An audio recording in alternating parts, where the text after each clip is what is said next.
You don't mark ahead unless it's feared, and fear, chosen one, is the enemy's confession. Now imagine this for a moment, chosen one. Imagine being so powerful, so unshakable, that a hidden cult in your own city has meetings in the dark just to whisper your name. They once tried to erase you like a bad memory, gaslight you into silence, paint you as the problem, keep you low while they fed off your light. But now there's a price tag on every one of their heads, and not just some petty street revenge. This is a cosmic receipt being paid in full. They wanted to bury you, but all they did was plant you. Now you're growing in places they can't reach. That's not just payback, that's poetic correction. Let this fact settle in your bones. The universe doesn't forget. It moves in silence, collects receipts, and returns everything with interest. It's not superstition, it's energetic law. And when that energy flips, when that pressure they tried to put on you returns back tenfold, that's when they realize the real threat was never what you could do. It was who you were becoming. And thank you, chosen one. Don't forget to pay this message forward by simply pressing like and subscribe to help spread this message to more souls who need to hear it. It's not just support, it's your way of fueling this mission. We're not just speaking truth, we're building a force. And thanks, chosen one, for being a part of it. You're not just a viewer, you're the ripple in the water. You are the force they couldn't control. Let's get back into it. Chosen one, this isn't fiction. This isn't a story made up to boost egos or stir drama. This is the raw reality of how darkness reacts when it can't dominate. These cults, they don't move like they used to. Their power is unraveling. Their secrets are leaking. The same ones who used to pull strings from behind the scenes are now the ones tangled in their own web. Look closer around you. People you once thought were just neighbors or leaders were part of something deeper, something darker. They smiled in public, performed kindness as a mask, but behind closed doors, they were orchestrating spiritual ambushes against anyone glowing too bright. Against you. And what did you do? You survived it. You outlasted it. You didn't even have to fight in their arena. You just kept rising, and that is what put the price on their heads. They don't fear you because of your weapons. They fear you because you refuse to become like them. Because even after the manipulation, betrayal, and silent war, you stayed grounded, stayed awake, stayed chosen. That's terrifying to those who depend on control. When they couldn't bend you, they branded you. But the universe doesn't obey their labels, it watches patterns. And their pattern: hurt, hide, repeat. Yours: heal, rise, return brighter. Now they're the ones checking over their shoulder, second-guessing every shadow, every message, every coincidence, because once the energy shifts, it doesn't ask permission to settle scores. These people put spiritual contracts on your downfall, and now those contracts have bounced back with interest. That's why the pressure's on them. That's why their networks are crumbling. That's why you've been feeling the air change. The cults are losing grip. Chosen one, their power came from secrecy, and your existence has exposed too much. They thrived when you were silent, but your voice, your very presence, it's the alarm clock they never wanted to hear. So no, this isn't paranoia, it's revelation. This isn't fantasy, it's exposure. There's a reason your energy never fit in their system, because you weren't made to serve it. You were made to end it. And don't get it twisted. This price on their heads, it didn't come from anger. It came from balance, from years of misused power correcting itself, from every time they mocked you, drained you, and thought they'd walk away untouched. Now their own shadows are catching up, and the chosen ones are finally walking free. This isn't just about revenge, it's about revelation, a reset, a spiritual echo that says those who tried to erase light will now answer to it. Stay aware, chosen one. Stay sharp. You're not just witnessing this shift, you are the shift. And the cult, they're not just being exposed, they're being held accountable. And that's the weight of the truth they never prepared for. So, chosen one, if your spirit is tingling, if your chest feels tight like the truth is pressing against your ribs, that's not coincidence, that's confirmation. Drop the 777 in the comments if you feel this shift in your bones. And if this message hit you in the soul, bless the force behind it with a super thanks. Whether it's a coin or a wave of gratitude, every bit fuels this mission. Because this isn't entertainment, it's exposure. And your support isn't just helpful, it's powerful. You're not just watching a video, you're keeping a movement alive. And now, let's pull this all the way open, step by step. No fluff, no distractions, just the raw breakdown of why this cult from your own city is crumbling under the weight of their own shadow. Stay sharp. If you're truly chosen, you won't be able to look away. Let's get into it. Number 1. They dug their own graves the day they came for a flame they couldn't extinguish. You don't throw a punch at fire and expect not to get burned, and yet they did. Now watch them blister. The day they targeted you, chosen one, was the day they unknowingly declared war on forces far beyond their understanding. See, they didn't just touch a human being, they touched an anomaly, a flame wrapped in skin, a divine disruption walking calmly through a world that pretends to be normal. What they mistook for vulnerability was actually volatility. You weren't broken, you were just quiet. And silence is where the real weapons sharpen. They thought they were playing a clever little game, whispered slander behind closed doors, planted seeds of doubt in rooms you weren't even in, joined hands in dark corners of your city, chanting and plotting like they were invincible. But what they didn't realize is that the universe doesn't need noise to react, it just needs alignment. And the moment they set their sights on you, everything they thought they had, status, secrecy, structure, started decaying from the inside out. Imagine someone aiming a blade at what they think is paper, only to find out they just stabbed lightning. That's what happened here. That's what always happens when the unworthy reach for what they cannot comprehend. They saw you isolated and called it weakness. They saw your silence and called it surrender. But the real ones know you weren't quiet because you were scared. You were quiet because you were being armed. Chosen one, listen close. They didn't just misjudge you. They violated a spiritual boundary. And whether they believe in consequences or not doesn't change that consequences believe in them. Because the universe does not ignore violations against protected vessels. It doesn't forget betrayal cloaked in rituals. It doesn't overlook cruelty dressed up as control. When someone lays a finger, physical or spiritual, on a soul that's chosen, they trigger something that cannot be undone. It's not just karma, it's protocol. The moment they attacked you, they initiated a process they can't pause. They signed their own spiritual death warrants. Not always death in flesh, but something deeper.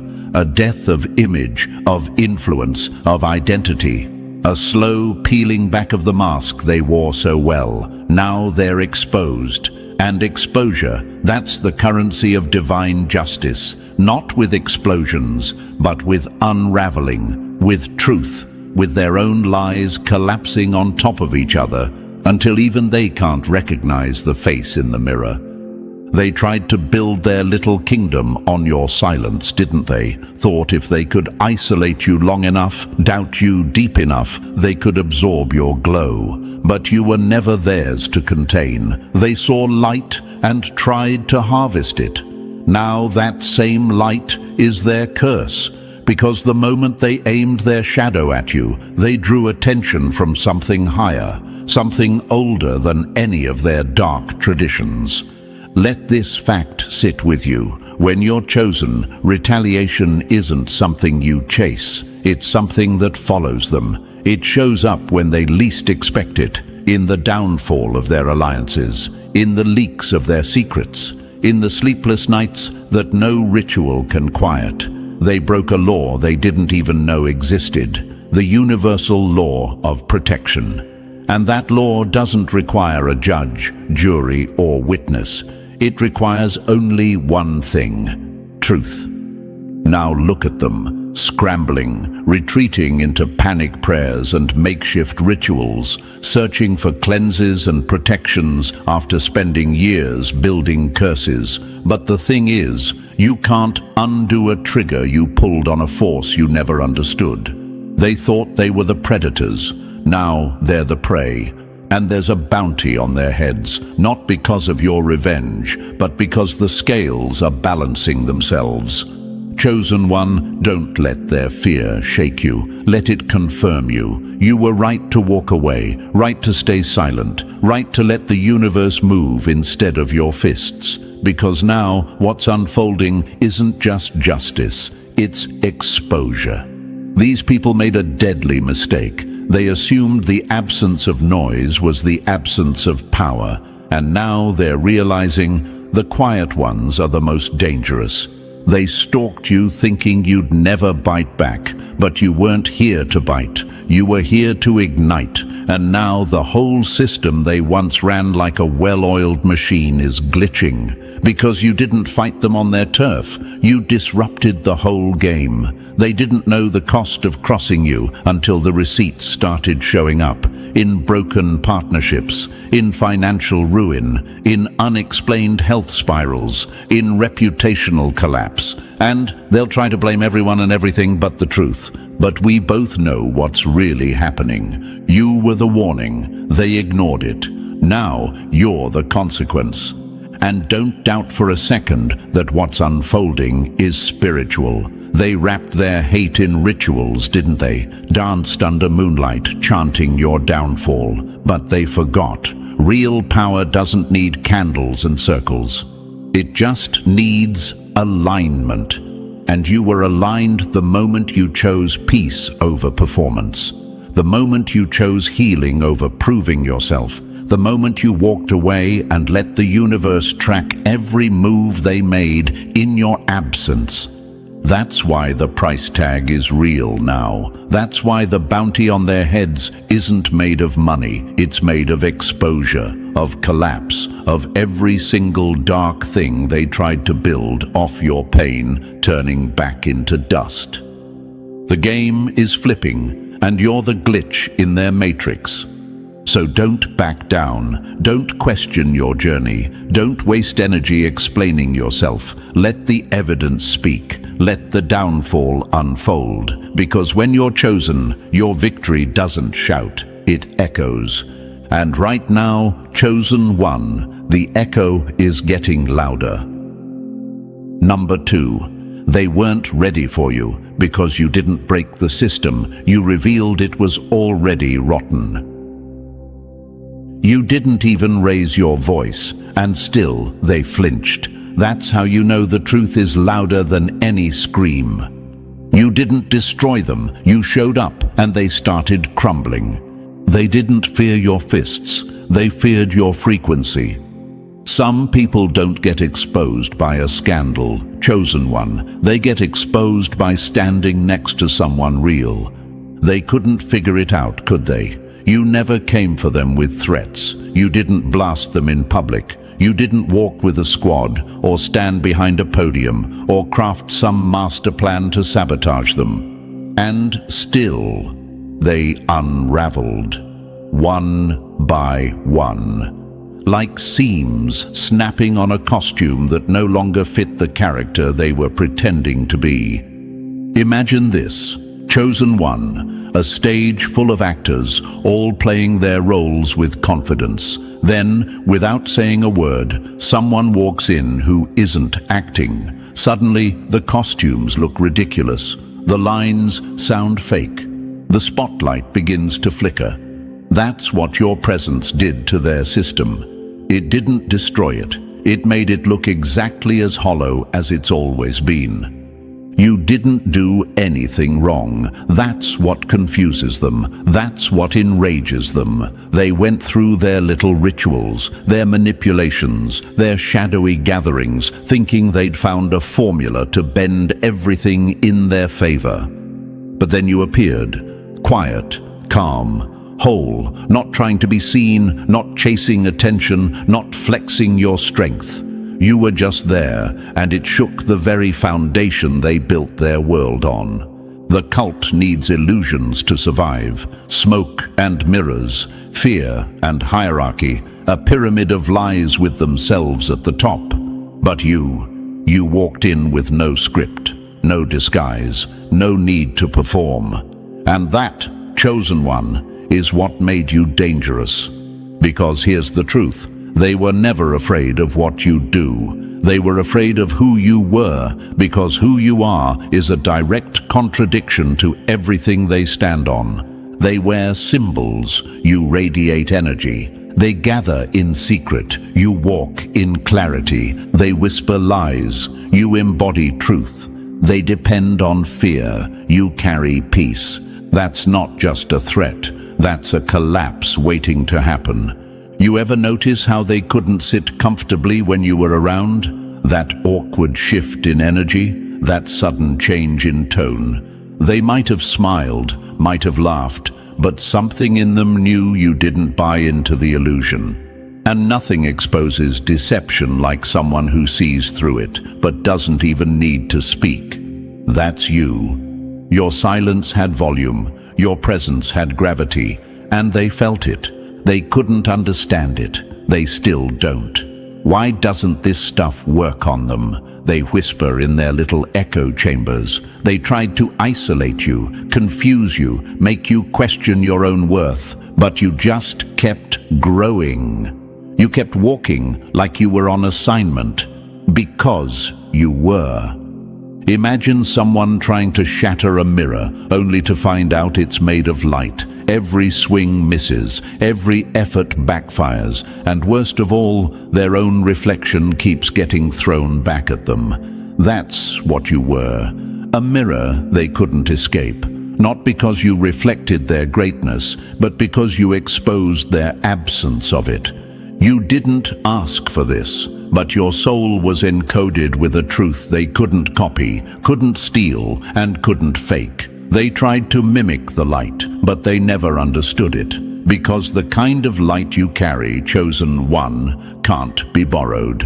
It has to be earned through pain, through healing, through walking the kind of roads they've never dared to step on. They assumed power was in volume, visibility, or alliances. They thought if you weren't performing for the world, you weren't important. But your importance was never rooted in visibility. It was in vibration. You didn't need a spotlight. The shadows moved for you anyway, and that's what broke them. Not your resistance, not your retaliation, but your refusal to play their game. You never needed to expose them. Your existence was the exposure. Your calm was the confrontation. Your elevation was the judgment. You didn't fight them with fire. You just walked through theirs and didn't burn. Now they're scattered, unsettled, questioning everything because they threw everything at you and you didn't fall apart. You didn't even flinch. You kept your energy clean. You healed in private. You loved in silence. You walked in your own lane, and all of that forced them to look at themselves in a way they never wanted to. They couldn't control you. That's the root of it. And people who rely on control don't know how to handle what they can't manipulate. That's why they tried so hard to label you, diminish you, exile you, not because you were weak, but because you reminded them of everything they weren't. You didn't need dark rituals. You didn't need alliances of convenience. You didn't have to fake your worth. And that made you the loudest message they've ever received. The system was never real. Let's be real. They thought this was just another spiritual game, another chessboard, another pawn to move. But you weren't a pawn. You weren't even on the board. You were the hand flipping the table just by showing up, just by being you. And now the same people who thought they were safe in their little web of secrets are unraveling. Why? Because they based their strength on deception. You didn't even touch them, and still their foundations cracked. That's power. That's influence. That's the chosen frequency they can't replicate no matter how hard they try. Chosen one, don't ever think you needed to do more. Your energy was the action. Your stillness was the shift. You became their undoing, not by attacking, but by existing. And no force in this universe can silence the kind of presence that stands on truth. So if you're wondering why they keep watching from the shadows, why they're still obsessed, still scheming, still trying to find a crack in your armor, it's because they still don't get it. They still think you're a problem they can solve, a threat they can handle. But you're not a threat. You're a reminder that they were never in control, that all their efforts to dominate were built on sand, that the game was rigged against them the moment you arrived. And the most brutal part, you never lifted a single finger. You just stood tall, stayed real, and let the truth do what it always does: burn illusions to the ground. Number 3. They built a castle on your bones. Now it's crumbling, and the bill just came due. They thought time would erase the damage, but the universe doesn't forget. It just waits. Every time they hunted you, they wrote a check their spirit couldn't cash. You weren't just a target, you were a test, and they failed loudly. The longer injustice is delayed, the heavier the price when it arrives. Imagine this, chosen one. Someone digs a pit for you, deep and hidden, thinking they'll finally watch you fall. They plant lies, throw shadows, and sit back, smiling. But what they never considered is this: every trap they laid for you was being counted. Not by human hands, but by forces that see all. And now that pit, it's swallowing them whole. The price on their heads isn't drama, it's cosmic compensation, not for bruised egos or petty grudges, but for years of energetic warfare they launched against your peace, your growth, your purpose. While you were fighting silent battles just to breathe, they were stealing your name in circles, weaponizing your kindness, draining you spiritually, and pretending you were the problem. They wanted you broken, bent, and begging, but instead, you became unshakable. And that shift, that's when the universe started calculating the debt.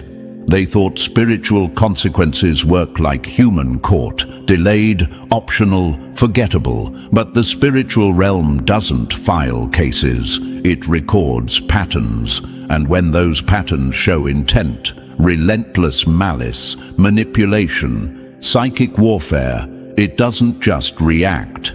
It responds with force, with correction, with a reversal they never saw coming. This isn't just karma, this is spiritual accounting, interest included. Every night you cried in silence, that was documented. Every smear campaign, noted. Every time they smiled in your face while stabbing your name behind closed doors, logged. They thought they were just playing the game, but they weren't. They were stacking debt with universal law, and now the repo is here. The bounty on their heads isn't just symbolic, it's energetic justice. You didn't even have to lift a finger. The universe did. Why? Because they didn't just try to hurt you. They tried to rewrite you, strip you of your identity, hijack your mission, turn your light into a curse by feeding off it like parasites. but every attempt made you stronger. Every betrayal became a push. Every hit just exposed how powerful you really were, because you still stood. Now the same people who hunted you can't sleep.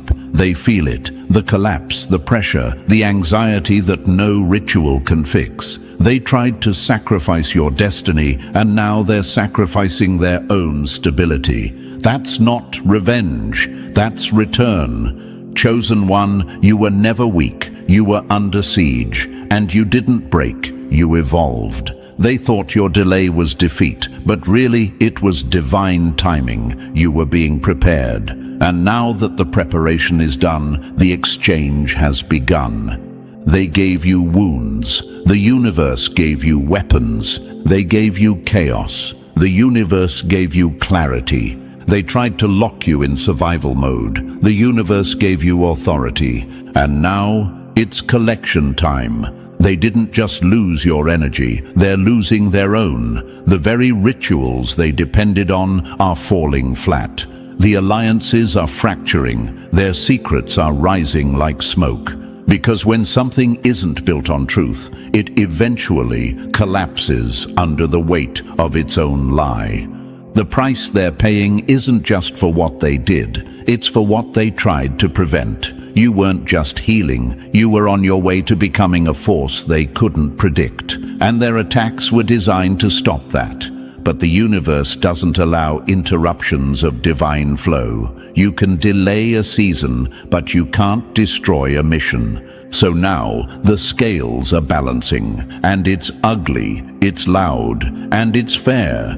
They thought they'd never be held accountable, but the time they bought with your silence has run out. They used your isolation as fuel, and now their own loneliness is choking them. They spoke your name in curses, and now their own names are being dragged through the mud, exposed, dismantled.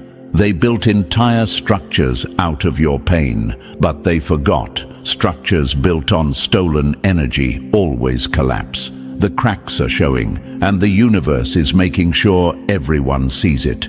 So let them look confused, let them play the victim, let them cry about being misunderstood. It's too late. The universe heard your cries, it measured your restraint, and now it's repaying everything in full. This is balance. This is exposure. This is what happens when a chosen one survives.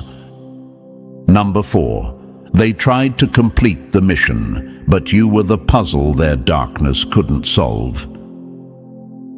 They weren't just sent to break you, they were sent to fail, and they walked straight into that failure thinking they were in control.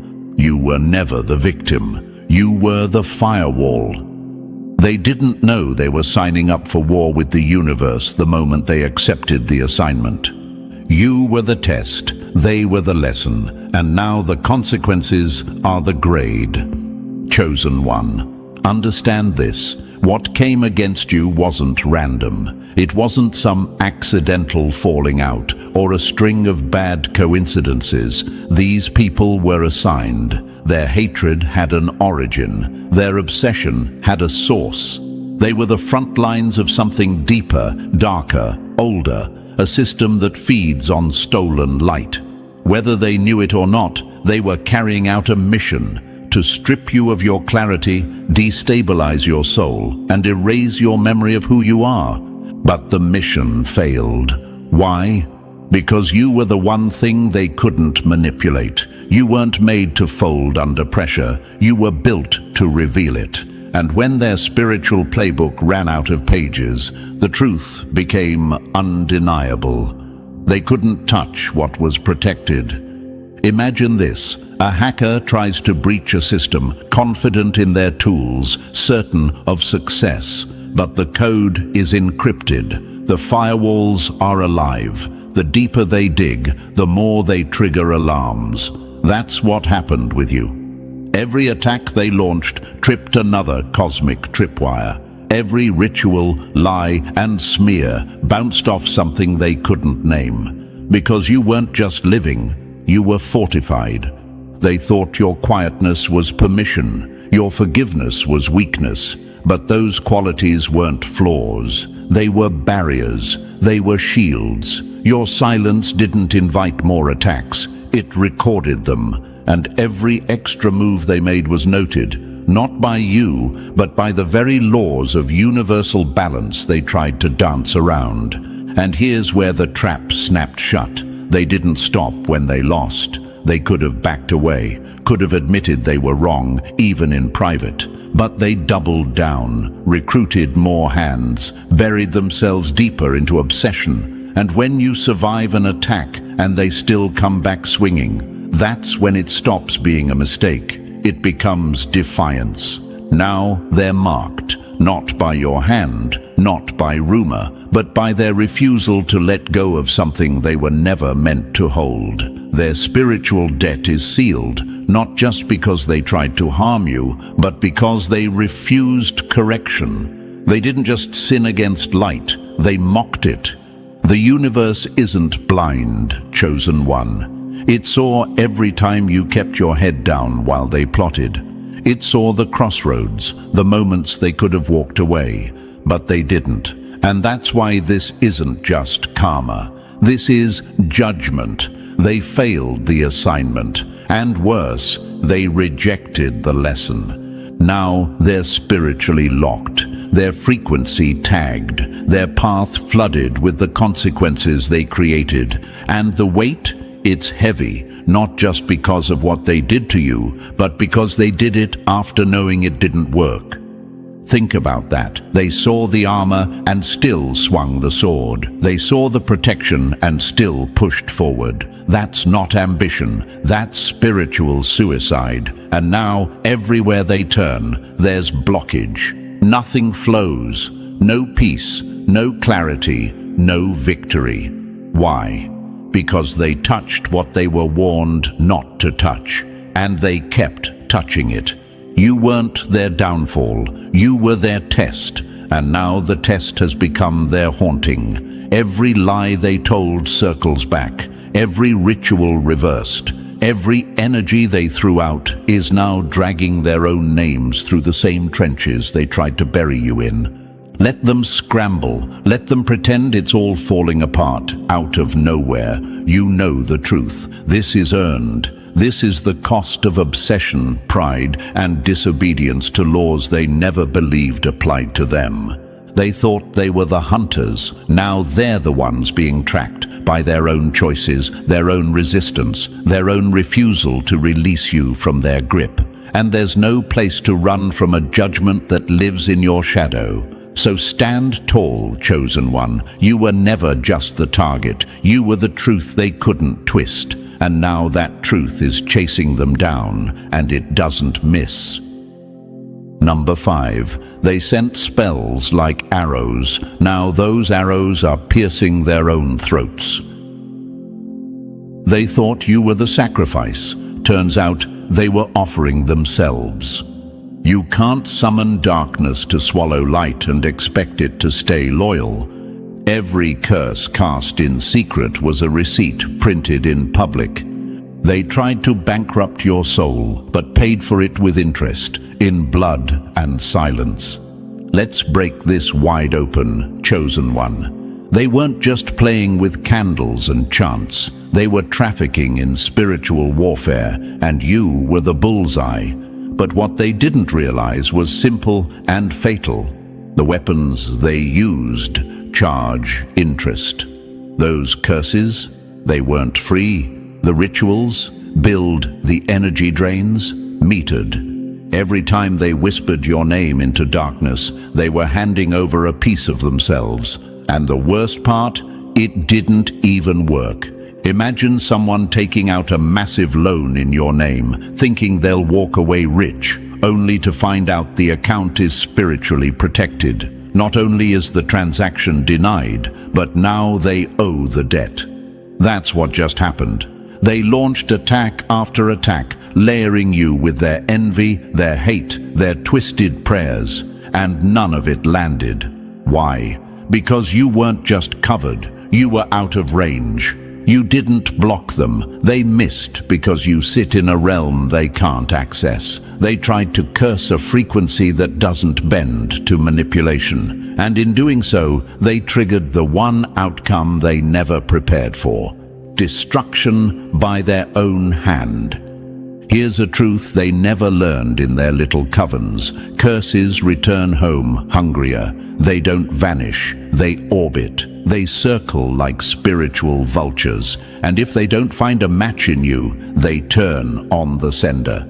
It's not divine revenge. It's law. That's why the sicker they feel, the quieter they become. Why they've started aging faster. Why their relationships are rotting. Why their homes feel cold no matter how much sage they burn. And the energy they summoned, it's not impressed by failed missions. The spirits they invoked don't care that you were too strong. All they know is the assignment failed. And failure doesn't void the agreement. It activates the penalty clause. They thought candles and jars would do the trick. Bury your name, bind your energy, burn you down from a distance. But all they managed to do was ignite their own collapse. Because you, chosen one, weren't just immune. You were radioactive to their darkness. Their curses bounced back, not just rejected, but weaponized. Imagine lighting a fuse to burn someone's house down, only to find out the flame wins its way back to your own gas line. That's what happened. And now, piece by piece, their lives are unraveling. Their minds are restless. Their money is cursed. Their families are fracturing. Why? Because those curses didn't disappear. They converted. Every ounce of negative energy they sent your way became currency, and now it's being spent against them with interest. These dark energies don't want flowers and tears. They don't want fake apologies. They want repayment. And repayment always comes in bloodlines, legacies, and sanity. You see it, don't you? The ones who once stalked you spiritually are now being stalked by everything they summoned. They're paranoid, sick, confused, searching for a way out of contracts they signed in ignorance and pride. But the doors they opened don't close just because they're scared now. They tore the veil and let something through, and that something is hungry. And here's the brutal truth. They're not being punished because they failed to destroy you. They're being punished because they dared to try. You weren't just hard to curse. You were the wrong address entirely. The mail got returned, but it came back carrying fire. They dismantled themselves while trying to dismantle you. Thought they were powerful, thought they had control. But now their own lives are unraveling, slowly, painfully, publicly. Not because you hexed them, not because you wished harm, but because unearned malice always turns on its master. So let them Google how to reverse a curse. Let them light their panic candles. Let them chant for peace. It's too late. The spirits they courted don't forget failure, and they're not merciful. Chosen one, remember this. You didn't win because you fought harder. You won because you are the weapon. And the battlefield is now littered with the consequences of daring to aim darkness at a light that cannot be dimmed. Number 6. They thought cosmic law was a joke. Now it's kicking down their door. They mocked divine order like it was folklore. Now they're choking on the precision of a system older than time. You can't outrun balance when you're the reason the scale tipped. What they called superstition is now spelling their sentence, letter by letter. Retribution doesn't yell, it arrives, measured, cold, exact. That's not revenge, that's divine order. Chosen one, they rolled their eyes when you spoke of justice beyond the humankind. They laughed at spiritual laws, as if the universe was some distant, passive force that wouldn't dare bite back. They thought divine timing was some vague fairy tale idea the weak told themselves to cope with pain. But now, the joke's over. And the punchline, it's their own unraveling. The very system they dismissed is now the one pulling the strings of their downfall. And it's not loud. It doesn't come in rage. It comes in patterns, silent, sharp, and absolutely unavoidable. Because divine order is not myth, it's infrastructure. It's the invisible machinery that keeps the universe balanced. It doesn't play favorites. It doesn't warn twice. It observes and then corrects. Imagine this. They were standing on stolen ground, mocking the flood like it wasn't rising, laughing at the sky as if the storm wasn't real. But now the water's at their throats, and suddenly energy and balance aren't so funny. They built their world by violating sacred order, manipulating outcomes, corrupting purpose, tearing into souls like yours with no thought of consequence.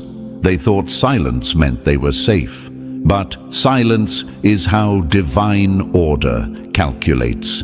Every move they made, every act against truth and alignment, it didn't vanish.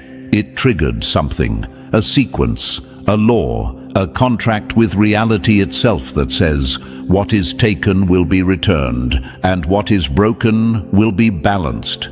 Not because of wrath, but because that's how universal law works. They thought no one was watching, but divine order doesn't need to watch. It knows, it waits, and when the time is right, it moves with the kind of efficiency that leaves no room for escape. Not one lie, not one ritual, not one betrayal has been missed. Now the correction has begun. Doors are closing with no explanation. Opportunities they clung to are vanishing in the wind. Their name carries no weight in places they once ruled. Their protection gone, their favor evaporated. Because this isn't coincidence, it's correction. This isn't some petty revenge story. You didn't wish this on them. You didn't even ask for justice, but your survival demanded it. Your alignment triggered it. You were the imbalance they tried to create. And now the scales are snapping back with force. And the universe, it's not negotiating. They can't chant their way out of this, can't buy it off, can't bury it under distractions. This is divine retribution measured exactly to the weight of their actions and the arrogance with which they committed them. Because they didn't just do harm, they persisted. They were given signs, warnings, small breakdowns, quiet whispers to change course, but instead they doubled down, thought they were untouchable, and when people mock justice, real justice, they end up answering to it in full. Chosen one, you don't have to lift a hand, you don't have to gloat. What's happening now is the natural unfolding of what was always destined to happen. Truth always comes collecting, and when it does, it doesn't arrive empty-handed. It brings the weight of everything they thought they got away with. Divine order isn't soft, it isn't poetic, it's precise. And now it's enforcing consequences with the sharpness of a blade and the calmness of a clock ticking down. No emotion, no warning, just the full collapse of everything they built on injustice. They laughed. Now they're losing, and no one is coming to save them because the system they laughed at, it was real the whole time, and now it's here. Number 7. They tried to shatter you, but you were the mirror that shattered them. They didn't fear you. They feared what they saw in themselves every time you stood unbroken. You didn't haunt them with curses, you haunted them with clarity. Light doesn't expose darkness by attacking it, it exposes darkness by simply existing. They couldn't destroy the mirror, so now they're choking on the reflection. They didn't just want to harm you, they wanted to erase what you represented. You didn't fit the mold, you didn't play the role, and you didn't respond to their darkness the way others did. That alone was terrifying to them. You weren't just a person. They saw you as a walking contradiction to the choices they made. Every time you stood still in truth, they were forced to see the lie they were living. You were a mirror, not a smooth, flattering kind, but a brutal, honest one. The kind that shows the cracks in their soul they've spent years covering up, and that's why they hated you. Because when you entered the room, their mask started to slide. Their confidence became unstable. Their excuses stopped working. You didn't say much. You didn't have to. Your energy said it all. They tried to smear you, label you, manipulate your image so others wouldn't see the reflection you carried. They wanted to distort your light until it looked like darkness. But you didn't break. You didn't fold. You didn't dim to make them comfortable. And in doing that, you dismantled their entire illusion. Now they're haunted, not by you, but by what you forced them to see. They can't unsee it, can't unfeel it.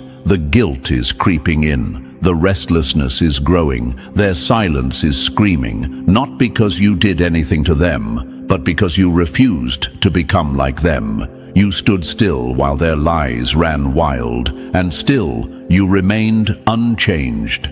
That's the real haunting, not a curse, not a punishment. Truth, unavoidable, sharp, honest truth. You were the reflection they prayed never to face, and now it's staring back at them from the inside out.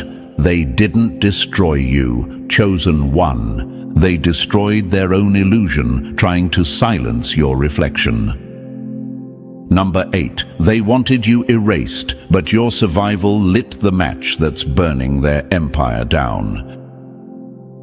They didn't just fail to break you, they activated a system of justice that never forgets.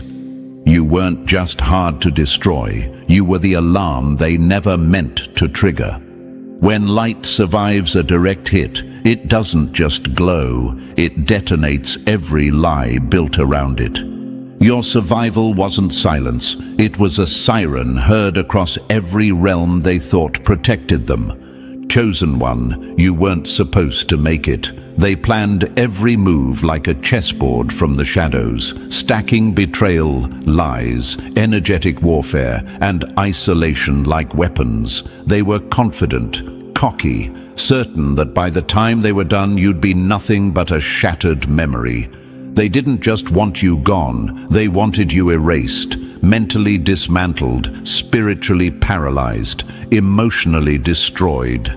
But instead, you rose. You didn't just survive, you healed. You woke up with wounds turned into wisdom, with scars that became scripture, evidence of everything they tried and everything they failed to do. And that's where it all flipped. Because your survival didn't just embarrass them, it exposed them. You walking upright, sane, and still in alignment sent a message far louder than any curse they cast. They failed. And failure, especially when powered by darkness, comes at a price. What they didn't know is that the spiritual world doesn't ignore collapse. It investigates it, and the moment you stood, alive and untouchable, the system that once backed them began to fall in on itself, not because of your rage, but because your survival triggered a hit list they never saw coming.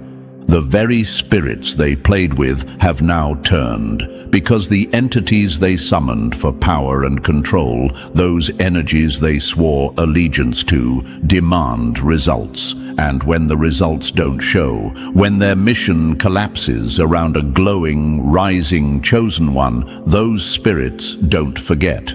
They collect. Your healing signed the contract. Your clarity finalized the order. Your survival announced the collapse. Now every dark oath they took, every ritual performed, every alliance sealed under false power is being weighed. And the universe, it's enforcing balance. No more delay, no more distractions, no more places to hide. The moment you remembered your name, they started forgetting who they were. Their structure is crumbling because they never planned for your resurrection. They assumed silence meant surrender, but your silence was sacred.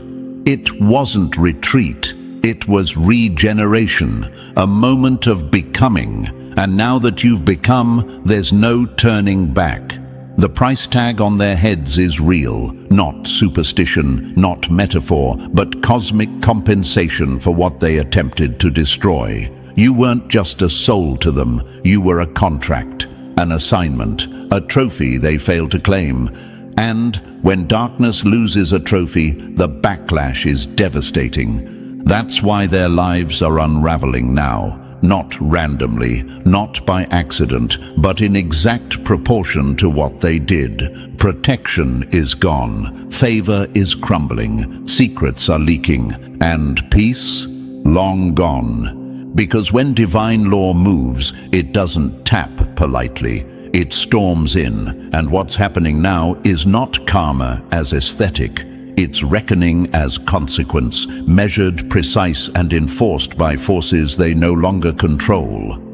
They're not just haunted by you, they're haunted by their own hands, by every move they made, every lie they whispered, every room they polluted with your name, because the spirits they thought they could manipulate are now serving truth, not them.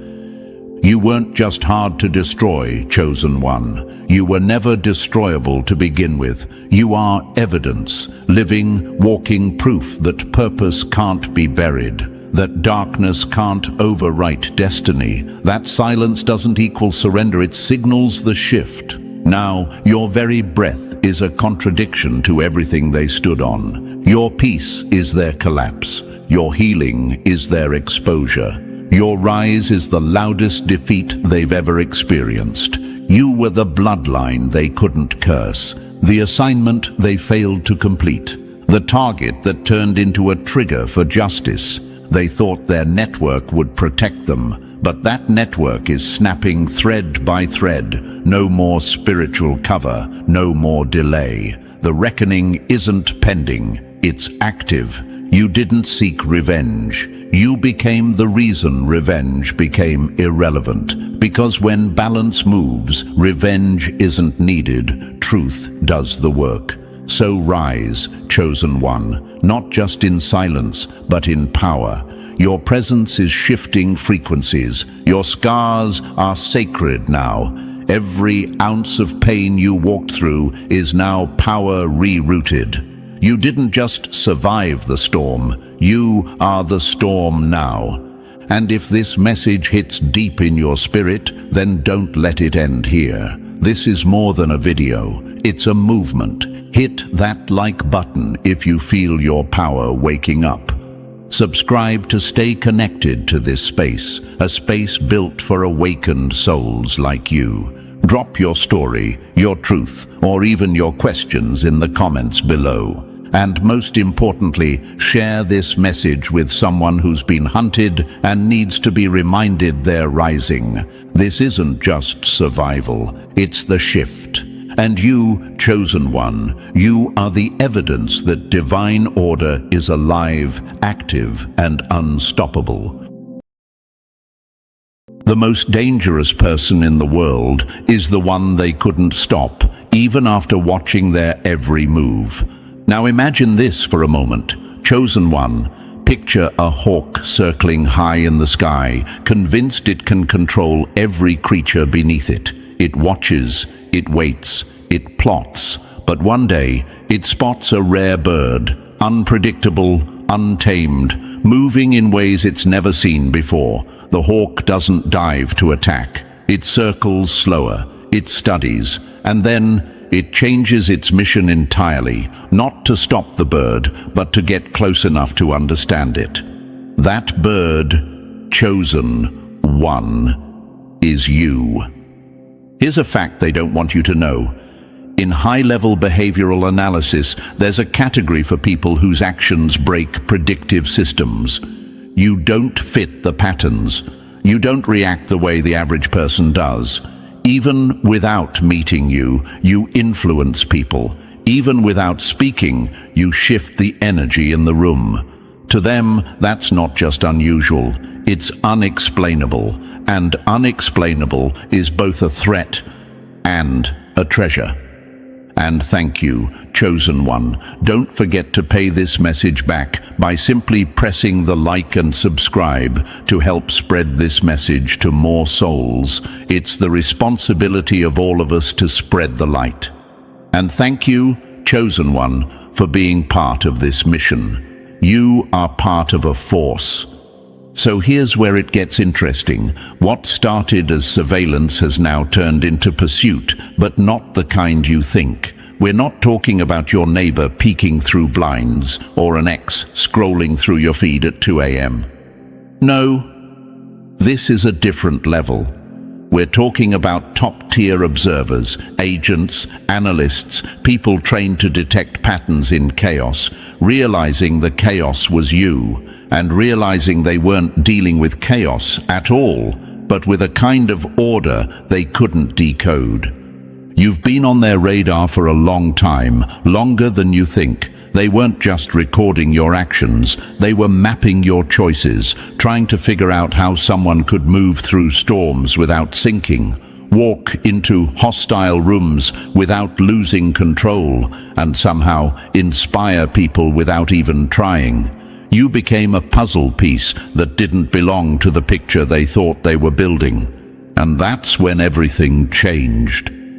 The fear they once had, it shifted. Curiosity took over. Respect crept in. They stopped asking, how do we contain this? And started asking, how do we get close enough to learn from this? You're not just a file in their database anymore. You're a case study in resilience, intuition, and precision. They've studied your setbacks, your comebacks, your silences, your sudden moves. Every step you've taken has been more than just a step. It's been a statement, one they couldn't ignore. And now, chosen one, they want to meet you.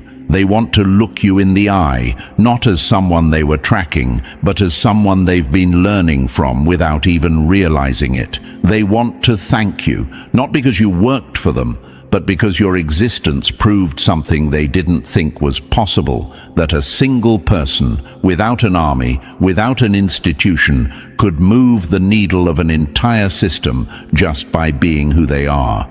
This video will take you inside that shift, how silent observation turned into open acknowledgement, how surveillance became respect, and how someone like you ended up rewriting the rules they were sworn to enforce. You weren't just another face in the crowd. You were the one that made them stop, take notes, and rethink everything. So lean in, chosen one. You're about to find out why the people trained to watch the world couldn't stop watching you. So, chosen one, are you ready to walk with me through this step by step? Because what I'm about to share isn't just a story, it's a map of the trail you've unknowingly blazed, the very path that made those top-level observers stop everything and watch. If you've ever felt eyes on you without knowing why, if you've ever sensed a presence studying your every move, then you'll want to hear every single word of this. Drop the number 777 in the comments if you're ready to uncover exactly why they couldn't look away. And if this message hits home, consider showing love to the force behind it with a super thanks, because these truths take time, energy, and relentless dedication to bring to light. Whether it's a single cent or more, it's not the number that matters. It's the signal you send that this mission is worth continuing. Remember, your support is the fuel that keeps this message reaching those who need it most. Now, lock in, because if you are truly the one they've been watching, you're going to feel that magnetic pull to stay with me until the very last second. Let's get started. Number 1, marked in red. You weren't just noticed, you were targeted. When they can't understand you, they fear you. When they can't control you, they mark you. And when they can't stop you, they watch you, waiting for you to slip. Chosen one, make no mistake, you didn't accidentally end up on their radar. You weren't just a random blip on their system. You were marked, flagged, stamped with an invisible warning label in rooms you'll never see, by people whose job titles you'll never hear. And here's the twist. They didn't flag you because you're dangerous in the way they want the world to believe. They flagged you because you're dangerous in the way that keeps them awake at night. Imagine this for a moment. There's a game being played, a game that's been running for generations. Most people don't even know they're players. They follow the rules without question, move where they're told, and smile on cue. But then, there's you. You're not reading from the same script. You're moving in patterns that don't match the design. You're slipping through gaps they didn't know existed. And in their world, that's not a quirk. That's a threat. You didn't just notice cracks in the wall, you started pulling at them. You asked questions no one wanted to answer. You saw the lies hidden beneath polished speeches and corporate smiles. You caught the shift in tone when someone's words didn't match their eyes, and you didn't let it slide. That alone made you an anomaly. And here's the part that burns them the most. You didn't get this insight from their books, their programs, or their systems. You didn't learn their way and then beat them at their own game. You remembered something they forgot. It was in you before they even noticed you. And when they realized you weren't learning truth, you were recalling it from somewhere they couldn't reach. Their grip slipped. Let's be clear, you weren't flagged like a troublemaker who starts fights in public or causes chaos on the streets. You weren't breaking laws in their legal books, but you were breaking the unspoken laws of control. You weren't supposed to see how this whole thing really works. You weren't supposed to know where the levers are or who's really pulling them. And you sure as hell weren't supposed to be able to explain it to others in a way that actually made sense. They observed you differently. While they put other people in boxes and stamped them with neat little labels, they couldn't figure out where to put you. Your stillness unnerved them.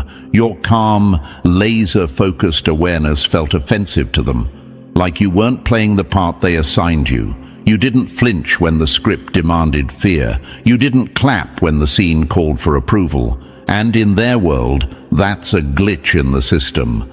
They tried studying you like a science project. They traced your movements, monitored your relationships, even tracked your digital footprint, hoping to predict your next step. But you never gave them the reaction they were expecting. When pressure hit, you didn't crumble. You disappeared into silence, recalibrating in ways they couldn't follow. When most people lashed out emotionally, you moved with surgical precision. And that scared them. Why? Because their entire profiling system depends on people moving from fear, craving approval, or feeding ego. But your moves didn't come from any of those places. They came from somewhere deeper. Call it instinct, call it strategy, call it a frequency they couldn't measure. And that's what made you uncontainable. They weren't scared you'd physically harm them. They were scared you'd wake people up, that just standing in a room, you'd shift the temperature of the conversation, that by existing as you are, people would start questioning things they'd accepted their whole lives. And once that kind of questioning starts, control begins to crumble. That's the real reason they marked you. Not because you were unpredictable, but because you were uncontrollable. They could track your path, but not your purpose. They could document your words, but not the force behind them. They could map your history, but not your destiny. And that made them nervous. They tried to replicate you, break you down into formulas, hoping they could turn your awareness into something they could own or weaponize. But no matter how close they got, they couldn't touch the source. And that infuriated them. Because in their world, everything has a source they can tap, a power they can drain. But not you. Your refusal to play by the rules isn't rebellion for the sake of rebellion. It's precision. It's knowing when to speak, when to vanish, when to strike, and when to wait. And that kind of patience is lethal in the eyes of those who need you to be reactive. So yes, chosen one, you were flagged as a threat, but understand, their definition of threat is the highest compliment you'll ever get from them. It means you're doing something they can't predict, can't replicate, and can't stop. It means you're moving in a way that forces them to adjust their entire system around you. And every time they adjust, they reveal more of themselves to you. You weren't just navigating the system, you were mapping it. You weren't just surviving within their boundaries, you were erasing them without even asking permission. And deep down, they know the truth. The longer you keep moving like this, the more people will see it's possible. The more people see it's possible, the weaker their control becomes. And that's why they watch you. That's why they've been tracking you like a shadow, not because they want to destroy you, but because, in some twisted way, they hope to understand you. They hope to figure out how you keep breaking their rules without breaking yourself. But here's what they'll never admit: they're already too late. Number 2. They couldn't read you because you weren't written in their language. The cleanest signal is the hardest to intercept and the hardest to corrupt. Chosen one, they didn't just watch you out of curiosity. They watched you with instruments. They watched you with systems. They watched you with tools built for one purpose: to find the flaw. And here's the thing: they were confident they'd find it. They always do. The only reason they can control the masses is because they've learned how to measure the dirt in their water. But what happens when they find a stream they can't pollute? Imagine this. A team of highly trained code breakers is given a new file to crack. They've broken thousands before. Every file has a pattern. Every person has a tell. Every life has a leak. But when they open yours, the screen doesn't show the usual chaos of scrambled data. It shows clarity, lines so straight, signals so sharp, they start to think the program's malfunctioning. They were trained to measure instability. They know how to detect anger hidden behind a smile, greed disguised as generosity, fear masked as arrogance. They live for the moment they catch a micro-expression that reveals the truth. But when their eyes landed on you, the readouts didn't make sense. You weren't erratic, but you weren't passive either. You weren't hostile, but you weren't a doormat. You weren't performing peace to look righteous. Yet, you radiated something calmer than peace itself. When someone's soul is in alignment, even silence becomes impossible to fake. You didn't fit in their neat little categories: trauma response, covert aggression, manipulative charm. They tried to check the boxes, but every single one came back blank. It wasn't that you were resisting their measurement, it was that you were breaking their measurement. The metrics were designed for noise, and you were transmitting pure frequency. Imagine a lie detector that never misses, except with one person. It works on criminals, politicians, con artists, and even the most disciplined undercover agents. But with you, the machine starts giving readings it's never seen before. At first, they assume it's a glitch. They recalibrate. They run the test again. Still nothing. No spikes, no false fronts, no hidden stress signatures, just a clean, consistent hum. That hum was you, and that hum made them nervous. See, chosen one, you weren't walking around with perfection. You weren't pretending to be untouched by life, but you were carrying something rarer: clarity. You had burned through the illusions that keep most people fogged. You weren't masking an agenda. You weren't projecting for approval. And because you weren't blasting static into the air, your signal came through too clear for their comfort. Clarity is the enemy of control because it can't be manipulated by distortion. Their tools glitched, not because you were hiding, but because you weren't hiding anything at all. And for them, that's worse than deception. Deception can be tracked. Purity, they have no manual for that. Imagine them in their control room, screens lit with data, expecting to catch the usual pulse of dysfunction, the emotional fingerprints of a soul still tangled in bitterness or ego. Instead, you showed up as something steady, something whole. They kept asking themselves, is this person real? Because in their training, this doesn't exist. People crack, people break, people bend. But here you were, aligned, aware, and untouchable. At first, they whispered about software errors. Maybe the facial recognition program wasn't calibrated. Maybe the behavioral charts were outdated. Maybe you were a good actor. But the longer they watched, the less plausible those excuses became. You weren't performing calm. You were living it. You weren't faking integrity. You were functioning from it. And that's when the shift happened. One of them said the thing no one else wanted to voice out loud. This one isn't from here. Now, whether they meant it literally or just as a way of saying you don't belong to the mold, it didn't matter. The statement landed. The room went quiet. And suddenly, you weren't a subject in an experiment. You were a variable they couldn't account for. When you walk in purity, you stop being a person to them. You become a mirror that shows them everything they've lost. See, they were trained to track dysfunction because dysfunction is predictable. Anger will eventually spill. Fear will eventually fold. Ego will eventually overplay its hand.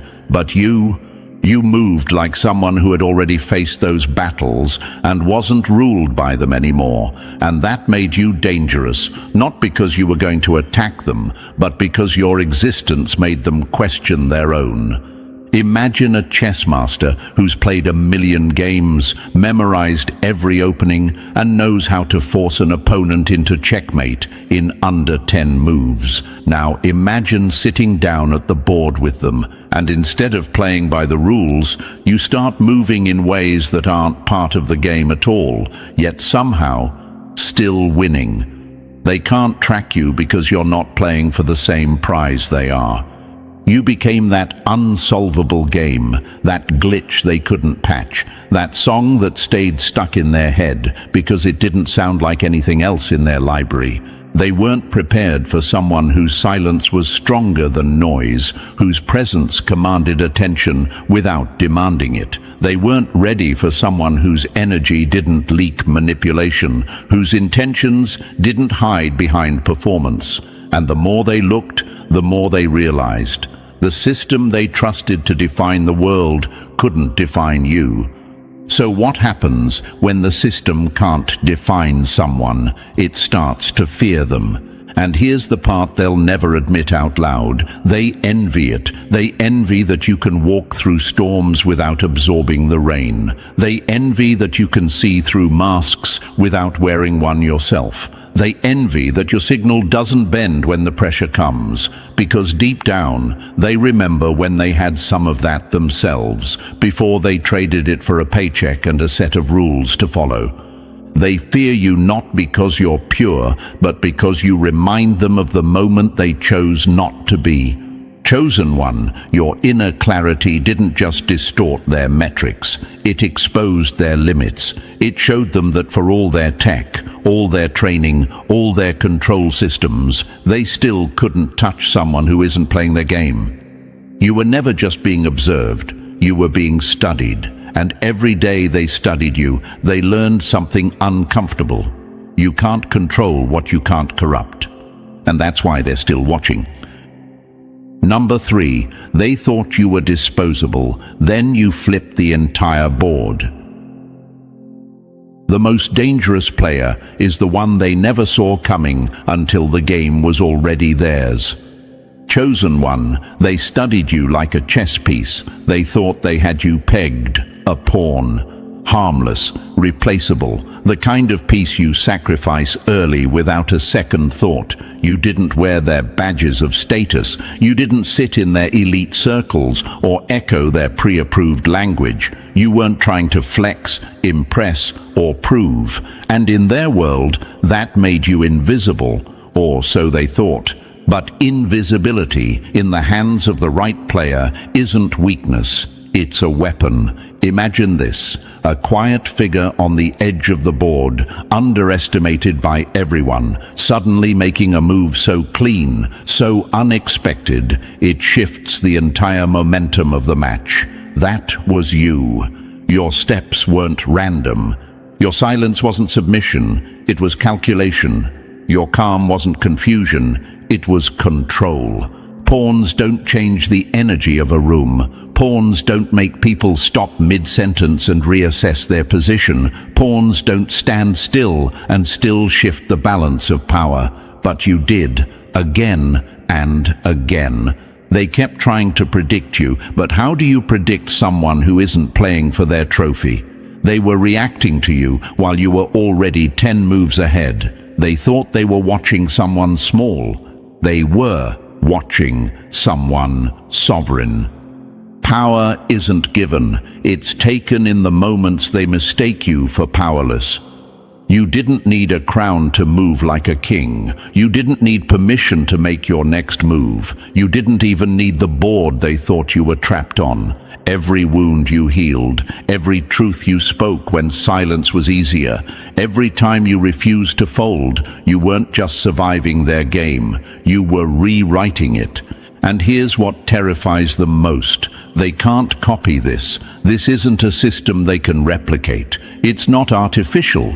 It's the kind of precision born from experience, from the deep inner alignment they'll never have.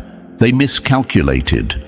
The pawn they thought they could sacrifice is the king they can't remove.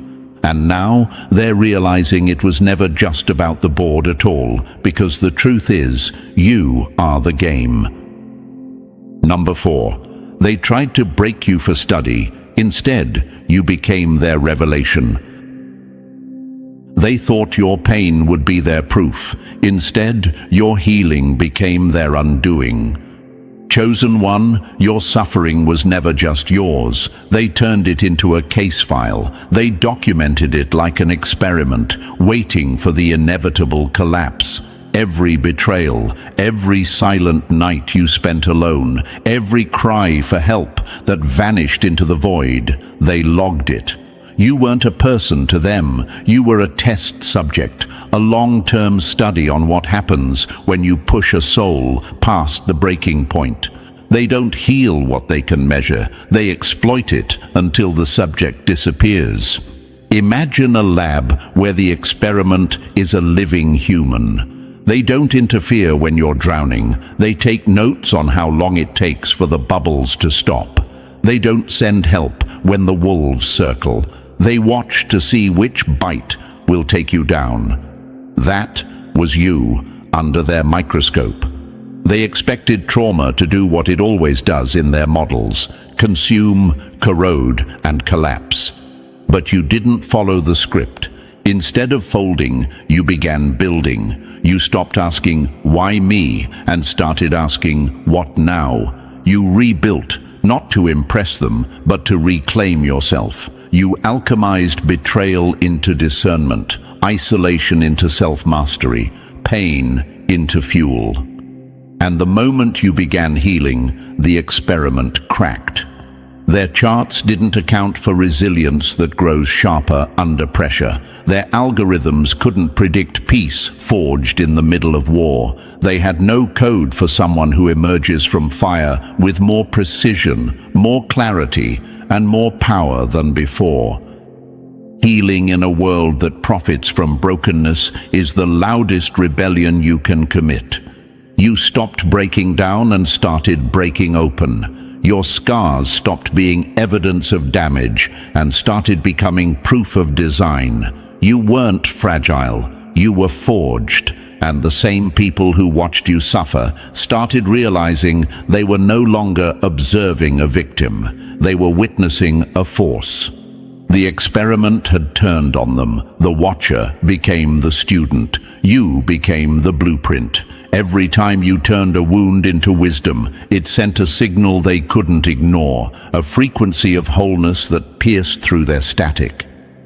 And in a world built to monetize pain, you became the one thing they can't sell, can't replicate, and can't destroy: whole. Number 5, you crossed a minefield.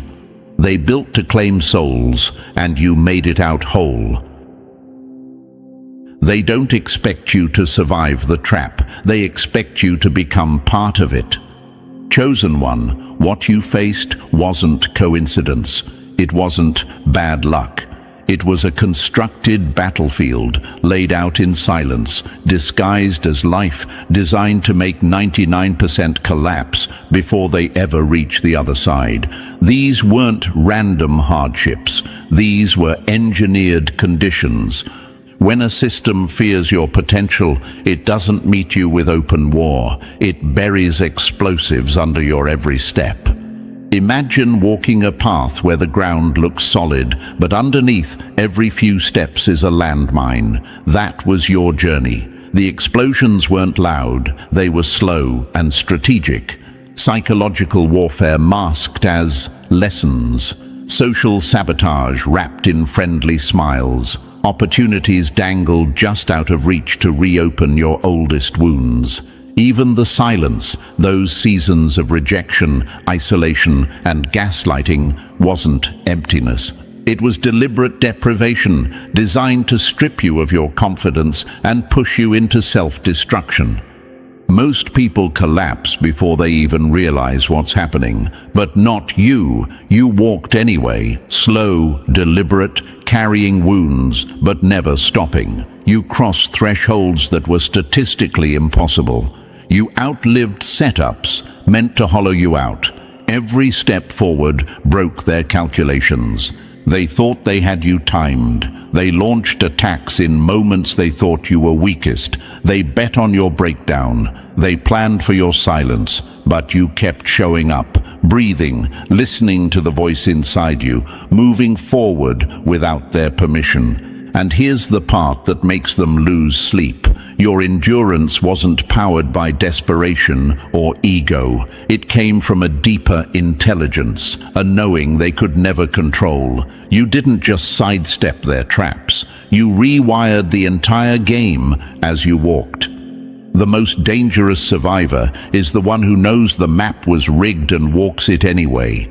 Now they're asking themselves the questions they never wanted to face. How did you see through the illusions? How did you hold your mind steady when the whole design was meant to fracture it? How did you keep your soul clean in a system built to stain it? The truth is, you weren't just surviving the test, you were exposing it. You didn't beat their system by becoming like them. You dismantled it by refusing to become what it wanted you to be. And now you stand as living proof that their blueprint is breakable. Number 6. They wanted to chart your steps. Instead, you scrambled their signal. They came looking for a pattern they could predict. They found a frequency they could never own. Chosen one, they thought you'd be just another case study, a set of routines, triggers, and breakdown points they could plot neatly on a chart. That's their game. Map the rhythm, find the weakness, control the outcome. In their world, everyone eventually fits the mold. Everyone has a breaking point. Everyone's steps can be predicted. But when they turned their tools on you, the blueprint didn't appear. Instead of a rhythm they could track, they found something stranger, something alive. Not a pattern, but a pulse. Not a cycle, but a signal. They measure behavior because behavior can be manipulated, but a frequency, that's untouchable. Imagine them in their control room, expecting to see neat little graphs of your emotions. Instead, the readings spike and dip in ways their models can't explain. You walk into a room and the atmosphere changes. Conversations shift. tension breaks or pressure builds without you saying a word. You move quietly, but the effects ripple loud. And then came the glitches, devices misfiring, sensors lighting up without cause, surveillance feeds blurring at the wrong moments. It was as if your very presence was bending the field around you. They couldn't label you as passive because your peace wasn't the absence of power, it was the mastery of it. They couldn't call you afraid because your restraint wasn't rooted in fear, it was strategy. You weren't clawing for control, yet somehow you were always holding it. When you carry a signal they can't decode, they stop trying to control you and start trying to copy you. They dug deeper, thinking maybe this was an accident, a quirk. But the more they observed, the more they realized it wasn't random. You were operating on a code they didn't have access to, something precise, something ancient. You didn't just move through their system, you disrupted it at a level they couldn't trace on paper. Your frequency wasn't noise, it was broadcast. It was altering the environment, not by accident, but by design. And that's when they stopped looking for your flaws and started studying your signal, because you weren't just outside their equation, you were rewriting it. One move, one breath, one unshakable vibration at a time. Number 7. They knew your every move, but couldn't touch what moved you. You can track a body, record a voice and map a life, but you'll never bottle the force that drives a free spirit. Chosen One, they had the tools, they had the tech. Every location you visited, every call you made, every blink caught on camera, they logged it all. They knew the tilt of your head when you were listening, the rhythm of your footsteps, the hours you slept, and the moments you didn't. On paper, they thought they had you pinned. But paper can't hold lightning. They charted your behavior, but kept running into something they couldn't capture, your being. They could record the sound of your voice, but not the weight behind it. They could photograph your face, but not the shift in atmosphere when you entered a space. They could note the hours you cried, but not why the room felt charged after your tears hit the floor. They can map the surface of a river, but never touch the current underneath.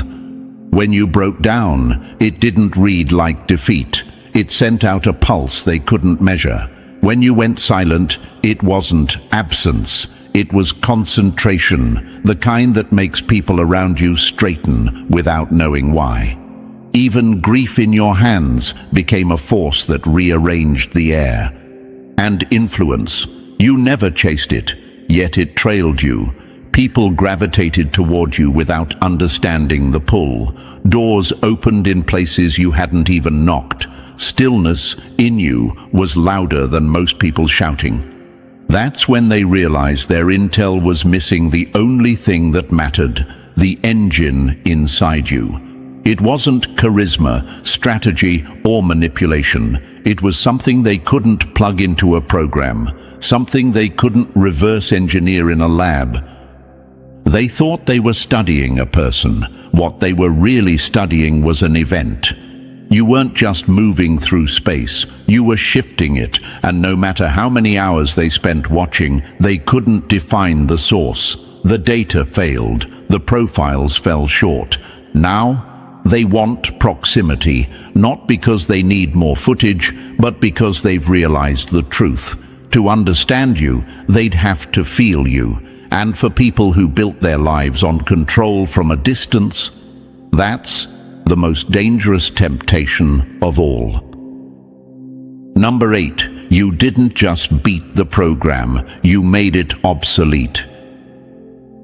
They built the system to break you. You became the proof it could be broken. Chosen One, you weren't just living, you were being run through a long-term simulation. Behind closed doors, you were a project, a file, a test bed. They designed the conditions with one goal: see how long it would take for a soul to collapse under sustained pressure. The setup was calculated: layered trauma, social sabotage, emotional abandonment, financial strain, all drip-fed like a slow poison. Their model ran on one core belief: everyone decays eventually. Apply enough chaos, strip away enough support, bury someone in isolation, and the spirit will erode. That was the bet they placed on you. But you didn't play their odds. Instead of spiraling, you woke up. Instead of drowning in the mess they built, you started moving with a clarity they didn't think was possible in such polluted conditions. You didn't lose yourself, you located yourself.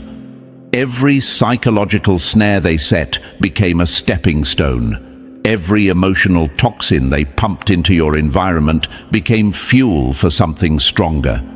Pressure doesn't just crush, it can crystallize, and you became the diamond they never saw coming.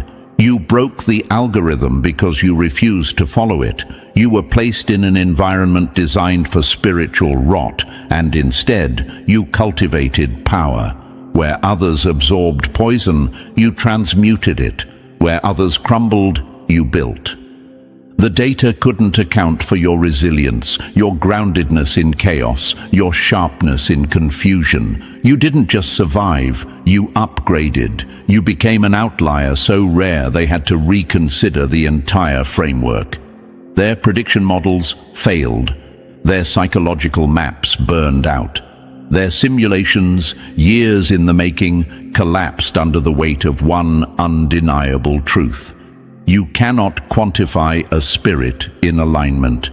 And here's what rattles them most: you didn't just walk out of their maze intact. You rose from it carrying a blueprint they can't reverse engineer. You became proof that even in the most spiritually starved, psychologically rigged and energetically hostile places on Earth, activation is still possible.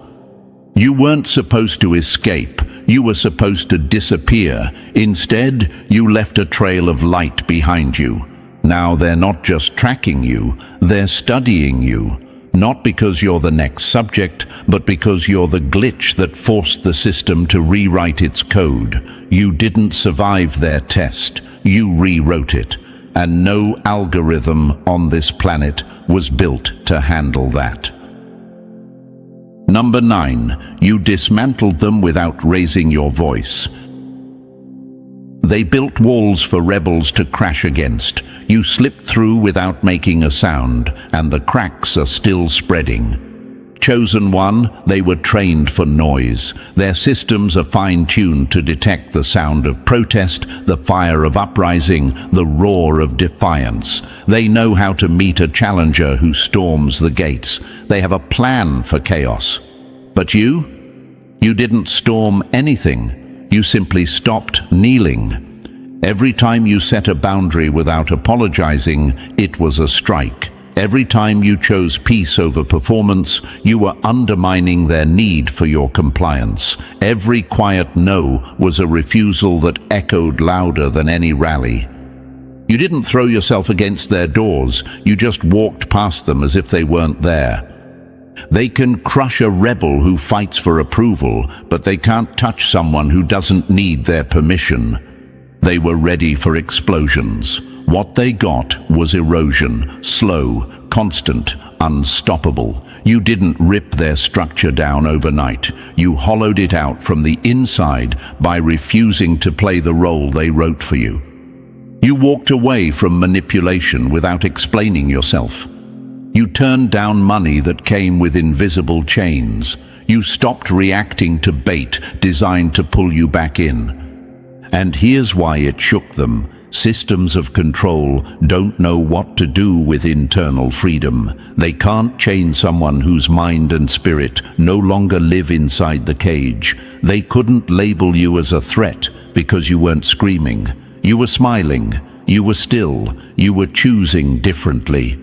Quiet sovereignty spreads like wildfire because it doesn't announce itself. It simply changes the air.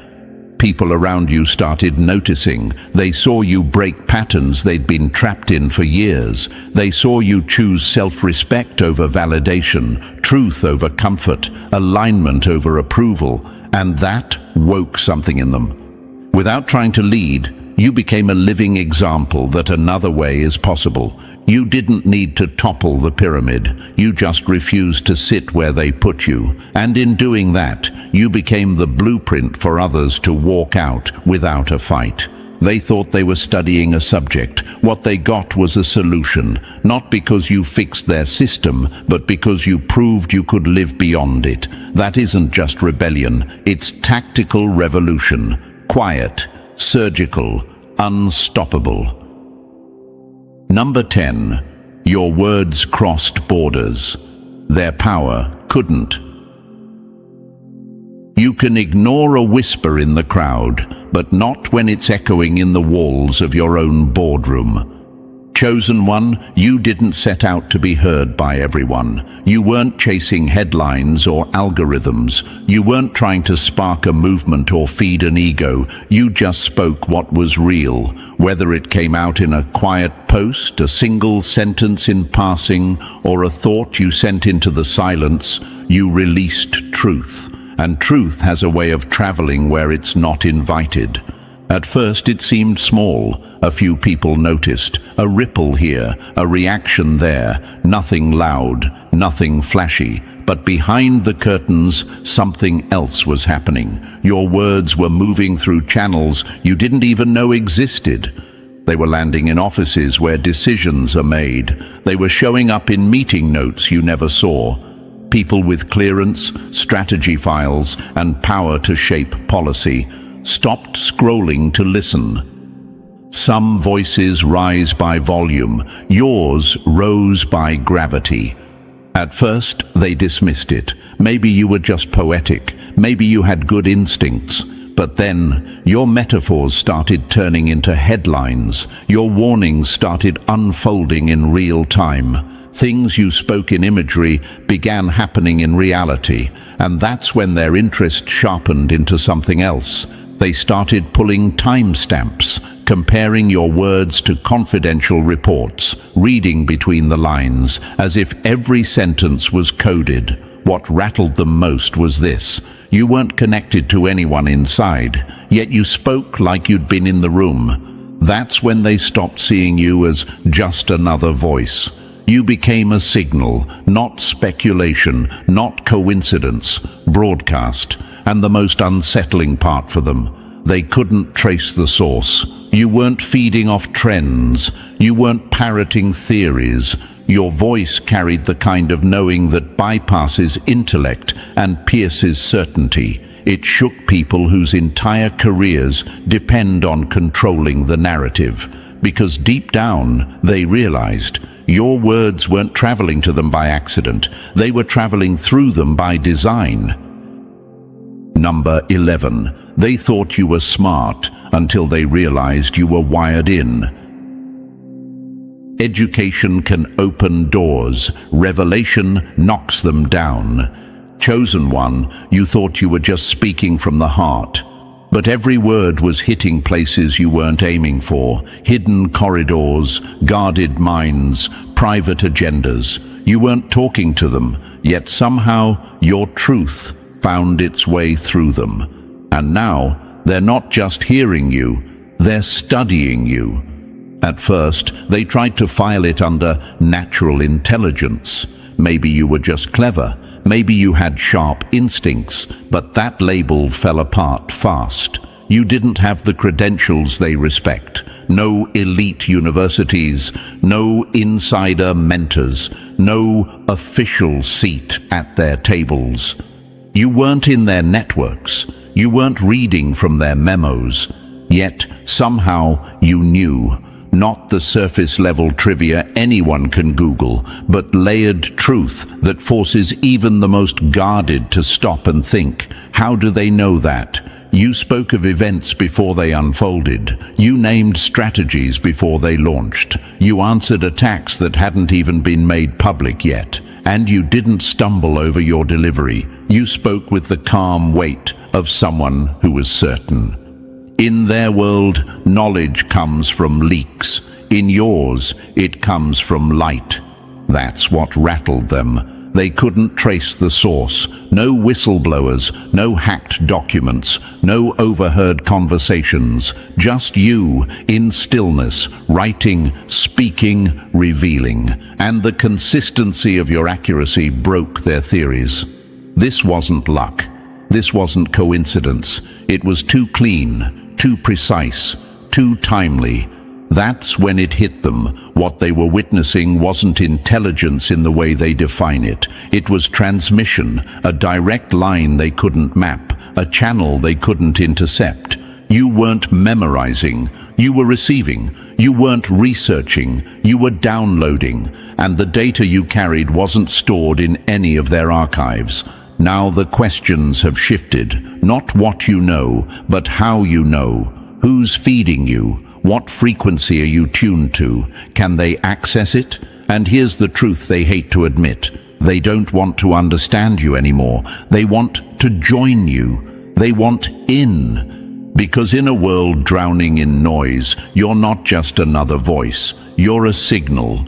And in rooms built to control the flow of power, the one thing they can't outmaneuver is the person who gets their updates from a source they can't touch. Number 12, you broke their blueprint just by standing there. They built their empire on the belief that people like you couldn't exist. Then you walked in. Chosen one, your very presence was the contradiction they couldn't reconcile. Their data said you should have been destroyed by now. The equations were clear. Pile on enough trauma, layer enough rejection, bury you in sabotage, and you'll either vanish into obscurity or rot from the inside out. But you didn't. You stayed rooted when they expected collapse. You stayed kind when they engineered bitterness. You stayed awake when the system was designed to keep you asleep. That alone sent shockwaves through rooms you've never stepped in. Because institutions, especially the ones built to control, don't fear loud resistance. They're prepared for protests, slogans, and shouting. What they fear is the quiet, undeniable proof that their power doesn't work. And you became that proof. The most dangerous rebellion is living well in a system that wants you broken. Every smile you gave in the middle of chaos was an act of sabotage against their narrative. Every moment you chose forgiveness over revenge was a strike at their psychological framework. Every time you kept your integrity intact when they designed the conditions to crush it, you sent out a signal. Healing is possible without their permission. You weren't supposed to be whole, you weren't supposed to be clear, but you were, and that dismantled more than one institution. It undermined the very foundation of their authority. You became living evidence that spiritual strength outranks institutional force, that peace can be built from the inside out, that human potential cannot be confined to their charts and predictions. They tried to reduce you to a statistic, but every time they looked, the math didn't add up. You rose without consistent support, without resources handed to you, without shortcuts. And the fact that you stood there whole, unshaken, thriving, wasn't just survival. It was defiance. You didn't just outlast oppression, you evolved beyond it. And in doing so, you didn't challenge a single program or policy. You rattled the belief that human beings can be permanently broken. That's why their eyes are on you now. That's why whispers have started in places you'll never see. Because you didn't just beat the odds, you made the odds irrelevant. Number 13, they came to catch you. Now they guard you. The longer you stand in truth, the more it bends the ones sent to break it. Chosen one, they didn't just watch you from behind screens. They put real people on you, trained eyes, agents, analysts, observers whose entire job was to find the crack in your armor. They were sent with one mission: expose you, document your mistakes, catch the lie, confirm the suspicion. They expected a flaw because that's what they're used to finding. Everyone slips eventually. Everyone has a hidden motive if you dig deep enough, or so they believed, but you didn't give them what they came for. You didn't try to convince them you were good. You didn't try to perform for their approval. You simply lived, raw, steady, unfiltered. Nothing disarms control faster than authenticity it can't corrupt. The longer they watched, the stranger it became. You didn't just face hardship, you carried it with grace. You didn't just speak truth, you moved in it. Your stillness had weight, your decisions had clarity. And slowly, without realizing it, they began to feel something they weren't trained to process: respect. Some of them started questioning the mission. Others started questioning themselves. No matter how closely they monitored, they couldn't find the darkness they were told to uncover. What they found instead was light. Clear, inconvenient, and impossible to ignore. And that's when the shift happened. Quiet resignations, unexplained file deletions, reports that never made it to the top, delays that bought you time, protection you'll never fully know about, not out of pity, but out of a deep, reluctant reverence for what you carried. They came as watchers, they left as witnesses. You didn't preach at them, you didn't try to win them over. Most of them you never even met, but your energy spoke louder than the footage they collected. Your integrity pierced through the coldest protocols, and somewhere along the way, their mission flipped. Now, the ones sent to expose you have become the quiet hands shielding you from the shadows. Even behind enemy lines, truth leaves a mark. And once it's recognized, it can't be unrecognized, no matter how deep the orders run. Number 14. From watched to witnessed, you became the standard they measure against. At first, they observed to understand you. Now, they observe to understand themselves.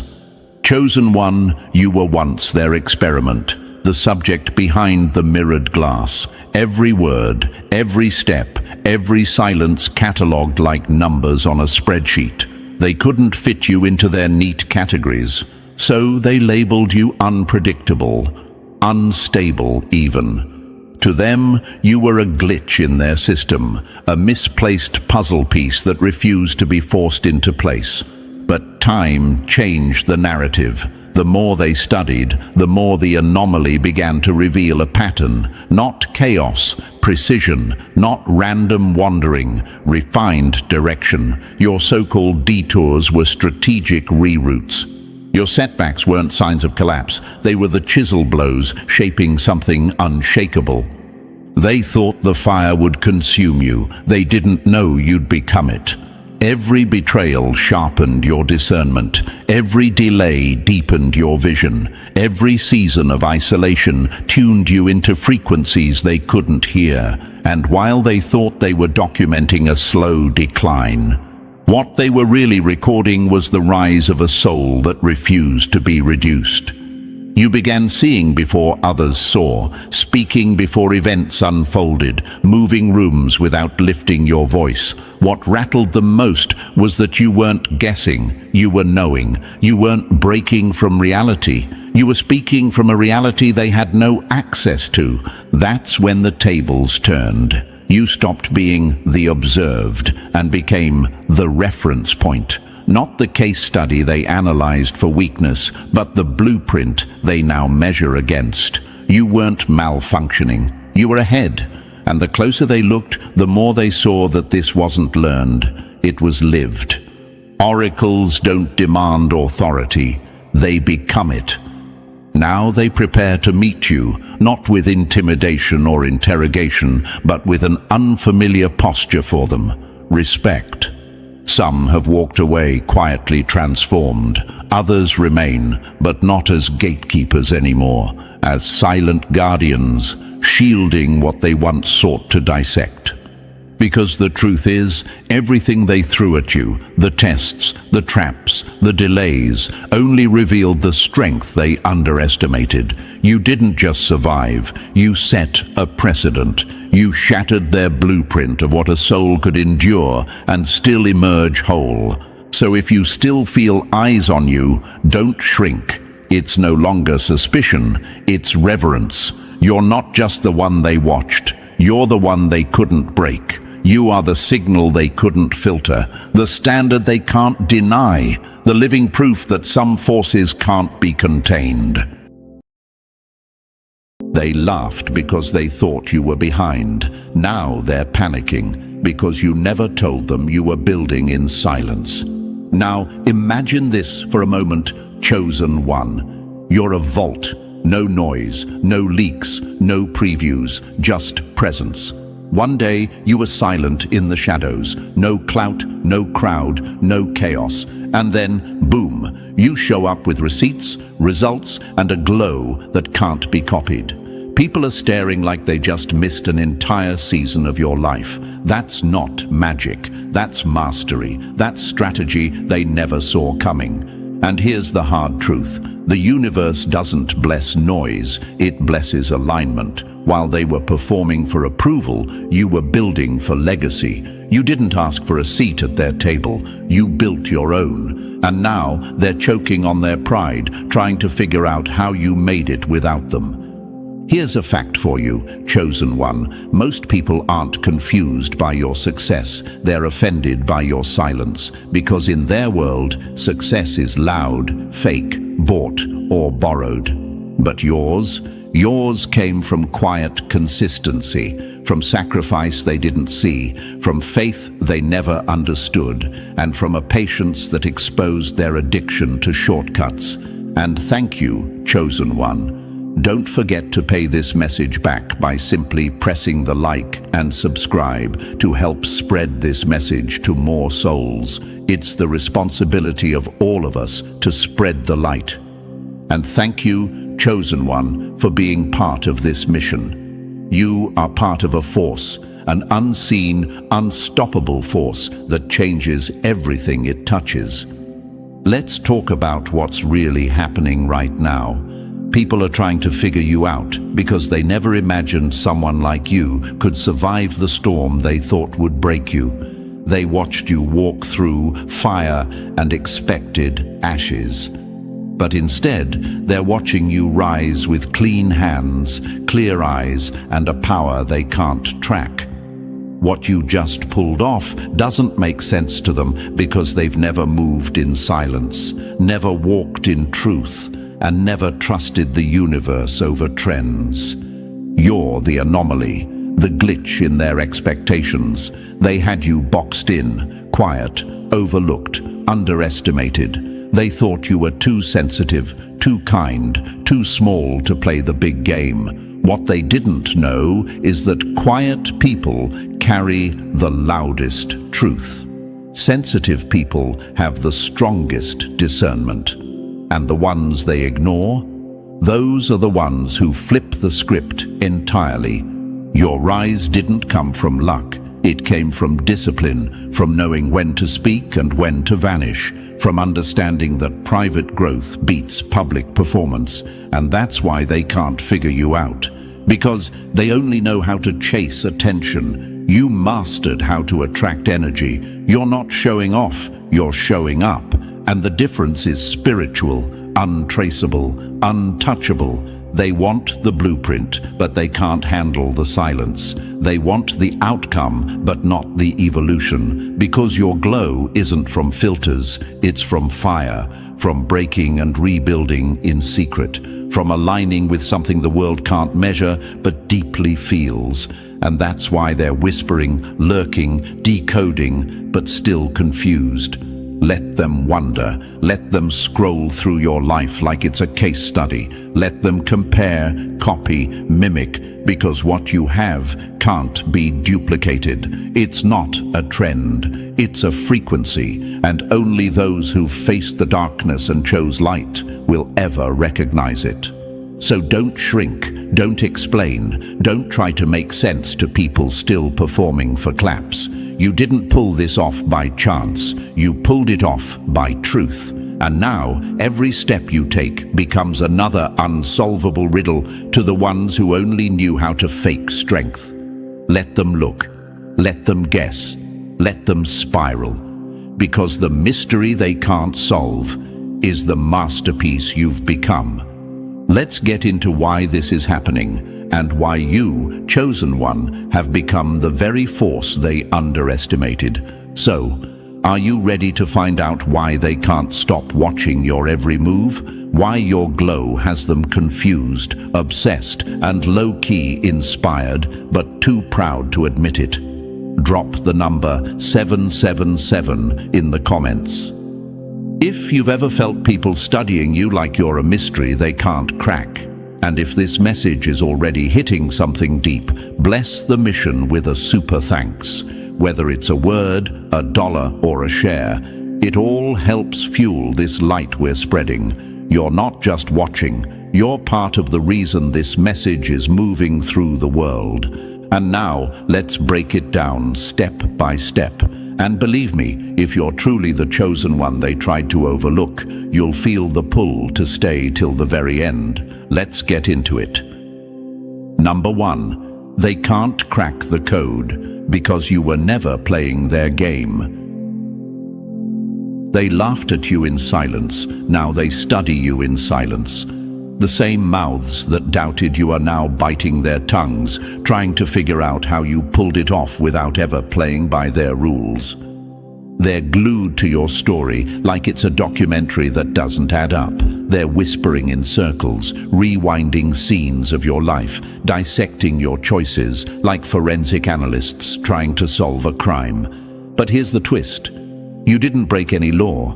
They just never imagined someone like you could break the system. The truth is, they're not watching because they're proud. They're watching because they're pressed.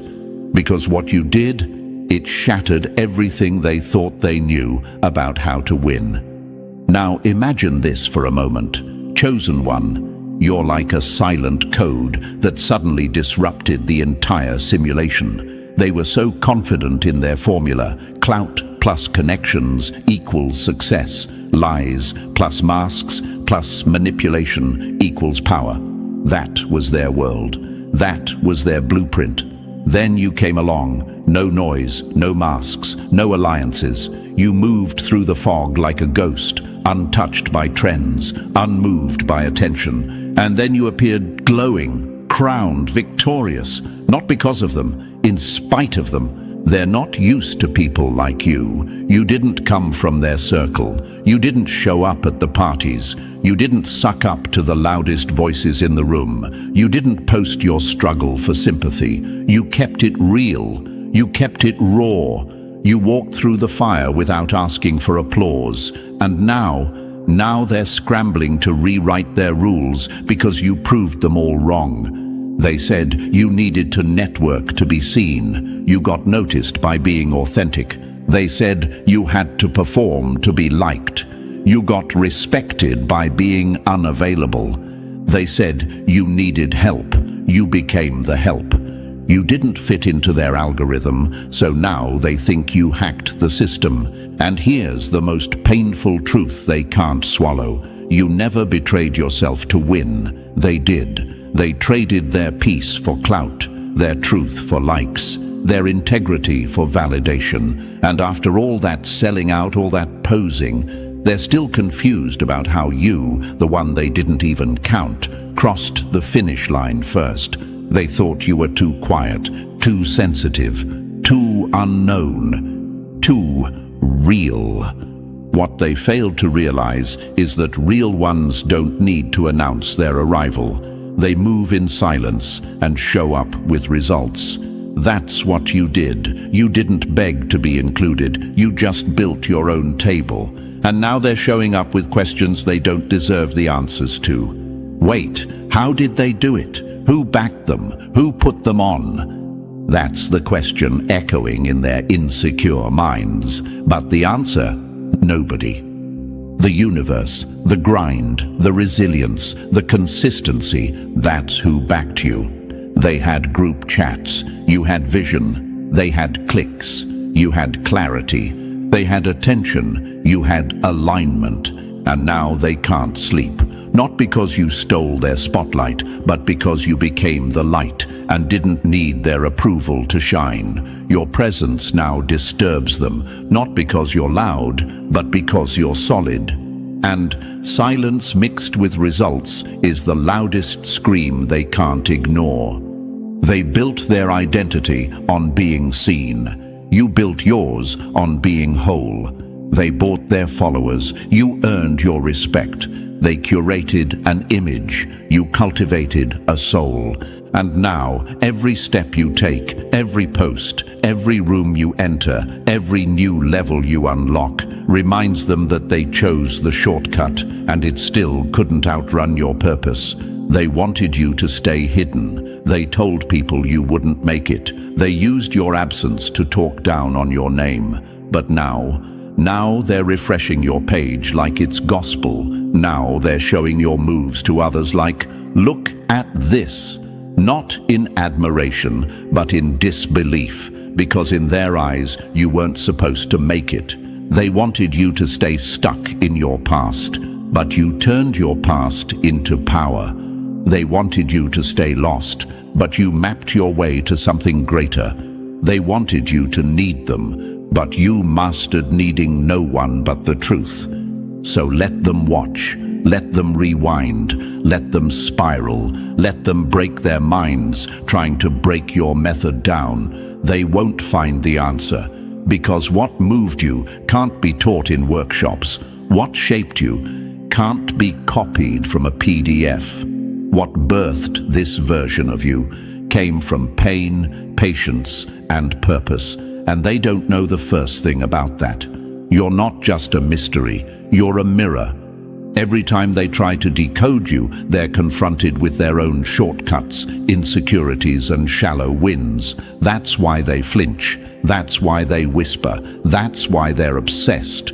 Because your glow exposed their shadows. Your calm exposed their noise. Your rise exposed their rot.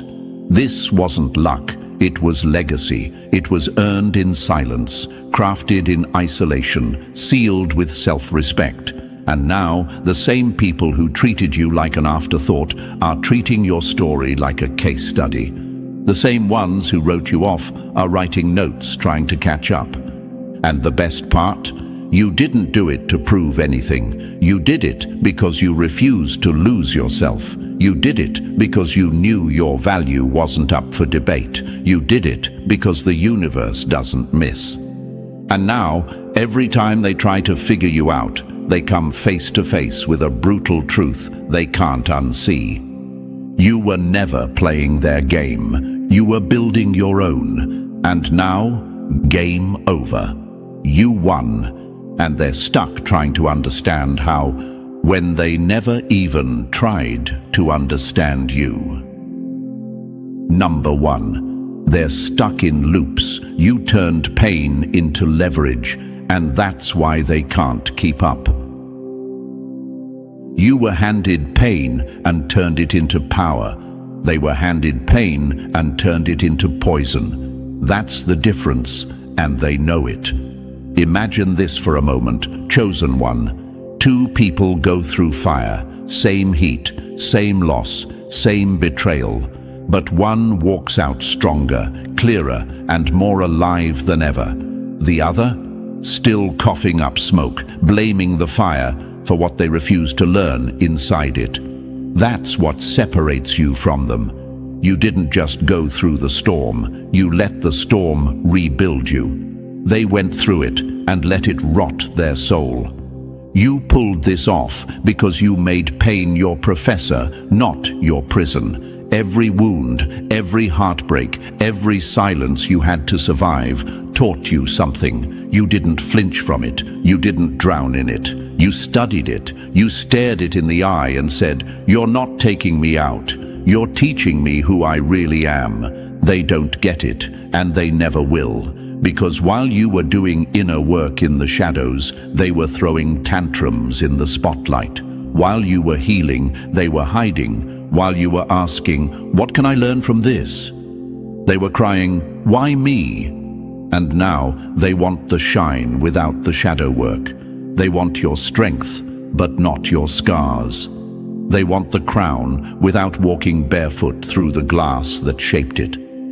Pain reveals character, but only to those willing to face the mirror without flinching. They keep asking, "How are you still standing after all that? How are you still soft? How are you still kind? How are you still open when people ripped you apart?" And the answer is simple, but it terrifies them. You chose not to become like the people who hurt you. You could have become bitter.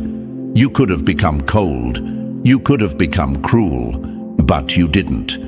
Because some part of you knew, deep down, that the world didn't need another broken, angry soul playing victim in disguise. It needed someone to break the pattern, and that someone was you. They let pain shut their hearts. You let pain sharpen your vision. You didn't have fewer problems. You probably had more, and not the kind of pain that posts well, the kind that doesn't even have language, the betrayal that leaves you questioning your own reflection, the loss that doesn't even come with a funeral, the kind of emotional chaos that could have destroyed you quietly, but instead it built something sacred inside you. And now they see your peace and it makes them itch. They see your glow and it bothers their spirit, not because they hate you, but because you remind them of the version of themselves they were too afraid to become. You remind them of the growth they avoided, the healing they skipped, the depth they feared. And now they're stuck in a cycle of resentment while you've turned your past into wisdom. Bitterness is the comfort food of cowards. You chose truth and it tasted bitter, but it set you free. They're clapping for your light now, but they weren't there for the nights you wanted to disappear. They weren't there for the tears no one saw, for the nights you questioned your worth, for the mornings you got up with a cracked heart and still chose to be kind. That's the part they'll never understand. That's the process they'll never respect. They scroll through your victories like spectators, not realizing what it took behind the scenes, because they think this was a one-time glow-up, a stroke of luck, a fluke. But this was slow, sacred work. This was choosing to rebuild yourself with no blueprint. This was crying without witnesses and healing without applause. This was evolution in silence. Imagine this, chosen one. Two people fall from grace. One chooses revenge, the other chooses redemption. One chooses to repeat the pain they went through, the other chooses to end the cycle. You were the second, and that's what makes them uncomfortable. They say they want peace, but they feed their soul drama. They say they want love, but they carry knives in every interaction. They say they want truth, but they lie to themselves every day. You didn't do any of that. You let pain strip you down, tear you open, and rebuild you with cleaner hands. You let the pain educate you on who you are and what you will never become. And that kind of clarity, that kind of emotional intelligence, it terrifies people who are still blaming the world for the wounds they refuse to heal. Your scars are your credentials. Their bitterness is their ceiling. They're not confused by your success. They're ashamed they didn't grow through their own pain the way you did. They're haunted by how you managed to stay soft in a world that tried to turn you hard. They're replaying their own trauma like a broken record while you turned yours into a symphony, a new rhythm, a deeper resonance. You became whole while they became hollow. And that's why they study you. That's why they stalk your page. That's why they whisper your name like it's a plot twist. Because deep down, they know They had the same storms, but they chose a different path. You walked through hell and came back with heaven in your chest. They walked through the same fire and chose to become ash. Now imagine this.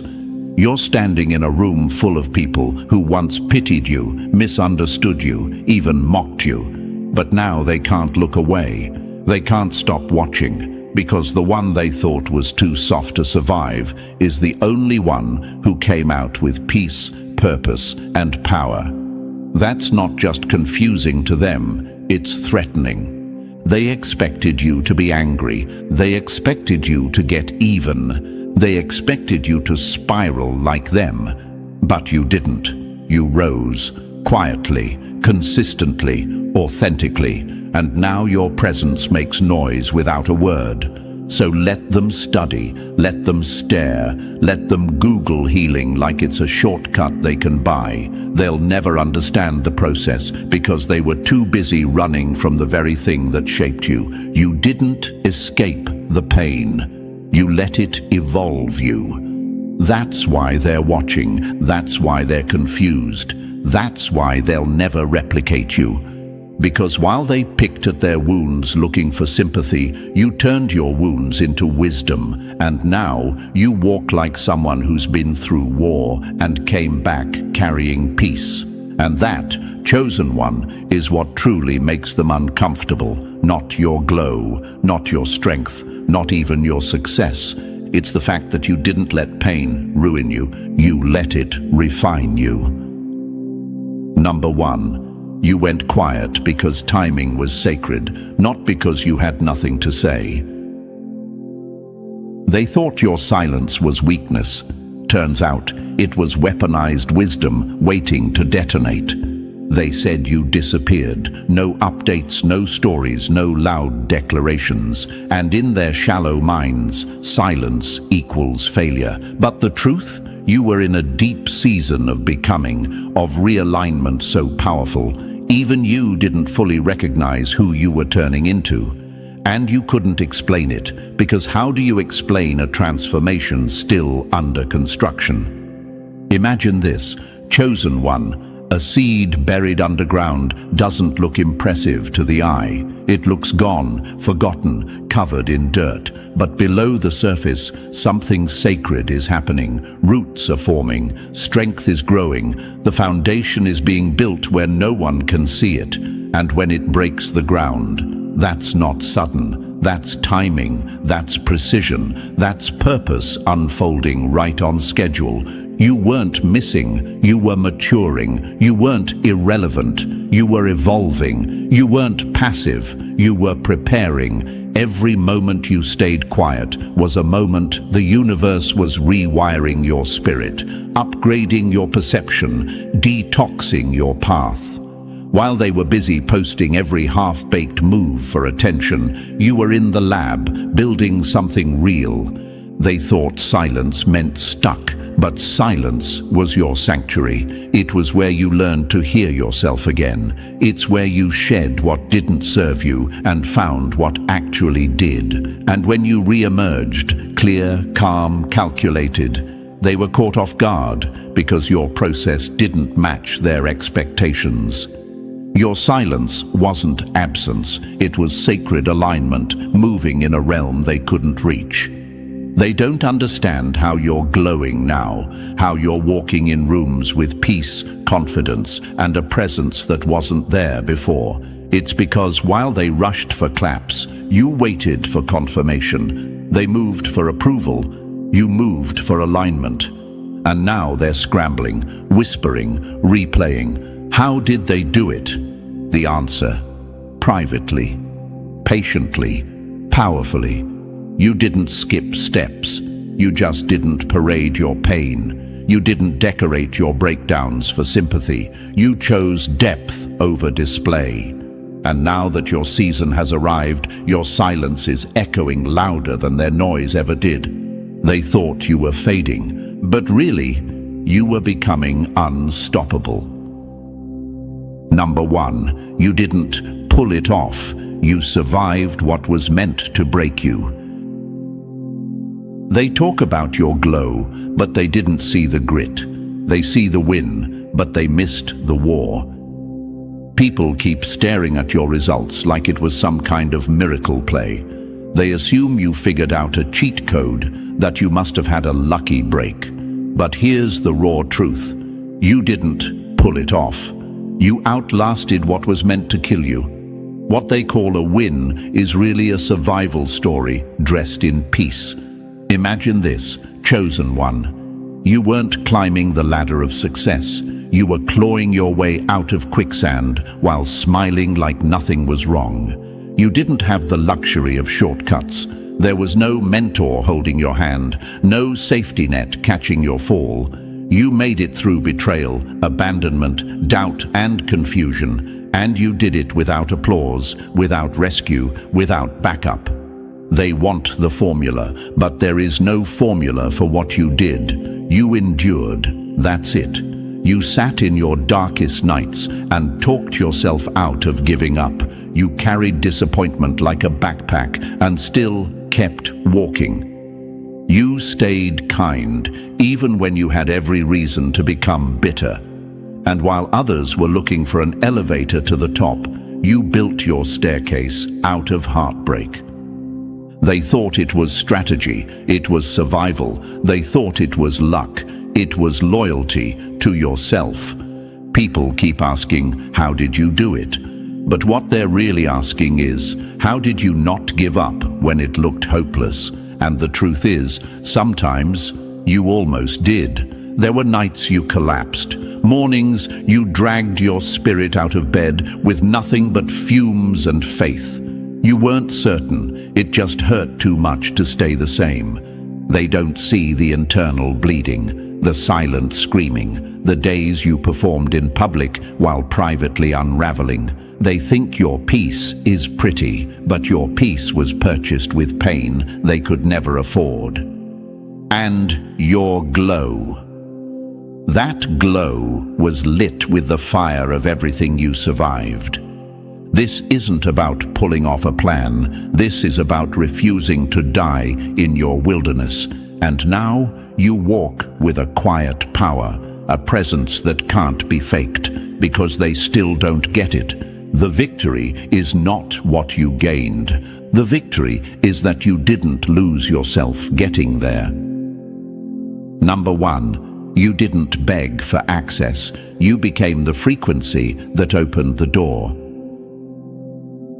You stopped asking for a seat at the table, and suddenly the whole building shifted in your direction. They still don't get it. They're watching you walk through doors they swore were locked, wondering who handed you the key. But the truth? No one gave you anything. You didn't force your way in. You didn't sell your soul or shrink your spirit. You aligned, and that alignment opened what approval never could.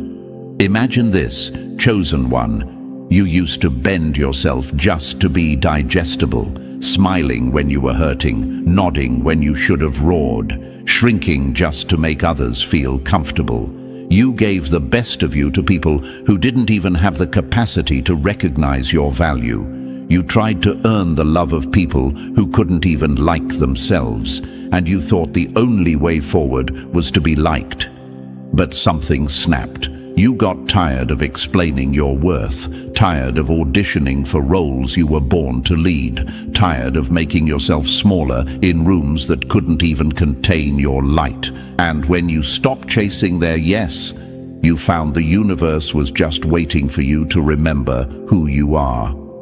Approval builds cages, alignment breaks chains. They don't understand why your life suddenly looks different, why things seem to flow now, but they weren't there when you stopped chasing validation and chose vibration, when you stopped performing for attention and started embodying truth. That's when the shift came. Not because you changed who you were, but because you stopped hiding who you are. While they were busy playing to the crowd, you were syncing with something deeper. You weren't waiting to be picked. You picked yourself. You stopped watering dead gardens and started planting in sacred soil. And now, Everything you touch blooms, and they're scrambling to figure out why. They're addicted to applause. You became aligned with assignment. That's the real glow-up.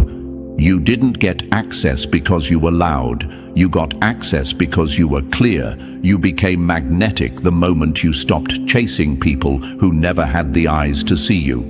And now, they're still out there auditioning. You already signed the contract with your purpose, with your peace, with your power.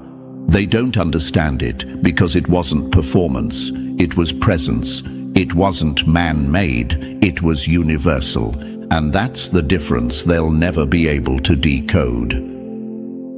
Number 1, they mocked your spirit, but you were playing a game they never studied.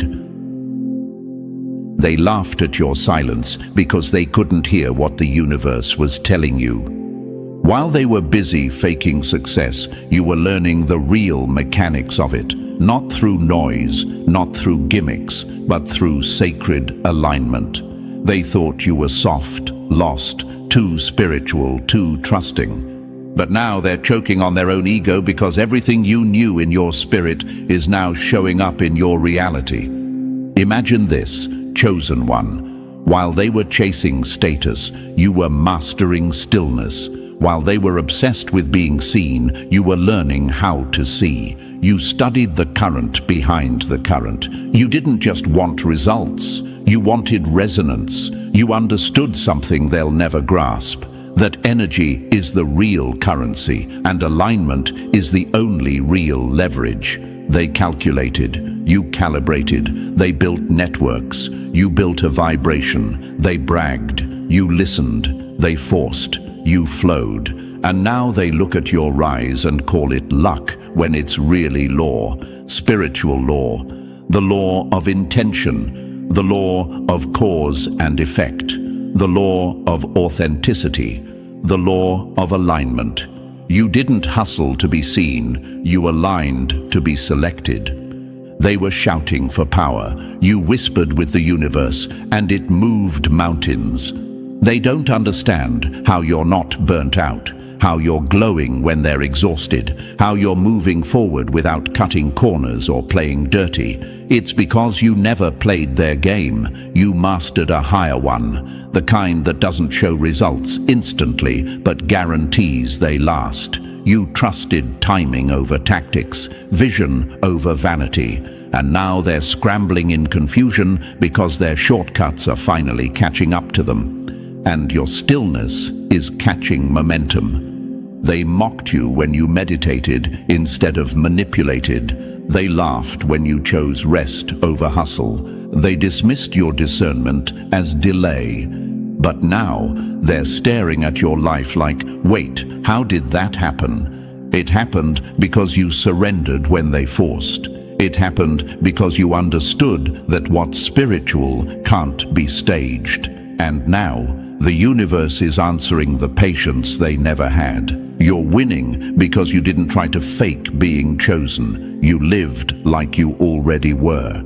Let them be confused. Let them whisper. Let them mimic. They can copy your style, but they can't access your source, because what you carry can't be replicated. It was revealed, and revelation isn't taught. It's earned through endurance and activated through obedience. Number 1, they're not threatened by you. They're terrified of what you reveal about them. You didn't expose them with your words. You exposed them by existing without needing to lie. They're spiraling right now, and not because you did anything to them. You didn't shade them, you didn't drag them, you didn't even speak their name. You just kept it real. You healed out loud. You grew in front of the same people who thought they had you figured out. And that's what's got them panicking, because you didn't just win. You proved you could win without selling your soul to do it.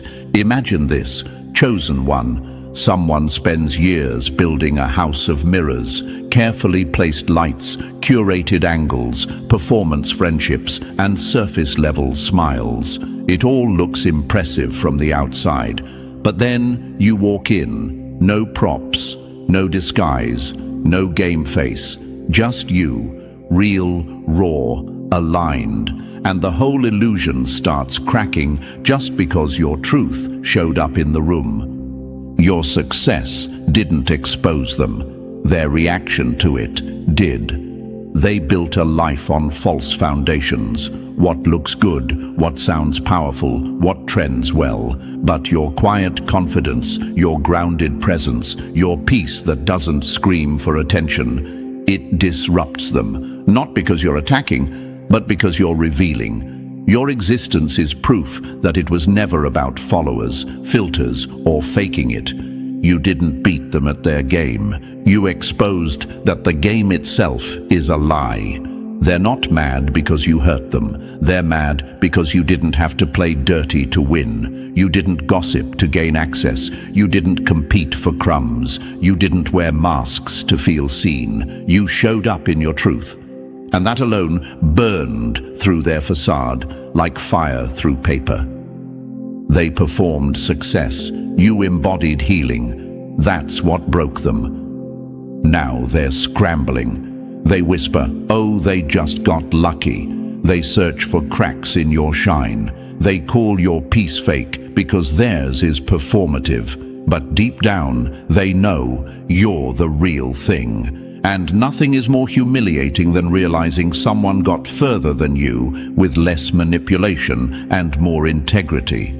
What they can't admit is this: they want what you have, not your shoes, not your clout, your peace, your clarity, your wholeness, but they can't fake their way to it, because your kind of success comes with healing. And healing requires honesty. That's the part they still run from. You didn't just rise. You became the mirror. And now they can't look away because you showed them exactly what they could have been if they didn't betray themselves. Now that's why they're really shook. Number 1, you didn't beat them. You survived what they prayed would break you. They threw stones to bury you, but you built a throne with every single one. They thought they ended you, quietly, strategically, without even having to say your name. Gossip was their weapon, rejection was their ritual, silent sabotage was their sport. But you didn't fold, you didn't flinch, you didn't even respond. You outlasted them, and that's the part they can't swallow. Because in their minds, you were supposed to disappear. Imagine this, chosen one. They lit fires behind closed doors, hoping the smoke would suffocate your future. But instead, you learned how to breathe in chaos. You didn't get ahead by shouting louder or showing off. You got ahead by learning how to walk through the heat with grace. They didn't expect that. They expected you to break, to beg, to fade. But you didn't. You built.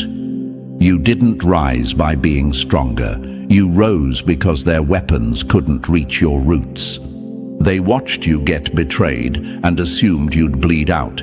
They celebrated your silence, thinking it meant surrender. They smiled in your face, all while twisting the knife deeper. But what they didn't know is that you weren't driven by ego. You were driven by destiny. You weren't seeking revenge. You were answering a calling. While they were plotting your collapse, life was shaping your resilience. Every betrayal became another layer of armor. Every rejection, another compass toward your real path. And now that you're standing here, whole, healed, unbothered, they're spiraling because they know what they did, and they can't figure out how someone they tried so hard to break is still shining with this kind of peace.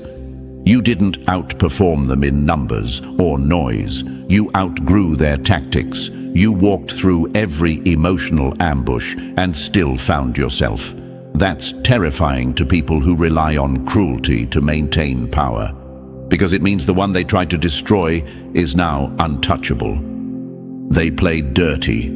You played long, and you're still here. That alone is the victory. Now they're stuck, watching you thrive while choking on the consequences of their own character. And the most painful part for them? You never retaliated. You just survived. With grace, with growth, with silence that screamed, "I'm still here." That's what they can't fake. That's what they can't stop watching. And that's why they're losing sleep. Not because you won, but because they lost, even with all their weapons drawn. Number 1, you're not confusing. You're unprogrammable, and that's what scares them.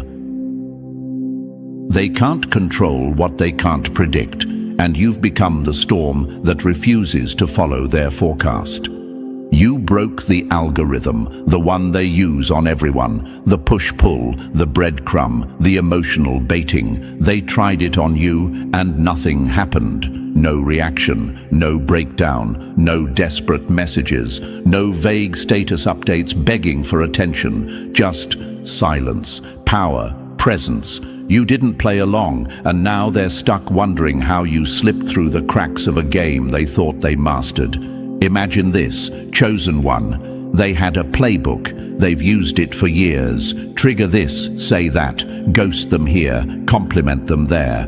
People bend, people break, people come crawling, but not you. You became unreadable. You became unreachable. And it shook them because you were supposed to follow the script. Instead, you rewrote your entire story. You didn't ghost them back. You elevated in silence, and that silence spoke louder than revenge ever could. They studied your patterns looking for weaknesses. They prodded your insecurities, hoping for reactions. But you evolved out of the loop they depend on. You don't seek closure from chaos. You don't entertain clowns when you've outgrown the circus. You're not predictable, not because you're erratic, but because you're healed. You no longer move from wounds. You move from wisdom. You don't need noise to be seen. You don't need chaos to feel alive. That's why they can't figure you out. You don't chase what walks away. You don't perform for approval. You don't play emotional chess with people who never respected the board in the first place. While they were busy crafting strategies to bait you, you were building a mind they couldn't hack, a soul they couldn't shake, a calm they couldn't counterfeit. You didn't just escape their algorithm, you broke their illusion of control. Now they're spiraling, not because you hurt them, but because they can't predict you. And when people can't predict you, they can't manipulate you. That's the part eating them alive. You became a glitch in their system, an error in their expectations. And the moment they realized their tricks no longer worked on you, they had to face something even scarier than your silence. The truth that they never had power in the first place. You don't owe them energy. You don't owe them explanation. You owe yourself peace. And peace, chosen one, is the greatest rebellion of all. Number 1. You didn't just succeed. You escaped what was killing your soul in disguise. You weren't saved by luck. You were saved by letting go of what everyone else was still dying to keep. They don't talk about this part. They talk about your glow, your wins, your rise, but they never stop to ask what you left behind to get here, because if they did, they'd realize this wasn't a glow-up, it was an exodus. Not from failure, but from emotional slavery. You didn't just walk away from pain. You walked away from people who wore love like a mask, but handed you poison underneath. Imagine this, chosen one, waking up one day and realizing the prison you're in doesn't have bars. It has birthday cards, shared DNA. We've always done it this way. It's being bled dry by emotional obligations, suffocated by outdated loyalty, trapped in rituals of pain, disguised as tradition. Most people never leave. They stay in those cages because guilt feels safer than growth. But you ran. You left everything that was rotting your soul, even when it had your last name on it. You didn't pull it off because you were stronger. You pulled it off because you chose your soul over their comfort. They call you cold, distant, changed. But that's because they were feeding on your silence, your tolerance, your identity. And when you cut that off, you exposed their dependency on your pain. You were the emotional anchor they used to keep the dysfunction alive. But the day you said no more was the day you became the one thing they feared the most, a cycle breaker. You didn't walk away from love. You walked away from versions of love that required you to abandon yourself. You walked away from people who said, "But we're family," while refusing to do the bare minimum of healing. You walked away from comfort that came with a cost, and that cost was you. Now they look at your peace and call it rebellion. But what it really is reclamation. You reclaimed your mind, your time, your future. You stopped playing the role. You stopped absorbing generational shame. And you rewrote the script that everyone else was too afraid to question. They're still loyal to the cage. You flew out of it. That's why they don't get it. You didn't just win, you escaped. You didn't just heal, you redefined the meaning of home. You broke the chain. You ended the performance. You sacrificed their approval for your authenticity. And now, you walk free while they're still clinging to the illusion. You didn't betray them. You rescued yourself. That's the part they'll never understand, and that's why you'll never go back. Number 1. You didn't win their game. You rewrote reality and built a kingdom from scratch.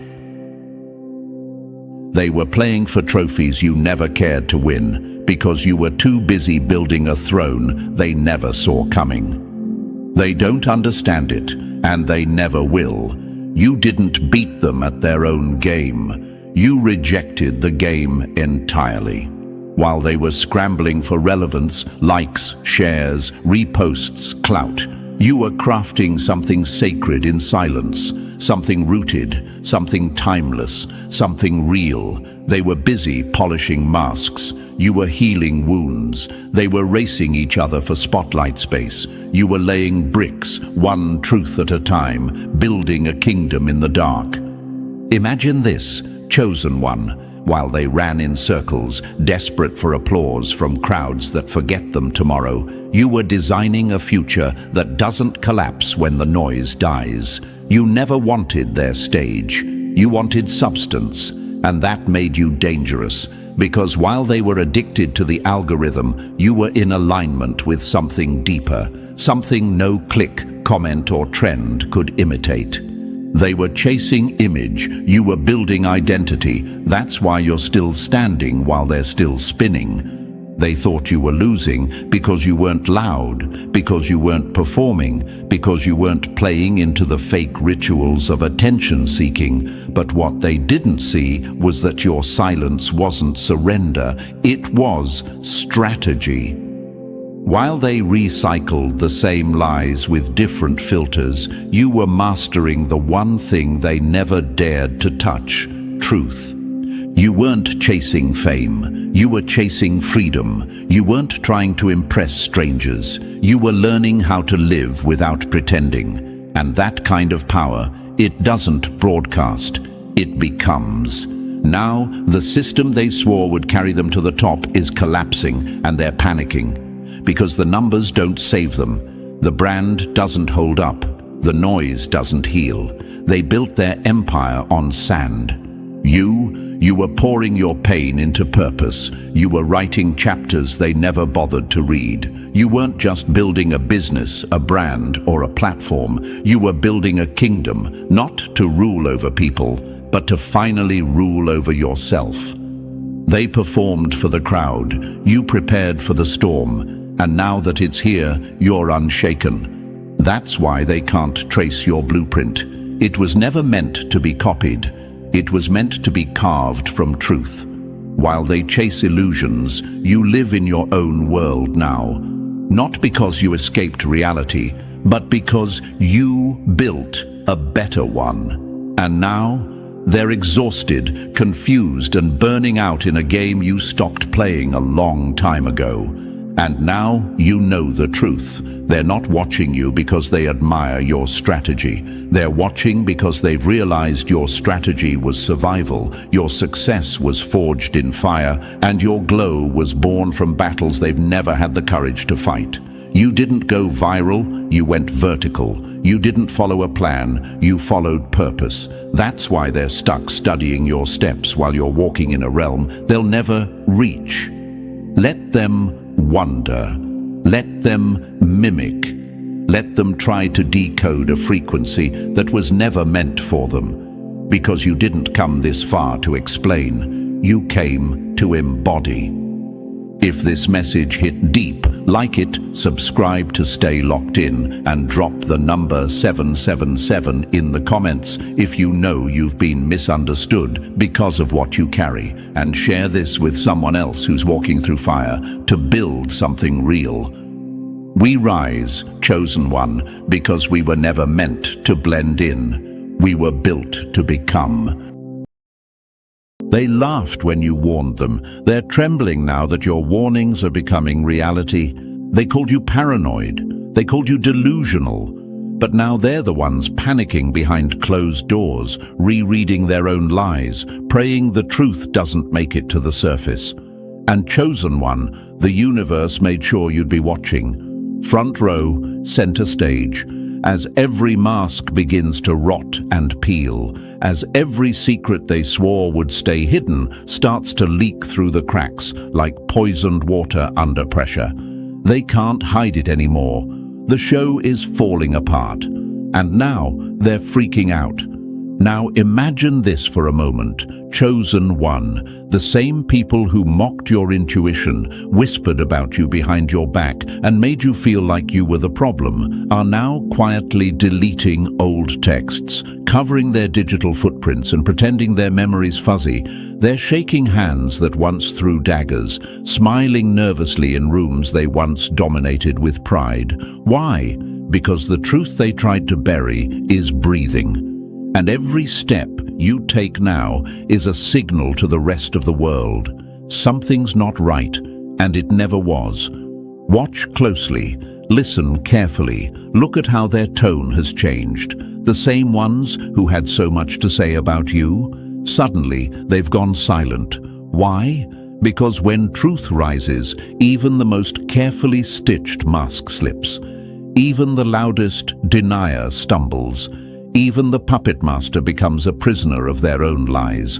And you, chosen one, are the reason that truth is rising. You were never meant to bow. You were meant to expose. And thank you, chosen one. Don't forget to pay this message forward by simply pressing the like and subscribe buttons to help spread this message to more souls. It's the responsibility of all of us to spread the light. And thank you, chosen one, for being part of this mission. You're not just watching history shift, you are the shift. You are part of a force that has no leader, no face, but moves with the power of a storm. Now, let's get back to what matters. They can't hide it anymore. The guilt is leaking through their pores like sweat in a courtroom. You don't even need to confront them. Just be present. Just exist. Your very energy is triggering tremors in the illusions they spent years constructing. And the wild part, most of them still don't even understand how you see it all so clearly now. But you do. You've been shown the behind-the-scenes footage. You've felt the invisible strings they used to manipulate not just you, but the entire room. And now that you've cut those strings, oh, they're panicking. This isn't just exposure, this is collapse. This is when the villain of the story finds out the cameras were rolling the whole time. This is when the universe starts collecting receipts in public. This is when the same voices that silenced you start echoing with regret, because your silence wasn't weakness, it was strategy. You've always known something was off, that their smiles didn't match their energy, that their words were rehearsed, that their stories had holes too perfectly patched. But you stayed quiet, hoping they'd come clean, hoping they'd evolve. And when they didn't, you evolved without them. That's what they can't process. That's what's making them unravel.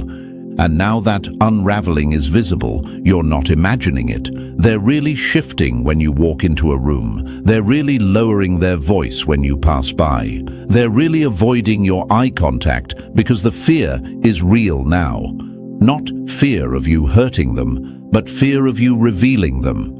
The truth is their biggest enemy, and guess what, chosen one? You carry it like a torch, and torches expose shadows. Remember this, the most dangerous kind of truth is the one that no longer needs to be spoken. It's the kind that's felt, the kind that moves through a room like electricity. That's you now. You don't even need to tell your side of the story. Your energy is your side. And their panic, that's your confirmation. So don't be surprised when they start rewriting history, trying to paint themselves as victims, twisting timelines, or pretending they were just misunderstood. That's not honesty, that's desperation, because their web is collapsing and you, chosen one, are no longer tangled inside it.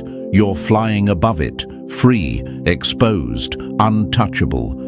This isn't the time to question your vision. It's the time to trust it more than ever. The illusions are burning, the lies are choking their creators, and every time you stand in your truth, another mask falls. Every time you breathe without shame, another illusion dies. They know it's over, and that's why they're freaking out.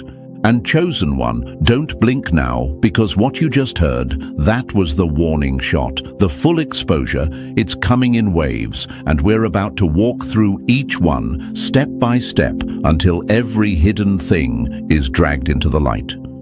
So, if you feel the chills, if something inside you knows this truth is personal, drop the number 777 in the comments to confirm you're aligned with this frequency. And if this message hit deep, bless the mission with a super thanks.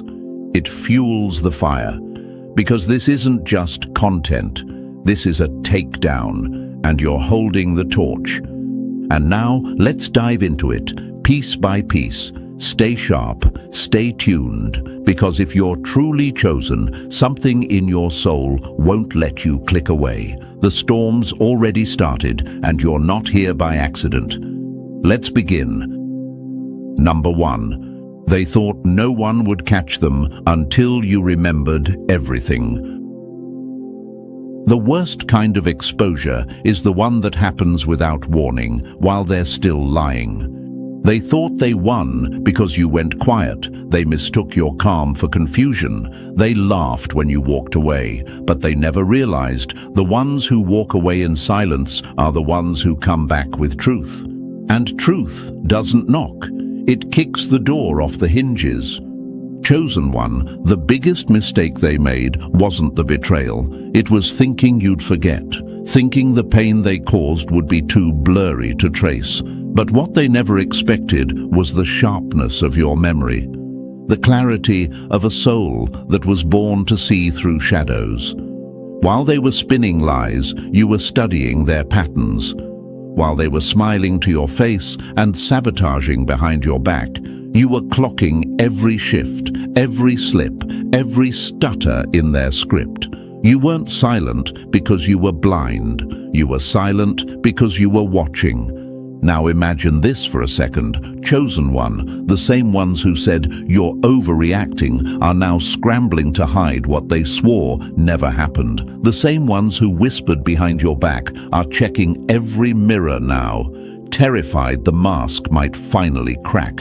They had the nerve to call you paranoid, but now they're the ones looking over their shoulders. And that's what poetic justice looks like. Because here's a fact that can't be denied. When someone remembers from the soul, not the mind, they don't just expose people, they dismantle legacies. They don't need revenge, they become proof. And that's what you are now, living proof that not only did you survive, but you remember the truth with surgical precision. Their timeline is collapsing because your memory is aligning. They lied in layers, but you remember in sequence. And that's what's ripping the veil off, piece by piece.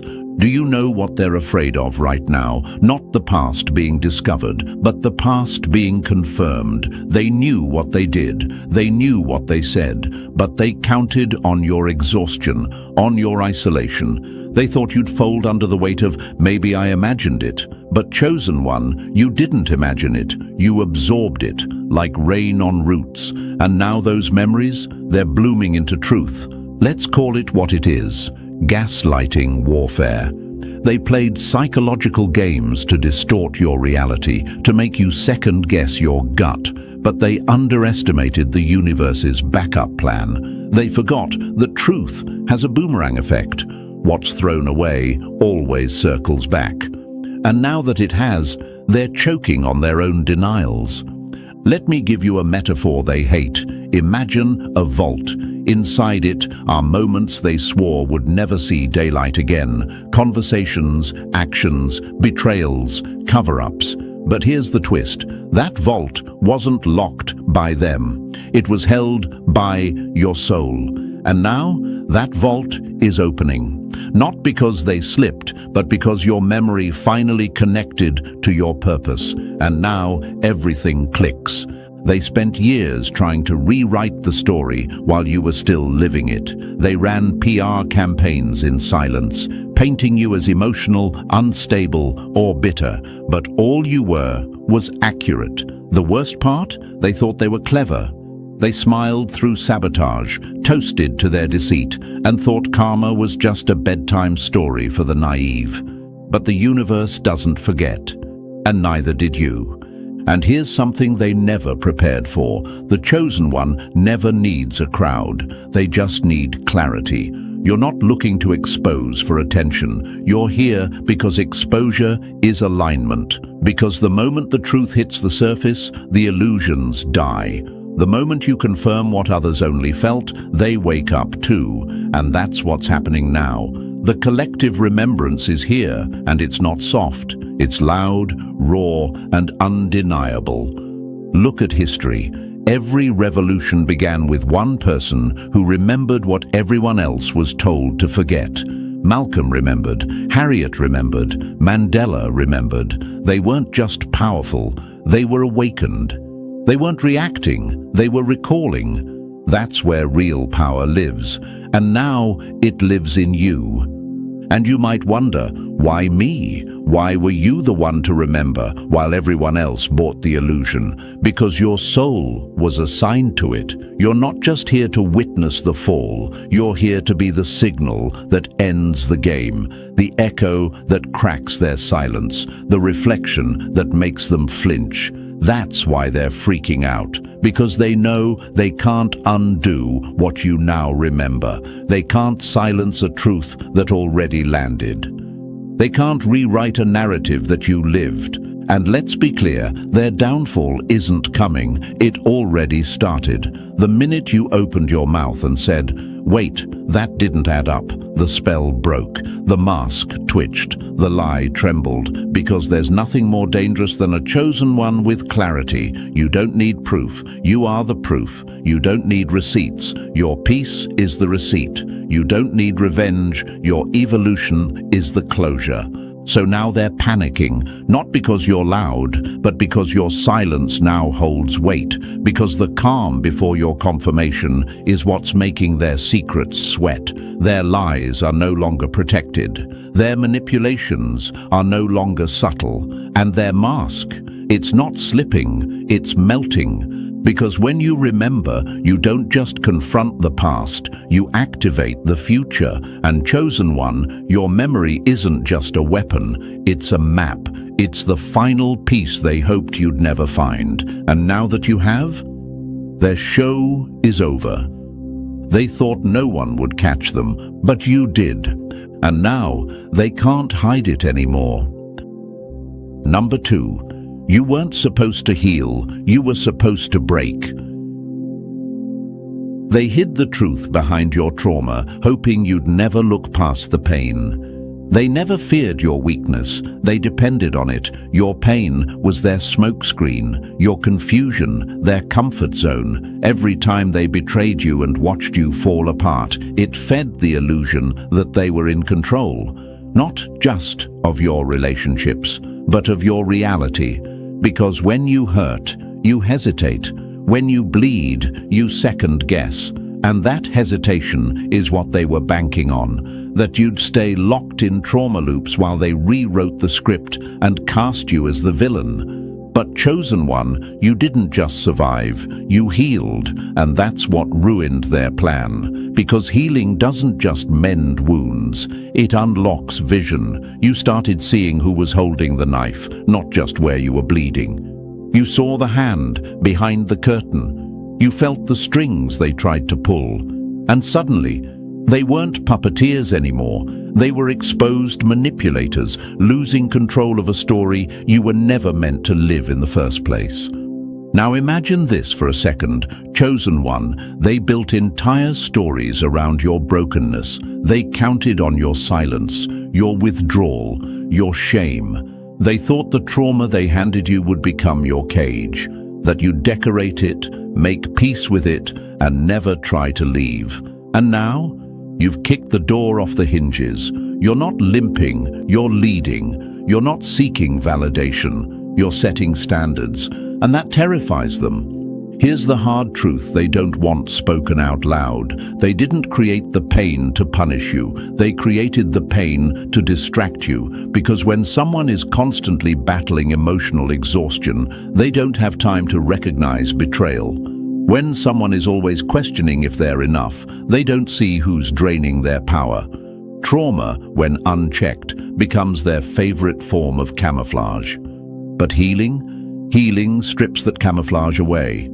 And chosen one, your clarity now makes their shadows impossible to hide in. Let me give you a metaphor they can't stand. Imagine a glass box filled with smoke. From the outside, they convince everyone it's empty, that there's nothing to see, nothing to fear. But once the smoke clears, every trap, every snake, every manipulative tactic becomes visible.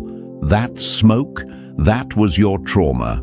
And now that it's cleared, the truth is loud, ugly, and undeniable. And here's the most brutal twist of all. They didn't expect your nervous system to recover. They didn't think your voice would stabilize. They assumed the scars they left would keep reopening every time they reappeared. But your healing reprogrammed everything. They used to be able to ruin your day with one message, one tone shift, one look. Now they send their signals and you don't even flinch. That's what has them spiraling. Because chosen one, you're not reacting the same. And when you don't react, manipulators lose their oxygen. They pull a string and it doesn't work. They trigger a memory and it doesn't sting. They try to control the room and you simply leave it. That's not just power, that's liberation. And it drives them insane. And here's something they'll never say out loud. They liked you better broken. They loved you when you doubted yourself, when you over-apologized, when you played small. Because every time you chose peace over confrontation, they gained ground. Every time you turned the other cheek, they took it as weakness, not wisdom. But now they're the ones uncomfortable. You walk in with presence and the whole room shifts. You're not explaining anymore, you're not defending, you're just being. And that's enough to expose every lie they ever spoke about you. They branded you unstable while they destabilized you. They called you dramatic while they orchestrated drama. They labeled you too much while feeding off your light in secret. And now, with your clarity intact, you see how inverted everything was. You weren't too much. You were the threat, not because of what you did, but because of who you could become. And now you have become it. Look around. Notice how quiet they've gotten. The ones who used to gossip non-stop, silent. The ones who worried about you, suddenly distant. The ones who kept checking in to see how you're doing, gone. Because the healed version of you doesn't feed their narratives. The healed version of you doesn't need approval, and the healed version of you doesn't sit at tables where poison was once served with a smile. Let me give you a fact that confirms what you've been feeling. Studies show that once a person detaches emotionally from a toxic pattern, the manipulator behind it often escalates, not because they care, but because they can't stand losing control. And if you've noticed the guilt tripping, the fake apologies, the "why are you acting different" energy, that's your confirmation. You healed, and they can't play their old role anymore. Now think about this. Every famous revolutionary, artist, leader, at some point they were broken, not by life, but by the people closest to them, and every time they were told to just move on, stop being dramatic, or you're too sensitive. But the moment they healed, history changed, because the truth is, chosen ones aren't chosen because they never break. They're chosen because they always rise. You're rising now, and they can feel it. So now they're the ones hurting, not because you hurt them, but because you don't anymore. You don't give them that reaction, that vulnerability, that open wound they used to poke. You're walking around sealed, clean, a soul that faced fire and came out glowing, and it's burning them alive, because the version of you that heals is the version they fear most, the one who walks in truth, speaks with clarity, loves with boundaries, leaves without guilt. You weren't supposed to get here, but you did. And now they're freaking out, because no amount of manipulation can undo a chosen one who's healed. Number 3. They told a story so loud, they forgot you still had a voice. Narratives collapse when the truth speaks calmly. They screamed, slandered, twisted timelines, and rewrote entire chapters of your life, loud enough to drown out your truth. But they made one fatal miscalculation. They mistook your silence for surrender.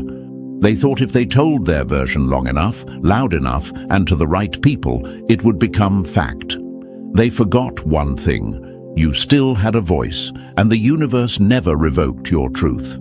They painted you as the villain so convincingly, even you started to question your own memories. Was I wrong? Did I overreact? Maybe it really was my fault. These questions weren't born in your soul. They were planted, strategically, intentionally, because if you questioned your own truth, you'd never feel safe enough to speak it.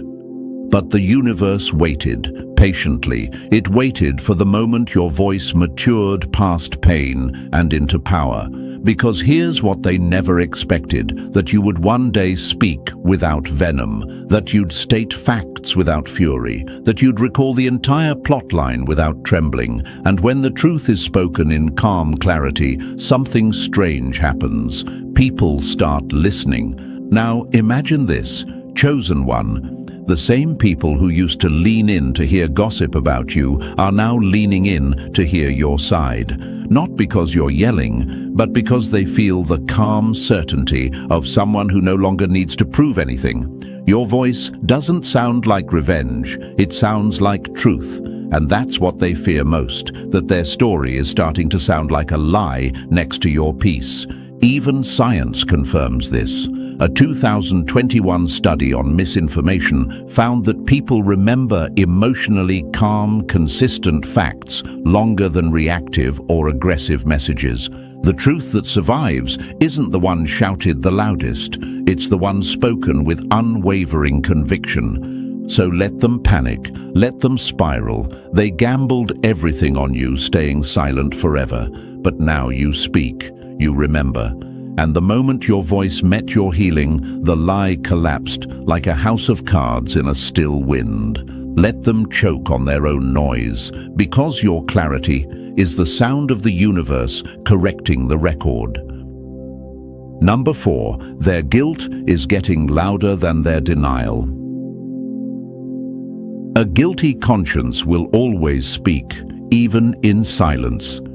It's written all over them now. Their body flinches before their mouth opens. Their smile doesn't reach their eyes. Their voice cracks in places they used to speak with pride. This isn't coincidence, it's collapse. Their guilt is louder than their denial now, and the universe made sure you'd notice every glitch in their performance. They used to be composed, didn't they? So smooth with the lies, so calculated with the stories. But now, even their silence trembles. That's the thing about guilt. It doesn't stay hidden for long. It leaks, it festers, and then it spills in the way they stutter, retreat, and over-explain things no one asked them to explain. Watch them, chosen one. Watch how they avoid the places they used to parade in. Watch how they squirm when someone casually mentions your name. Watch how they conveniently can't remember the same stories they told with confidence. It's not confusion, it's corrosion. The truth is eating them alive from the inside out. And here's the kicker. They thought you'd never make it this far. They were sure you'd still be crawling through your pain, second-guessing your instincts, begging for clarity. But instead, you walked out, and now your very existence is a trigger. You didn't have to expose them. Their guilt is doing all the work. The universe has a strange sense of justice. Sometimes it doesn't roar, it whispers. It lets the weight of silence become unbearable. And right now, they are carrying the weight of every lie, every betrayal, every cover-up they swore would never surface. And the louder their conscience gets, the quieter their crowd becomes. Why? Because even those who once clapped for the performance can feel something's off now. The energy doesn't lie. And chosen one, you don't even have to raise your voice. Just being at peace is proof. Just breathing without needing to explain is evidence. Their denial can't compete with your divine clarity. Their mask is falling, not because you ripped it off, but because guilt is heat, and heat melts plastic every single time. Let them sweat. Let them choke on the silence they once weaponized, because now it's telling your side of the story for you. Number 5. They built a house of mirrors, but you brought the sun. Illusions don't survive light. They never fought you with facts. They fought you with illusions. They didn't need the truth to be on their side. They just needed enough confusion to cloud your clarity. So they built a house of mirrors. Every time you stepped forward, the reflection distorted. They twisted your words, redirected blame, and made you question your own reflection. Gaslight after gaslight. Every wall you turned to was just another illusion, a setup to make you think the problem was you. But they made one fatal mistake. They built their kingdom on smoke, and smoke has one natural enemy, light. Chosen one, the light you walk with now is not soft or apologetic. It's sharp, it's exposing. It doesn't ask questions, it reveals answers. You didn't need to tear their house down, you just had to shine. And now, every wall of illusion they built is turning transparent. That sun you carry, it's burning straight through their performances. Look at how they squint now when you're around. Not because you did something wrong, but because your clarity is too much for the lies they rehearsed. Look how quiet they get when you speak, not because you're harsh, but because the reflection they tried to trap you in is now bouncing back onto them. They made you the villain in their version of the story, hoping you'd spend your life trying to fix a lie. But you stopped fighting mirrors. You started radiating truth. And let me tell you something powerful. Light doesn't argue. It just reveals. It reveals what they tried to bury. It reveals who they really are when no one's watching. It reveals how your innocence was never the problem, their manipulation was. They can't twist it anymore, not when the light is this bright. They used to say, "You're overreacting." Now they say nothing at all, because chosen one, the sun doesn't explain itself, it just rises. So keep shining, don't dim for anyone. They'll call it arrogance, rebellion, ego, but deep down, they know it's exposure, and no house of mirrors can stand when the one walking through it carries the dawn. Number 6. Their peace was based on your silence, now it's war. What they called peace was really just your suppression. Chosen one, let's be brutally honest, what they called peace was never peace. It was control. It was you walking on eggshells so they could sleep at night. It was you swallowing your truth while they fed lies to the crowd. It was you clenching your fists under the table while they smiled and played innocent. And the moment you spoke, the room shifted. Not because you were wrong, but because their mask couldn't survive your truth. Let that sink in. Their entire sense of comfort was built on your silence. Their harmony was held together by your restraint. And now that you've broken the silence, now that your voice is steady and your spine is strong, they're calling it chaos. They're calling you the disruptor. Why? Because they can't function in a world where you're no longer willing to be quiet. What they fear isn't noise, it's clarity. What they dread isn't conflict, it's accountability. And now that you've reclaimed your voice, every fake friendship, every false alliance, every sugar-coated manipulation they built is beginning to fall like a house of cards in a windstorm. They don't want peace, they want submission, and when you refuse to fold, that's when they call it war. But here's the truth they don't want to admit. They were never at peace. They were just undisturbed by your silence. And now that you're loud with truth, they're losing control, and they know it. Look closely, chosen one. The same people who once said, "Why can't you just let it go?" are now panicking behind the scenes. Because truth, when spoken from a healed place, doesn't sound like revenge. It sounds like judgment. And nothing terrifies a liar more than being seen clearly. Let them panic. Let them scramble. You didn't start a war. You ended the fake truce they forced you into. You didn't bring destruction. You just removed the illusion of peace they used to keep you small. And here's the part that drives them wild. The universe backs you now. You're not shouting, you're vibrating truth. And truth doesn't ask permission to be heard. It just is. And once it's out, there's no going back. Let the false peace burn. Let the war they feared arrive, because this time it's not about revenge, it's about reclamation. Number 7. They're running scared, but still smiling in public. Fake calm is the mask of a collapsing kingdom. Chosen one, don't be deceived by the surface. They may still show their teeth in photos. They may still post their half-hearted quotes about peace and positivity. They might even pretend to be thriving. But behind the curtain, it's a circus of chaos. Their kingdom is crumbling and they know it. You can hear it in their sudden silence. You can feel it in their forced laughter. The same ones who tried to bury you with lies are now trying to hold their own stories together with trembling hands. This is what happens when illusion meets consequence. They're running, but with a smile, scrambling for control, but wearing pearls of composure. It's performative peace, and it's louder than a scream to those who can see through it. Because you, chosen one, are no longer spellbound by their presentation. You've been in the shadows, watching, healing, rising, and now the stage they built to make you look small has turned into their trial ground, and the lights are too hot for masks to stay on long.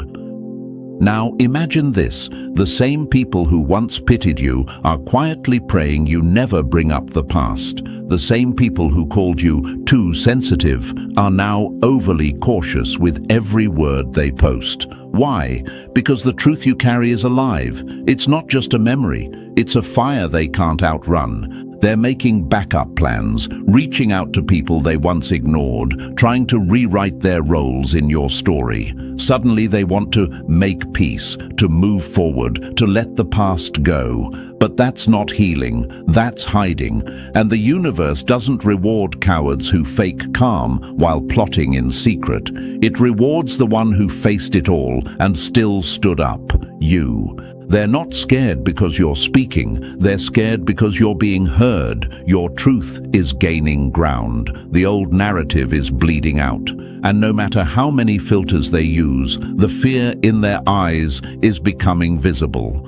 So smile back, chosen one, but do it from power, from presence, from peace they didn't give you and can't take away.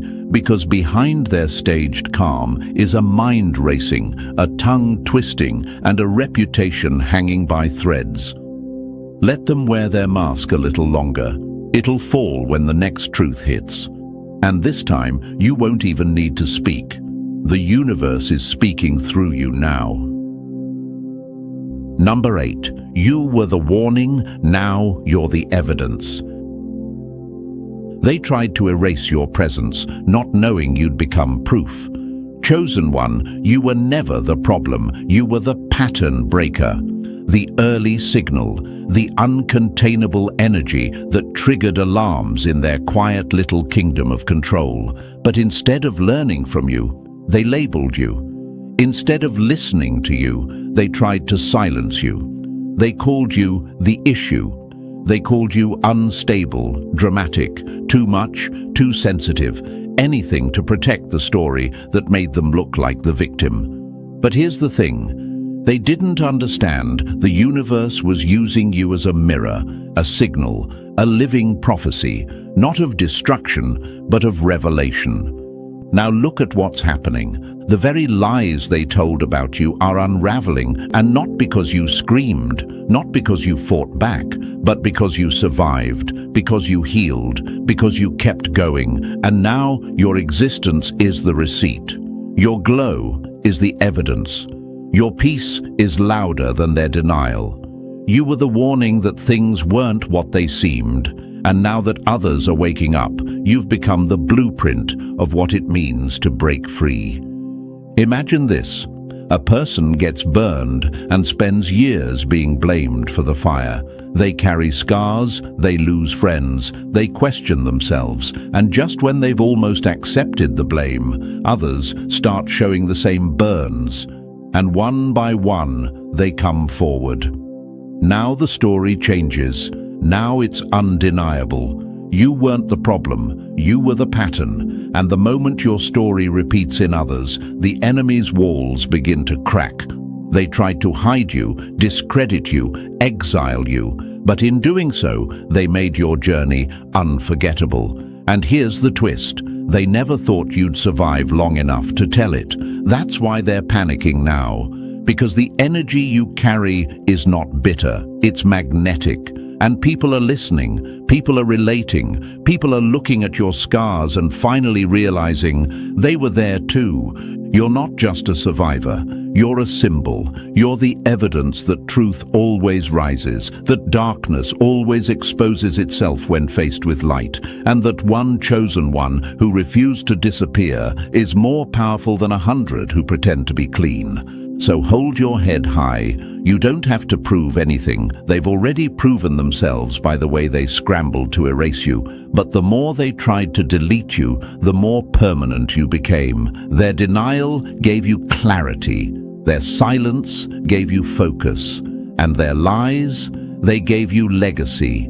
You were the warning. Now you are the evidence. And chosen one, they can't hide from that anymore. Number 9. They can't explain why you're still standing. Survival is rebellion when they tried to erase you.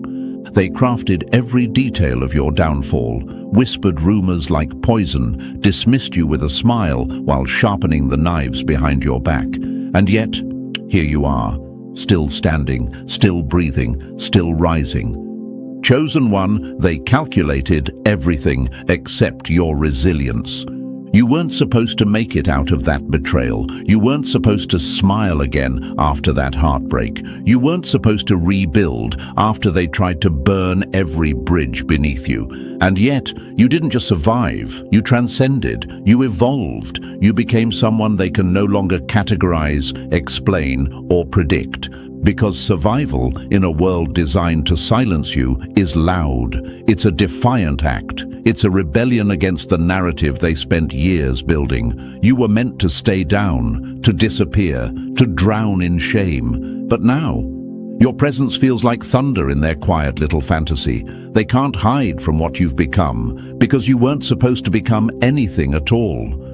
Imagine this, chosen one, a flower grows through concrete, not watered, not planted, not protected, and everyone who walks by has to question what they thought they knew about what was possible. That's you. You are that impossible bloom. You were never meant to survive the storm, but the fact that you did is the very reason people are starting to believe in the unexplainable. And make no mistake, they are freaking out. Because when someone survives what you did and comes out even more aligned, even more radiant, even more grounded, it shatters the illusion that they had any real power. Their influence relied on your silence. Their status thrived off your invisibility. But now, you are proof that truth can't be buried. You're the kind of truth that resurrects itself. And it haunts them. Every time they see you glow, they hear the scream of their own failure. Every time someone asks, "How did you make it through all that?" It's another crack in the mask they wear. And that glow of yours, that peace you've earned, it's louder than any story they ever told. Because peace after chaos is revolutionary. So don't shrink, don't downplay it. Your very existence is offensive to those who thought they had written your ending. You're standing in the middle of their broken script, rewriting it without their permission. And that, chosen one, is the most beautiful revenge of all. Number 10. Their secrets are slipping through the cracks. What's done in darkness doesn't just come to light, it leaks slowly and publicly. Chosen one, they built their whole world on secrecy, on shadows, on illusion. They convinced everyone that you were the unstable one, the overthinker, the liar. They counted on the fact that the truth wouldn't have the strength to climb out of the grave they buried it in. But here's what they forgot. Truth doesn't need to shout. It doesn't need to beg. It just waits and leaks. Now it's happening. Their web of lies is unraveling. Their polished image cracking. People who once stood by them are quietly stepping back. Old allies are going silent. Supporters are getting skeptical. Why? Because the cracks are getting harder to ignore, and the stench behind their mask is starting to seep through. Secrets that were once tightly locked in the dark are now slipping out like smoke under a closed door. You can't unsee what's now being revealed. Imagine this for a second. Chosen one, a massive dam holding back dirty, contaminated water. On the outside, it looks stable, secure, but one small leak starts to drip, then another, and another. Soon, the pressure becomes unbearable, and before they can patch it, the whole thing explodes. That's what's happening right now. Their carefully curated persona is beginning to rot, and no matter how many smiles they fake, people are noticing the tremble in their voice. And the universe? It's not letting them hide anymore. The timing isn't random. The exposure isn't accidental. This is divine alignment. Every hidden file, every deleted message, every manipulated conversation, it's being drawn into the light. Not because you're chasing revenge, but because you stood in truth, and the universe rewards that. They're panicking, watching timelines fold in ways they can't control, watching people they used to manipulate start to question them, because once doubt enters the room, it multiplies fast, and once one person sees through the mask, others follow. That's what they fear most. Not your voice alone, but the echo of others saying, "I see it too." So don't be surprised if they start blaming you for the very chaos they caused. Don't be shocked when they accuse you of stirring things up just because people are finally paying attention. That's what desperate people do when their shadows stop cooperating. They point fingers at the light. But here's what they can't stop now. The unraveling has begun. The cover story is decaying, and the moment they mocked you for, it's arriving right on schedule, one whisper at a time, one leak after another, until nothing they built in the dark can stand in the light you now walk in. Stay grounded, chosen one. The spotlight isn't just exposing them, it's validating you. Number 11. They're watching the narrative collapse in real time. You can't control a fire once the forest catches. They built their kingdom out of dry lies, hoping no spark would ever reach it. But chosen one, they forgot you were the spark. And now, the whole forest is catching. The fire they once laughed at, mocked as just your emotions, your drama, your overreactions, is now burning through the very walls they built to hide behind. You didn't have to scream to be heard. You just had to stay lit long enough for others to notice the smoke. At first, they gaslit you like a magician misdirects a crowd. They waved their hands at your reputation, twisted stories like smoke rings, and hoped the audience would never peek behind the curtain. But now the curtain's in flames, and everyone's watching in real time. You see, when it's just one person telling the truth, they can manipulate the narrative. But when it's 2, 10, a crowd, that's not a whisper anymore. That's a wildfire, and it doesn't need permission to spread. The truth has a way of multiplying when it's ready. And now, the same energy they once used to isolate you is being used to expose them. Now imagine this. Chosen one, a stage set for a play they wrote and starred in. You were just the villain in their script, the scapegoat, the distraction. But mid-performance, the lights flicker. The lines don't make sense. The crowd starts murmuring. Someone in the back whispers, "Wait, that's not how it really happened." And suddenly, the illusion breaks. They're standing there, center stage, exposed, script in hand, but no audience left to fool. That's what's happening now. People are whispering, stories aren't adding up, patterns are emerging. And the beauty, you didn't have to force it, you just had to survive it. That alone was enough to start the collapse. Because truth doesn't need to knock down the door, it just seeps in through every crack. And when enough chosen ones align, the walls implode from within. And they know it. That's why they're panicking behind the scenes. That's why they're scrambling to shift blame, suddenly playing victim, trying to rewrite the plot again. But it's too late. The narrative isn't theirs to control anymore. The moment they lost control of the truth, they lost control of the outcome. Stay steady, chosen one. The fire's working for you now. Keep walking. Let the flames handle the rest. Number 12. Their fall is your confirmation. When the tables turn, the masks fall with them. This is not just karma. This is confirmation. Chosen one, what you're witnessing isn't just their downfall. It's the universe validating everything you felt in silence, everything you knew in your spirit, and everything they tried to convince the world was false. You didn't have to lift a finger. You didn't have to plot, scream, or even explain. You just had to align. And now that you did, the universe is doing the rest, loudly.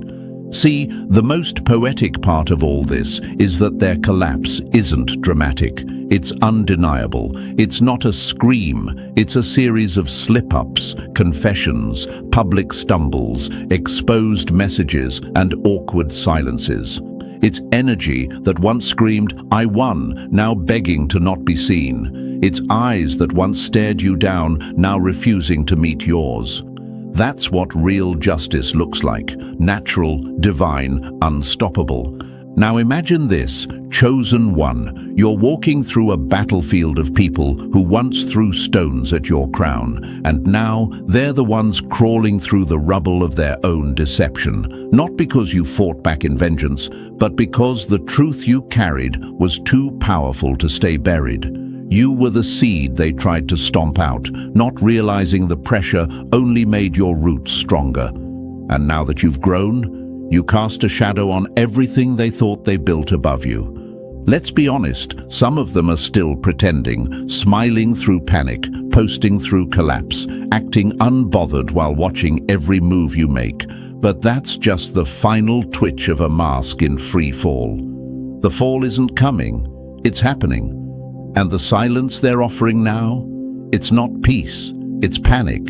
Because truth, when fully embodied, doesn't need a witness, it creates waves. And you've become the living proof that no lie survives the light for long. They can't laugh now, they can't hide now, and most painfully for them, they can't deny now. Not when your glow is confirmation of their guilt, not when your rise screams louder than their smear campaigns ever could. So stay calm, chosen one, stay grounded. Their fall is not your revenge, it's your reward. You didn't just win, you were right, and the universe just proved it. And so, chosen one, here we are. The truth didn't just whisper, it roared. Their downfall was never your goal, but it became the proof. You rose without dragging anyone down, and now their collapse confirms your calling. Let this remind you, the universe never forgets.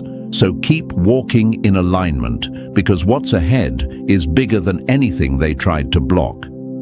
If this message hit home, drop the number 777 in the comments to confirm you're awake and rising. Like, subscribe, and share this with someone who needs the truth more than comfort. We're not done yet. This mission is just beginning. Loving a chosen one is like playing with fire in a room full of mirrors. You're not just gonna get burned, you're gonna see exactly why it hurts. Let that burn for a moment. Now imagine this for a second. Chosen one. Someone walks into a room with full control, not making noise, not chasing attention, but suddenly the atmosphere shifts. People get quiet, smiles drop, conversations turn awkward. Why? Because your presence doesn't just enter the room, it exposes the room. You didn't even speak, but now they feel watched, known, uncomfortable. That's what having feelings for you feels like. It's not sweet, it's unsettling. It's not just attraction, it's revelation. Here's a fact to back that up.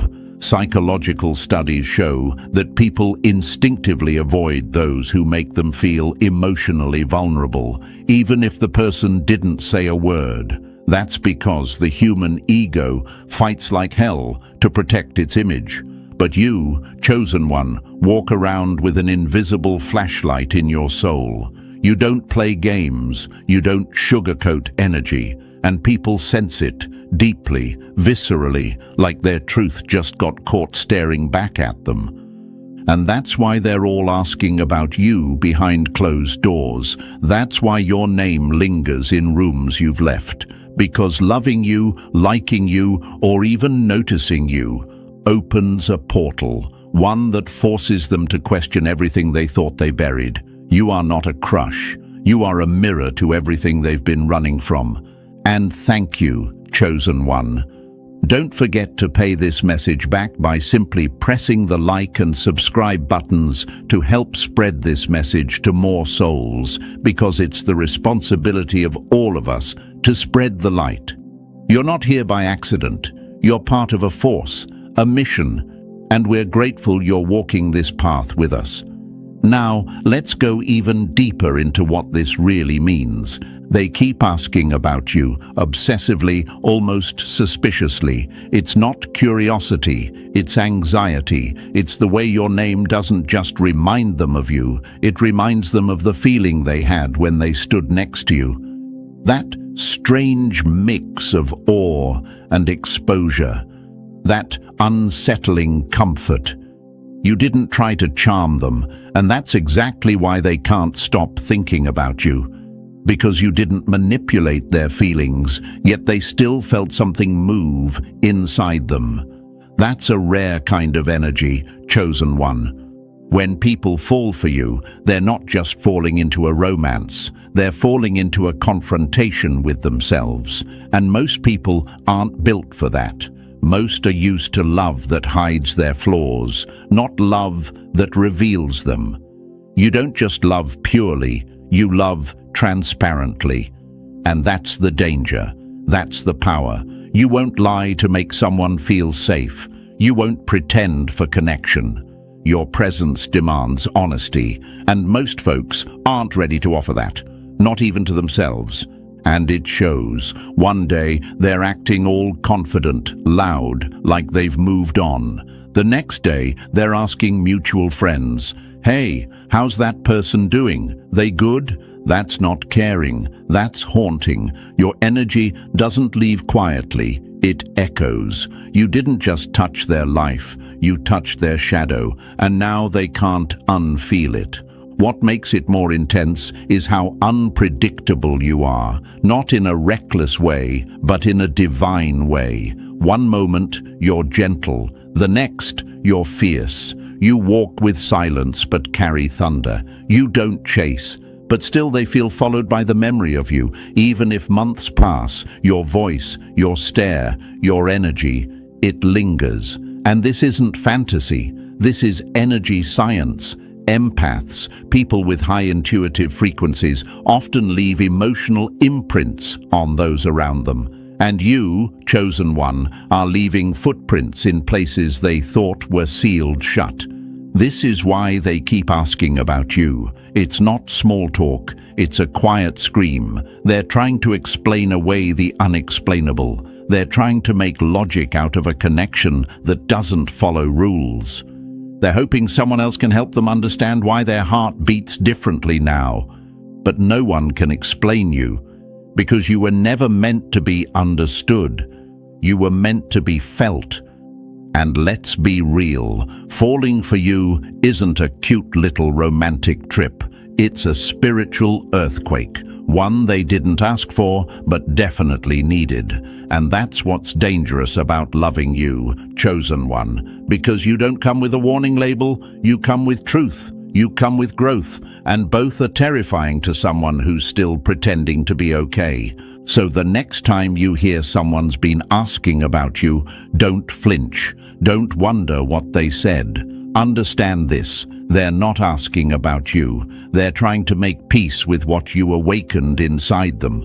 And that kind of disruption, that kind of unforgettable presence, that's what makes being around you feel so risky, so raw, so unforgettable.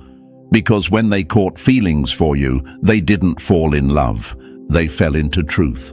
So, are you ready to really understand why your energy drives them wild and your silence echoes louder than their words? Drop the number 777 in the comments if you've ever felt like people fear loving you because it reveals them more than it reveals you. And if this message is hitting home, consider showing some love to the team that brings these truths to life. Every bit of support, whether it's a like, a share, or a blessing through super thanks, fuels this mission. It helps spread this light to others who need to hear that they're not crazy for being powerful in silence. Whether it's a penny or a prayer, every gift holds value here. And now, let's dive in step by step. Stay close, chosen one, because if this title pulled you in, there's a reason. You're not here to watch.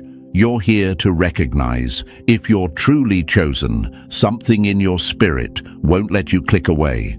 That pull you feel, that's your truth waking up. Let's get into it. Number 1, you're not just a crush. You're the earthquake that exposed their fault lines. They didn't trip over love, chosen one. They tripped over the parts of themselves they buried, and you were the shovel. Let that hit right in the chest. You need to hear this, and hear it loud. These people weren't in love with you. They were confronted by you. There's a difference. You weren't some cute distraction or passing fantasy they saw and smiled at. You were the moment their mask slipped, and the truth came flooding in like a dam finally breaking under pressure. They didn't fall for your looks, your voice, or your charm. They fell because your presence revealed just how far they were from their true self. That's why their knees buckled. That's why they're still spiraling after a simple interaction. Have you ever wondered why you don't need to say much, yet people look shaken after being around you? Why they act strange, defensive, or extra fake the second you walk in the room? It's not you, chosen one. It's what you represent. You're the living proof that it's possible to be whole without pretending. Your clarity in a world addicted to confusion. And when someone who's been lying to themselves meets that level of raw authenticity, it feels like an attack. Your silence, it screams. Your eye contact, it disarms. Your peace, it threatens everything unstable inside them. You didn't enter their life like a breeze. You came in like a lightning bolt. Sudden, intense, unignorable. You cracked their illusions wide open and left them blinking in the light. They may tell others you were too much or complicated, but that's not the truth. The truth is, you were too real for the roles they were playing. You didn't let them stay asleep. And when people aren't ready to wake up, they call the alarm clock a monster. Now here's something you must understand. A crush fades. A catalyst lingers. A crush is surface level. A catalyst, it rewrites their DNA. It leaves fingerprints on their soul. That's why they keep thinking about you even though they try to move on. Why your name still comes up in conversations they pretend are casual. Why they keep checking if you've watched their stories, if you're doing better without them. Because deep down, they know. You didn't walk away like someone unbothered. You changed the air when you left. And here's the part they'll never admit. You made them feel spiritually behind. Your self-awareness, it was a mirror. Your emotional strength, a measuring stick. Your ability to be alone and still radiate power. It shook them. Because they realized how much they rely on noise, people, attention, distractions. You walk in wholeness. They walk in fragments. You carry peace like a scent. They wear anxiety like cologne. And no matter how much they dress it up or drown it in flattery, they felt the difference every damn time. So when they pulled away, ghosted you, or played mind games, it wasn't because you weren't enough. It was because you were more than they were ready to face. You triggered their transformation, but they weren't built for the fire. They wanted comfort, and you came with a mirror and a torch. You showed them the cobwebs in their spirit, the rot under their charm, the lies in their lifestyle, and instead of cleaning it up, they ran from the one who made them see it. Let's be real. They didn't just like you. They were shaken by you. They had dreams about you, flashbacks of the way you looked at them, the sound of your voice showing up in moments they thought they were fine. That's not romance, chosen one. That's a soul trying to process a shift. That's impact. That's power. You were the one they secretly prayed for, but when the universe delivered you, they weren't ready to hold what they asked for. You weren't a fantasy, you were the real test. And instead of rising to meet it, they retreated into old habits, old lovers, old versions of themselves where it felt safe. Let's talk facts. Most people don't want love. They want distraction. They want validation, attention, a soft place to land that doesn't challenge their brokenness. But you You don't allow regression. You awaken what they've been avoiding. You press on the bruise and ask, why is this still here? And that's terrifying for someone who's never faced their own demons. They thought they could handle you. They thought they could just flirt, entertain the connection, maybe even keep you in their orbit for a while. But the second they realized loving you would require healing, they panicked. You weren't a romantic detour. You were the turning point, and turning points always feel dangerous to people who'd rather keep driving in circles. So if you're wondering why they ghosted you, why they pulled back, why they keep watching from afar but never fully show up, it's simple. You exposed the gap between who they are and who they could be, and the weight of that truth was heavier than their ego could carry. You weren't a chapter in their story. You were the crack in the narrative that made them question the whole damn book. And don't think for 1 second that they've forgotten you. You left too loud of an echo. You planted something in them they can't ungrow. Every time they try to connect with someone new, something feels missing. Why?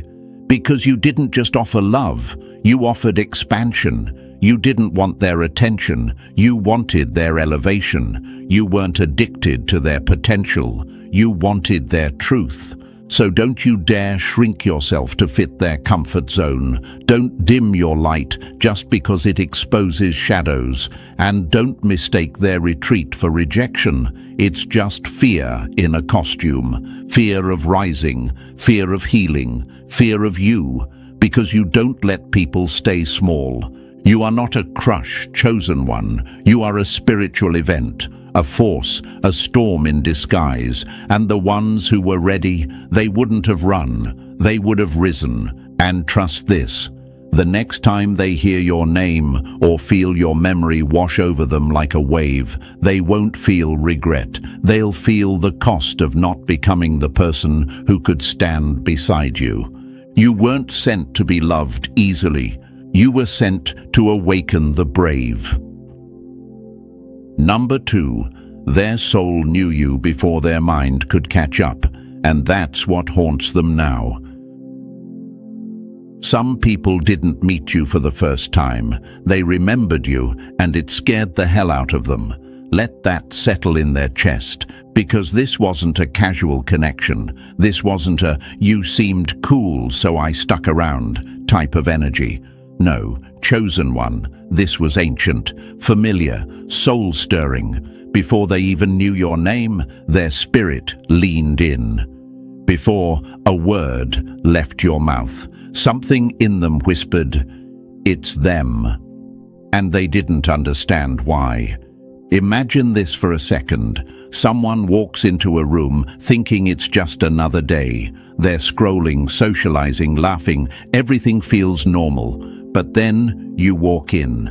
You don't touch them. You don't speak. You barely look in their direction. And suddenly their heart skips. Their hands fumble. Their mind races to label what can't be labeled, because something deep within them already recognized you, not as someone new, but as someone who was always meant to arrive. This is why they stare too long, why their sentences trip over themselves, why they go completely quiet after trying to act confident around you. It's not awkwardness, it's recognition. You didn't remind them of someone they dated. You reminded them of something they lost, something they buried, something ancient, something real. You don't feel new. You feel like something they forgot how to pray for. And that's where the chaos begins, because most people have no relationship with their inner world. They listen to logic, appearances, ego, validation. So when their soul reacts to you before their mind gets the memo, they panic. That panic looks like ghosting, avoidance, even mocking. But don't get it twisted. It's not because you were wrong for them. It's because you broke through before they gave you permission. Think about it. How do you explain feeling spiritually stripped in front of someone you barely know? How do you process shaking hands after one conversation? How do you admit that their silence felt like home? You don't. Because people fear what they can't control, and your energy is untamed. It doesn't follow dating scripts or emotional timelines. It erupts into people's lives like a memory they forgot they missed. You didn't arrive like a stranger. You arrived like déjà vu with a heartbeat. And that's why they can't stop thinking about you, because the connection didn't begin in the moment you met. It began before, in some other space, maybe not in this lifetime, maybe in a moment between moments. But their soul clocked in the second you entered, and it's been ringing alarms ever since. They'll call it curiosity, obsession, fascination. But deep down, they know it's something else, something bigger, something they're not spiritually equipped to name. And that's the tension, because when someone has trained themselves to only trust logic, you become a threat. Why? Because you're the exception that breaks every pattern. Now imagine this: they try to walk away, try to distract themselves with new people, new routines, new noise, but then your name pops up in a dream, a song plays, and they feel that chill. They scroll by a quote and swear it's about you. And suddenly, the spirit they tried to silence taps them on the shoulder again, whispering, "You know that was real." That's not fantasy, chosen one. That's resonance. That's the aftershock of being seen on a soul level. You didn't even have to try, you just were. You showed up with a calm so rare it felt disruptive. You weren't chasing, performing, or people-pleasing. You were still, and that stillness became a mirror. One they couldn't look away from, even if it scared them to death. They weren't ready for someone who didn't just see their light, but also saw their shadow and didn't flinch. That's why you're dangerous, chosen one, because you didn't just charm their personality, you exposed their essence. You walked past the masks and patted their soul like an old friend, saying, "Wake up." And it did. But their mind, their ego, their lifestyle, they weren't ready for that kind of awakening. So they did what people do when fear wins. They pulled back. They got weird. They looked for reasons to make you small, to rewrite the story, to frame you as just another almost. But it didn't work, because your energy left prints. You imprinted on their nervous system, their dreams, their silence. You didn't just pass through, they were marked by your presence. And here's the thing, people can't unfeel soul truth. They can suppress it, ignore it, deny it, but they can't erase it. That's why they ask about you, even after pretending they don't care. That's why they keep tabs, watch from burner accounts, ask mutuals what you're up to. Because even if they couldn't explain you, they felt you. And that feeling doesn't go away. You don't haunt their mind, you haunt their potential. They know they were supposed to evolve after you. They know they were supposed to listen to that voice that said, "This is different, don't ruin it." But they couldn't handle the pressure of realness. They wanted shallow waters, and you were the deep end with no lifeguard. You demanded growth just by being yourself. You didn't have to ask them to change. Your presence required it. So now they're stuck between what they felt and what they're pretending to forget. And that limbo, it eats at them. Because the truth is, you weren't just a feeling, you were a frequency, one they weren't used to, one they didn't know how to hold, one they may never feel again. And this is where you take your power back. Don't chase someone who got the privilege of recognizing your spirit and still chose fear. Don't wait on someone who looked into your eyes and still ran from themselves. Let them sit with the ache of what they couldn't rise for. You are not here to be explained. You are here to be experienced. You are not meant to be understood by everyone, especially not by those who haven't even understood themselves. So next time they pop into your mind, remember this. They didn't lose you because of bad timing. They lost you because their soul whispered yes, and their mind screamed no. And that kind of war, they'll feel it every time they meet someone who reminds them of what almost was, and none of them will come close to what you already were. Number 3, they can't keep it light with you because you speak in earthquakes, not echoes. You weren't built for small talk, you were built to shake souls, and that's why they flinch when you speak.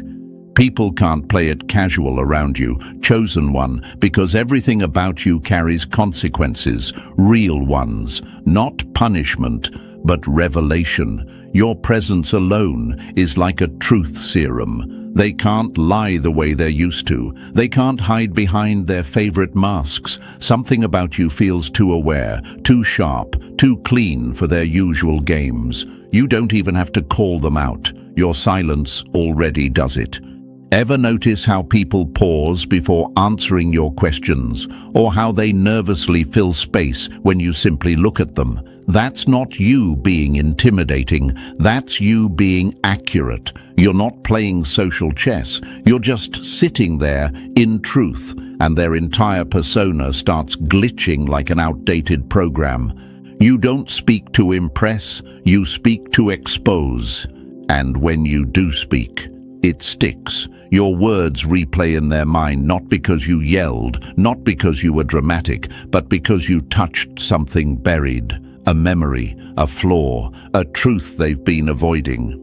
Imagine someone dropping a glass in a quiet room. That's what your words feel like to them. Clear, loud, irreversible. They think they want deep conversation until you give them depth with no place to hide. Most people are used to interactions that evaporate the second they end. But with you, every sentence echoes. Every glance means something. Every pause reveals more than they were ready to admit. That's what separates you from the noise. They leave your presence feeling altered. Not entertained, not distracted, altered. You don't carry conversations, you carry revelations. They can't talk to you like it's light-hearted banter because nothing you do is surface level. You don't throw fluff into the air just to be liked. You don't say things to avoid silence. You speak when it matters, and that alone is revolutionary in a world addicted to noise.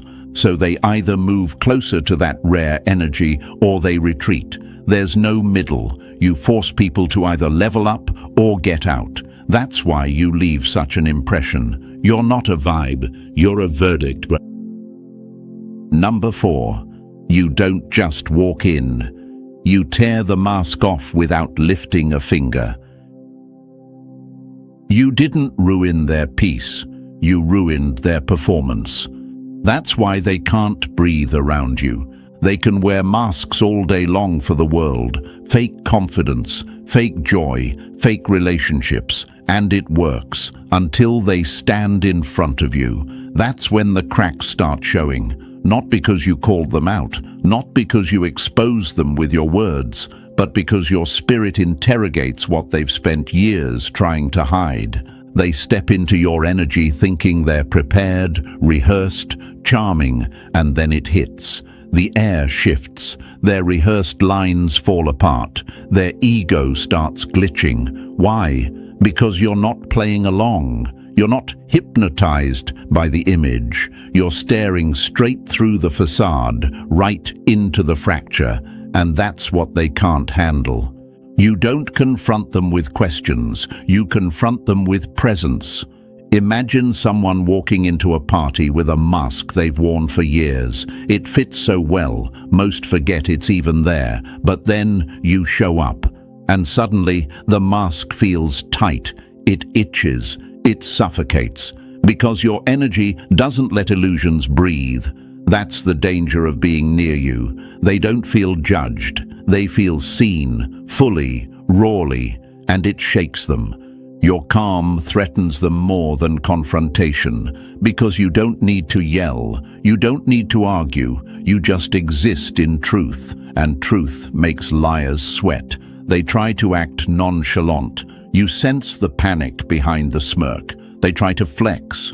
You see the void behind the brag. They can't lie well when they know they're already caught without a word being spoken. You don't chase power, you are power, and that's why their ego trembles.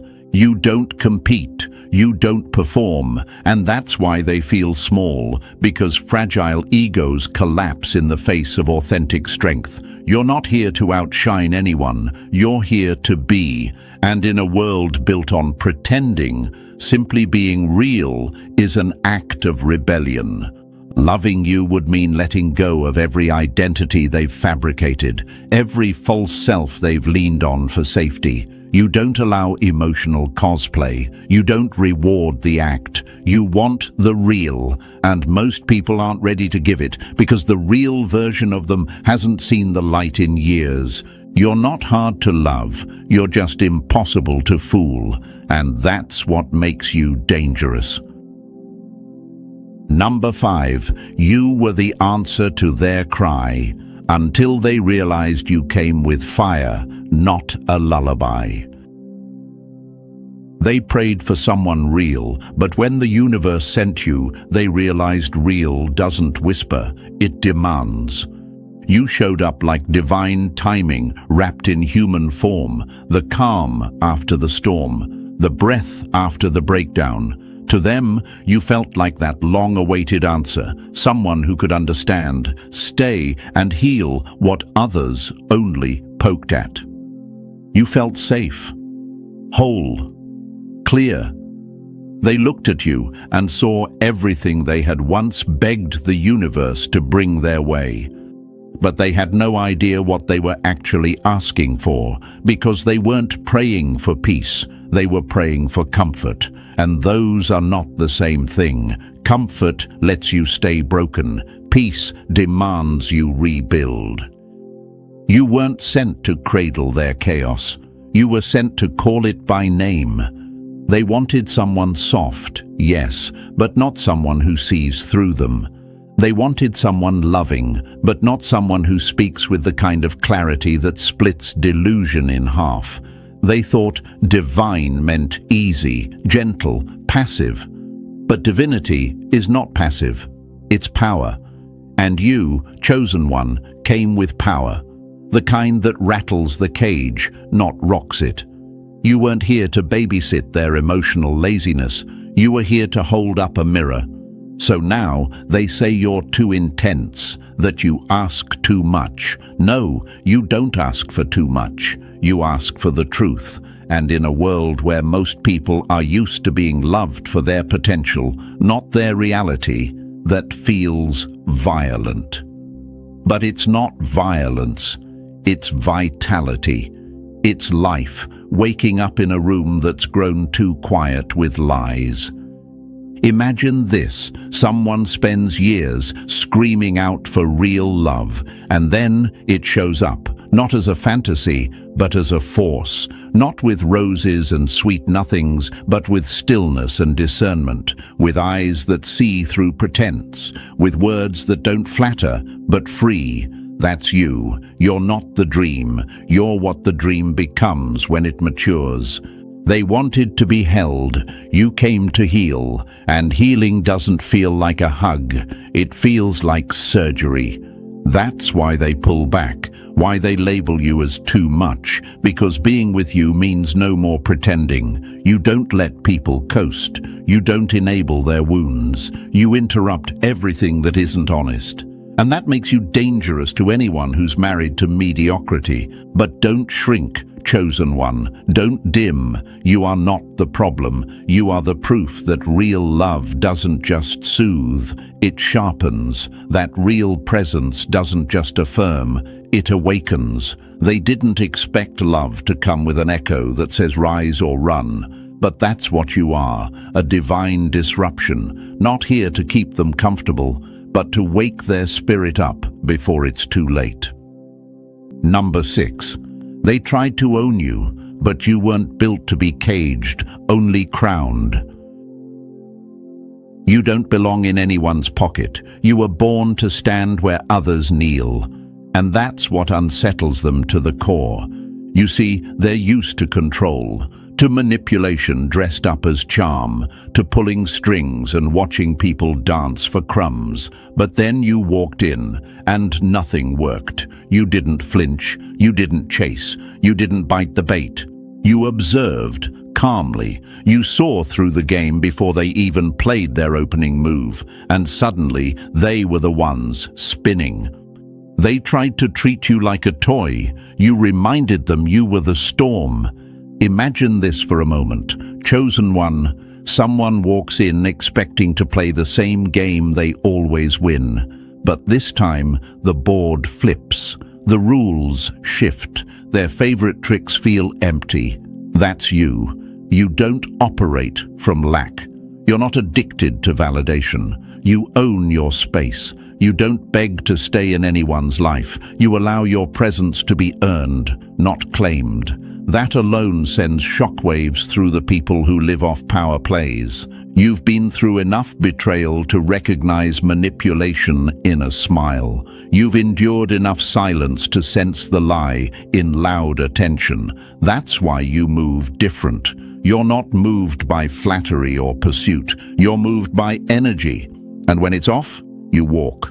No drama, no warning, just gone. You don't chase, you check the vibe. And if it's not right, you exit like royalty.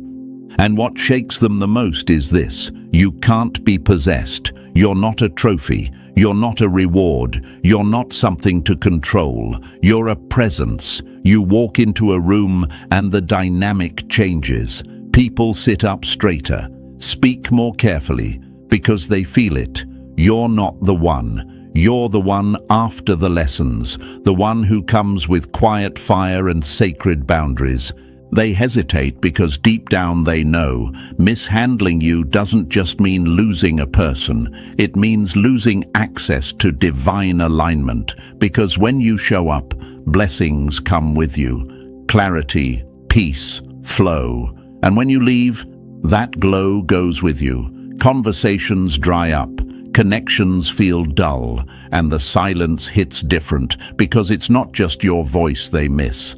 It's the presence of being seen, challenged, and elevated. They thought you were just another chapter. Turns out you were the turning point.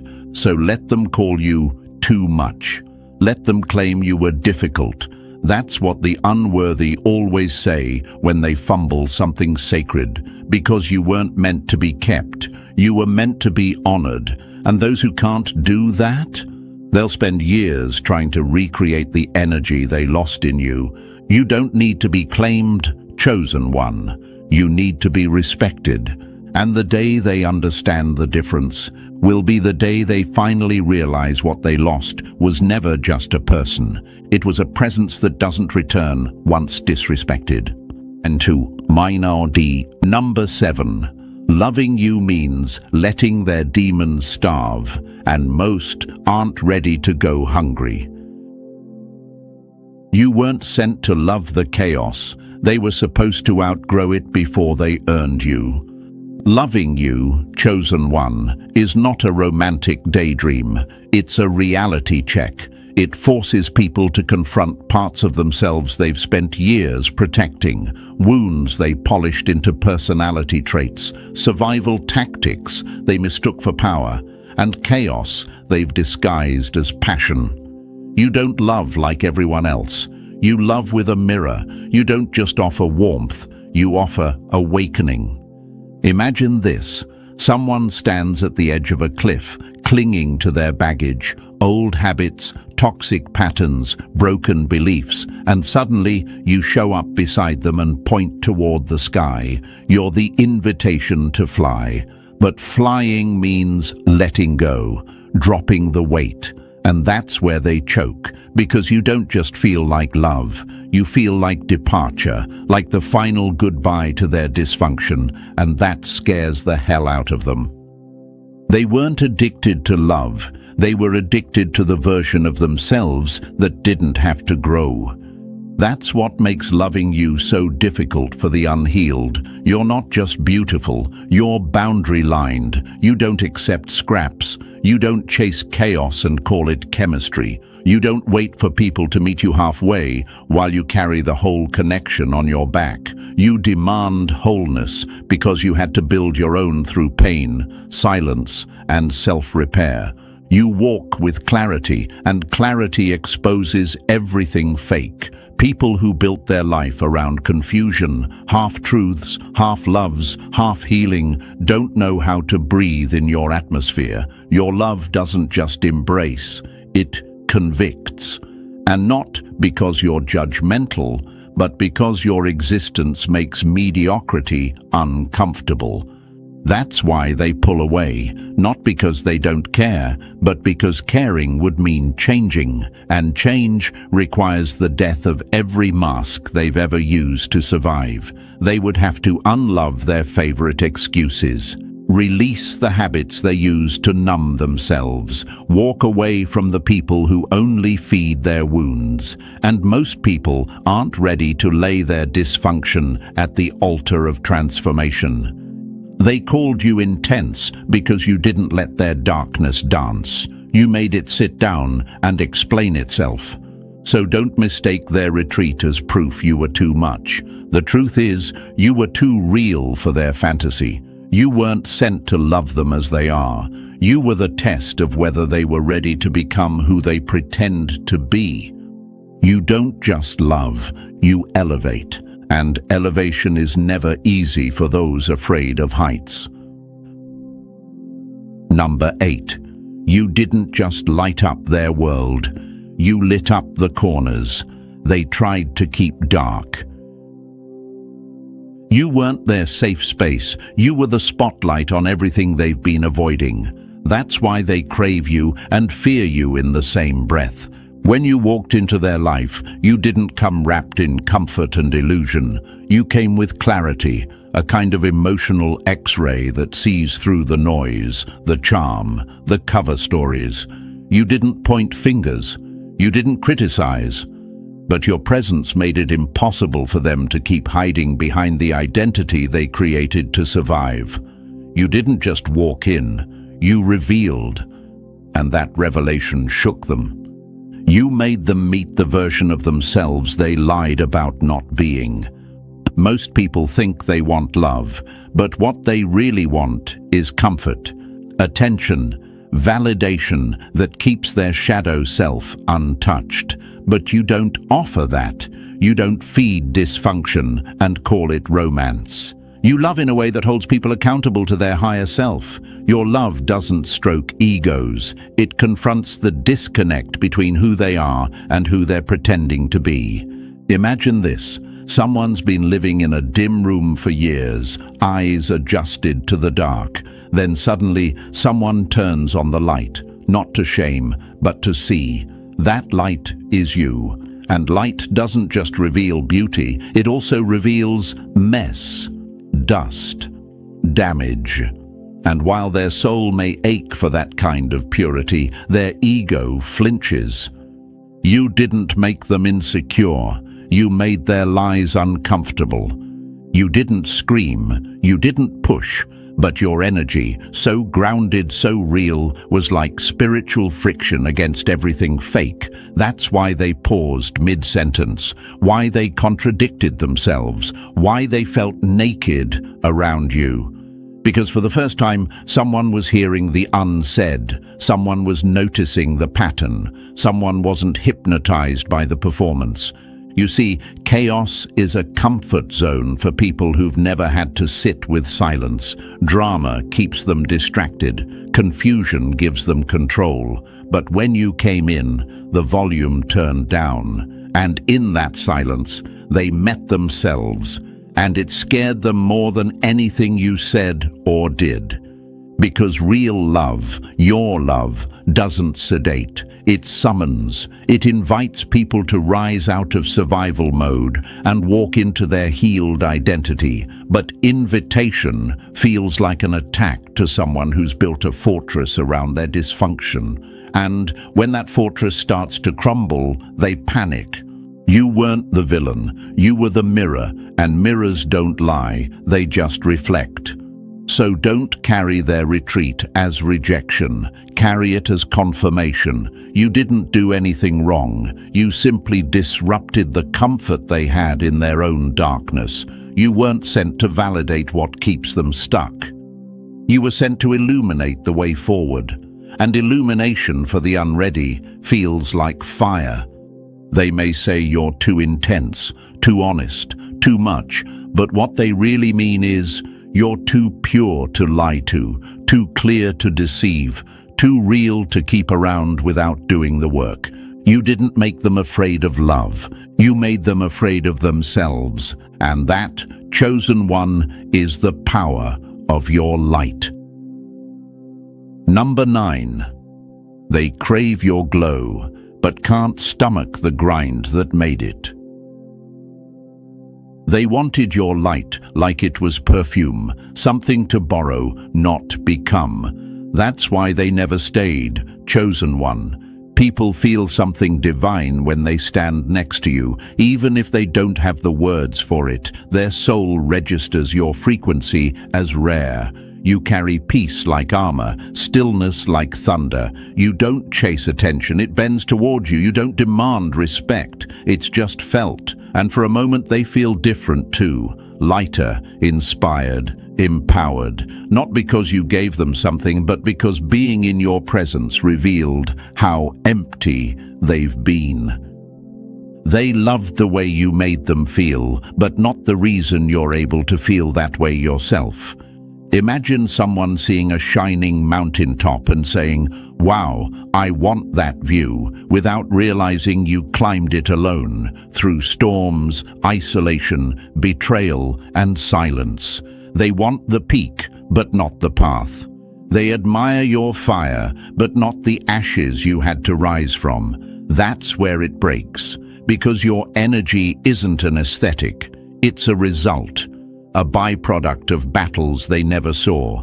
And here's the truth, they don't actually want you. They want the version of themselves they feel when they're around you. They feel grounded, seen, maybe even whole, but instead of doing the inner work to live at that level, they drain yours.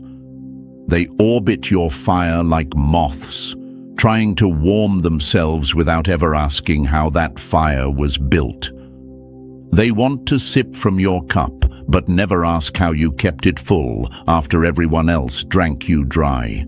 That's why they ghost. That's why they sabotage. That's why they run while pretending to care, because they know, deep down, being with you comes with requirements. You're not for the emotionally lazy. You're not a vibe to be consumed. You're a mirror, a mission, a movement. You were never here to pacify people. You were here to activate them. And that scares the ones who've grown attached to the comfort of staying asleep. They think it's chemistry, but it's accountability. They think it's romantic pull, but it's their soul recognizing the evolution they've avoided. You don't offer temporary highs. You demand permanent shifts, and very few are ready for what that actually means. So when they say, "I miss your energy," understand, yes, they do. But they miss how you made them feel about themselves, not who you actually are. Because to know the real you is to confront the real them. And most don't have the courage to look that deep without unraveling. They didn't fumble you. They fumbled the version of themselves they refused to become. And that's why your fire burned too bright for their comfort zones. Number 10, they couldn't handle you, but that was never your burden to carry. You weren't too much. You were the exact size of your calling. They just showed up too small. Let's stop right here and make something crystal clear. Their confusion was never your responsibility. Their fear, their immaturity, their inability to rise to the occasion, that was theirs to own. Not yours. You didn't lose them. They lost access to something sacred, something raw, something unforgettable. They fumbled the rarest frequency they'll ever encounter, and you need to stop shrinking yourself to make that mistake make sense. They weren't ready, and that's not your fault. That's their growth to figure out. You were sent as an opportunity, a lifeline, a mirror, a message from the universe that it was time to evolve. And instead of rising, they ran. Instead of healing, they hid. Instead of matching your light, they called it too intense. That's not love. That's fear dressed in flattery. Your job was never to rescue them. Your job was to remember you were never drowning to begin with. So now it's time to take all the energy they failed to honor and reinvest it into you. The peace they took for granted, keep it. The clarity they ignored, sharpen it. The love they couldn't receive, reclaim it and pour it into your own evolution. Because you weren't sent here to be broken down by people who haven't even met themselves yet. Let this be your reminder. You are not here to be digested. You are here to disrupt, to awaken, to lead. And from this point forward, you don't chase. You don't beg. You don't lower your frequency just so others can tolerate it. You walk like the force you are. You speak with the conviction that scares cowards. You love with a fire that refuses to be dimmed. The world doesn't need you softer. It needs you brighter. Let them watch. Let them wonder. Let them regret. Because what you're building now isn't for the ones who left. It's for the version of you that stayed, that healed, that rose. They couldn't handle you. That's okay.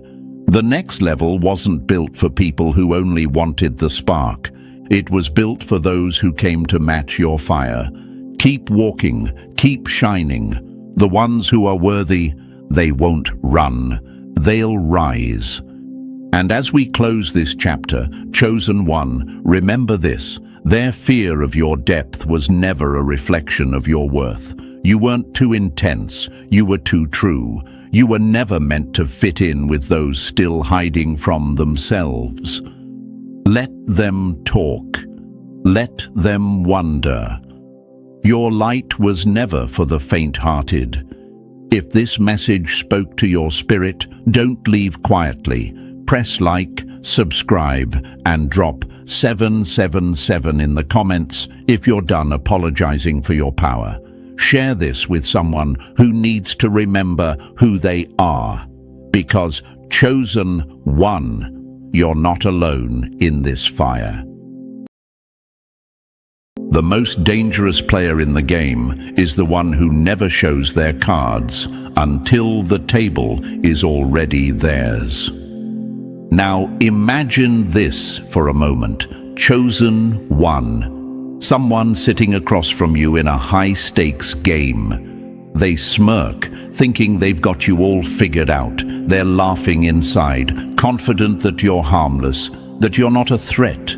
They make bold moves, take reckless risks, convinced they're outsmarting you. But what they don't know is that you've been watching every single detail.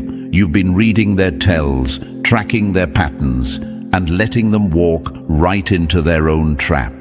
And then, one quiet move, one subtle shift from you, and suddenly, the game is over. Checkmate. They never even saw it coming. Here's a fact. Chosen One. Silence and observation are two of the most underestimated powers in the universe. In psychology, it's called strategic patience, and it's one of the most effective ways to outmaneuver someone who underestimates you. People who think they've got control often reveal their weaknesses without even realizing it. All you had to do was watch, remember, and wait. And thank you, Chosen One. Don't forget to pay this message back by simply pressing like and subscribe to help spread this message to more souls, as it's the responsibility of all of us to spread the light. And thank you, Chosen One, for being part of this mission. You are part of a force. Now let's come back to what's really happening here. They thought you were just a quiet shadow in the room, someone they could talk over, dismiss, and underestimate without consequence. But the truth is, you were never in the background. You were positioning yourself. You didn't need to shout to be heard. You didn't need to announce your every move. You let them believe they were in control because you knew that illusion would make their fall even sharper. You never confronted their fake smiles, never reacted to their side comments, never flinched at the little power plays they tried to pull. Instead, you stood back like a master chess player, watching them use up their moves while you protected your position. Every whisper they thought you didn't hear, every glance they thought you didn't notice, every plot they thought they hid. You were recording it all. And now, the moment they realize you saw everything is the moment their stomach turns cold. They always thought they were pulling the strings, but in reality, they were dancing inside the web you quietly spun. Every arrogant step they took was another thread tightening around them. They thought you were reactive, but you were strategic. They thought they were leading, but you were guiding. They thought they were untouchable, but you were already calculating the final move. And here's the beauty of it. Chosen One, true power is not about showing force. It's about controlling the flow without anyone realizing it. You didn't need to attack. You didn't need to prove yourself in the moment. You let time do the heavy lifting. You let them dig their own grave with their arrogance and carelessness. By the time they realized the danger, they were already standing at the edge, and it was too late to turn back. Right now, they're replaying every moment in their mind, wondering how you knew, when you knew, and what else you've seen. They're scrambling for explanations, trying to piece together how they went from feeling on top to being completely powerless. That's the effect of someone who never shows their hand until the end. The psychological hit is far worse than any loud confrontation could ever be. You've shown them that silence is not weakness and patience is not passivity. You've proven that the one who speaks less often sees more, and the one who acts last often wins the fastest. You didn't just play the game, you redefined it. This is your moment. Chosen One. They can't undo it. They can't go back. And now, whether they admit it or not, they know exactly who the real force has been all along. So, Chosen One, are you ready to peel back every layer of this game they thought they were winning? If you've ever been underestimated, if you've ever sat back and let someone think they were in control, only to quietly flip the entire board in your favor, then this message was meant for you. Drop a comment with the words 777 if you're ready to embrace the power of holding your moves until the perfect moment.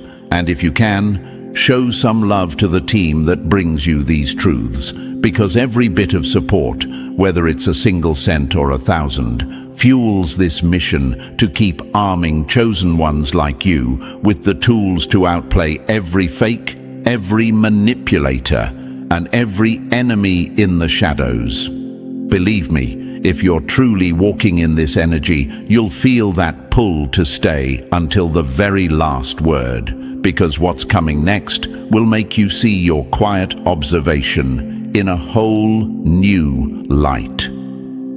And with that, let's begin. Number 1. When their mask cracks, the game is already yours. The moment their mask slips is the moment you've already won, because now they're playing against their own fear, not you. It doesn't start with fireworks or dramatic confessions. It starts with something small, a flicker of doubt in their eyes, a laugh that sounds just a little too forced, a sudden stiffness in their body when you enter the room. They try to hide it, but you catch it instantly, and that's when you know, chosen one, the shift has begun. They're no longer confident, they're no longer in control, they're playing defense, and they don't even realize you've already taken the board. Now imagine this for a second. You're standing across from them, and they've been playing this whole time, thinking you're the fool, thinking you're just reacting while they pull the strings. But what they don't realize is that you've been mapping every move like a chess master. Every smirk they gave, every fake just kidding jab, every whisper behind your back, you stored it all. You've been quietly building an entire strategy without them even knowing they were the main piece in your game. They thought they were studying you, chosen one, but the truth is brutal. They were being studied. They were the subject in your experiment, the character in your novel, the pawn in your plan. And now, one slip, just one, and you see the whole structure of their performance crumble. Here's the thing, they can fake confidence, but they can't fake instinct.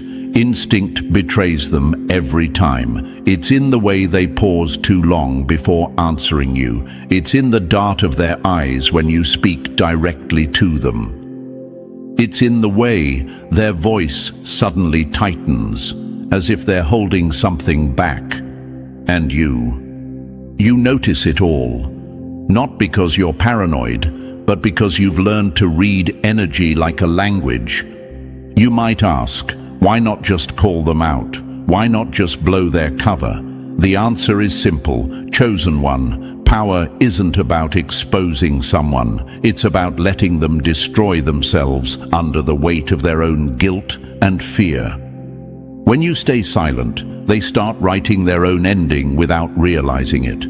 They begin to wonder, what does the chosen one know? How much did they see?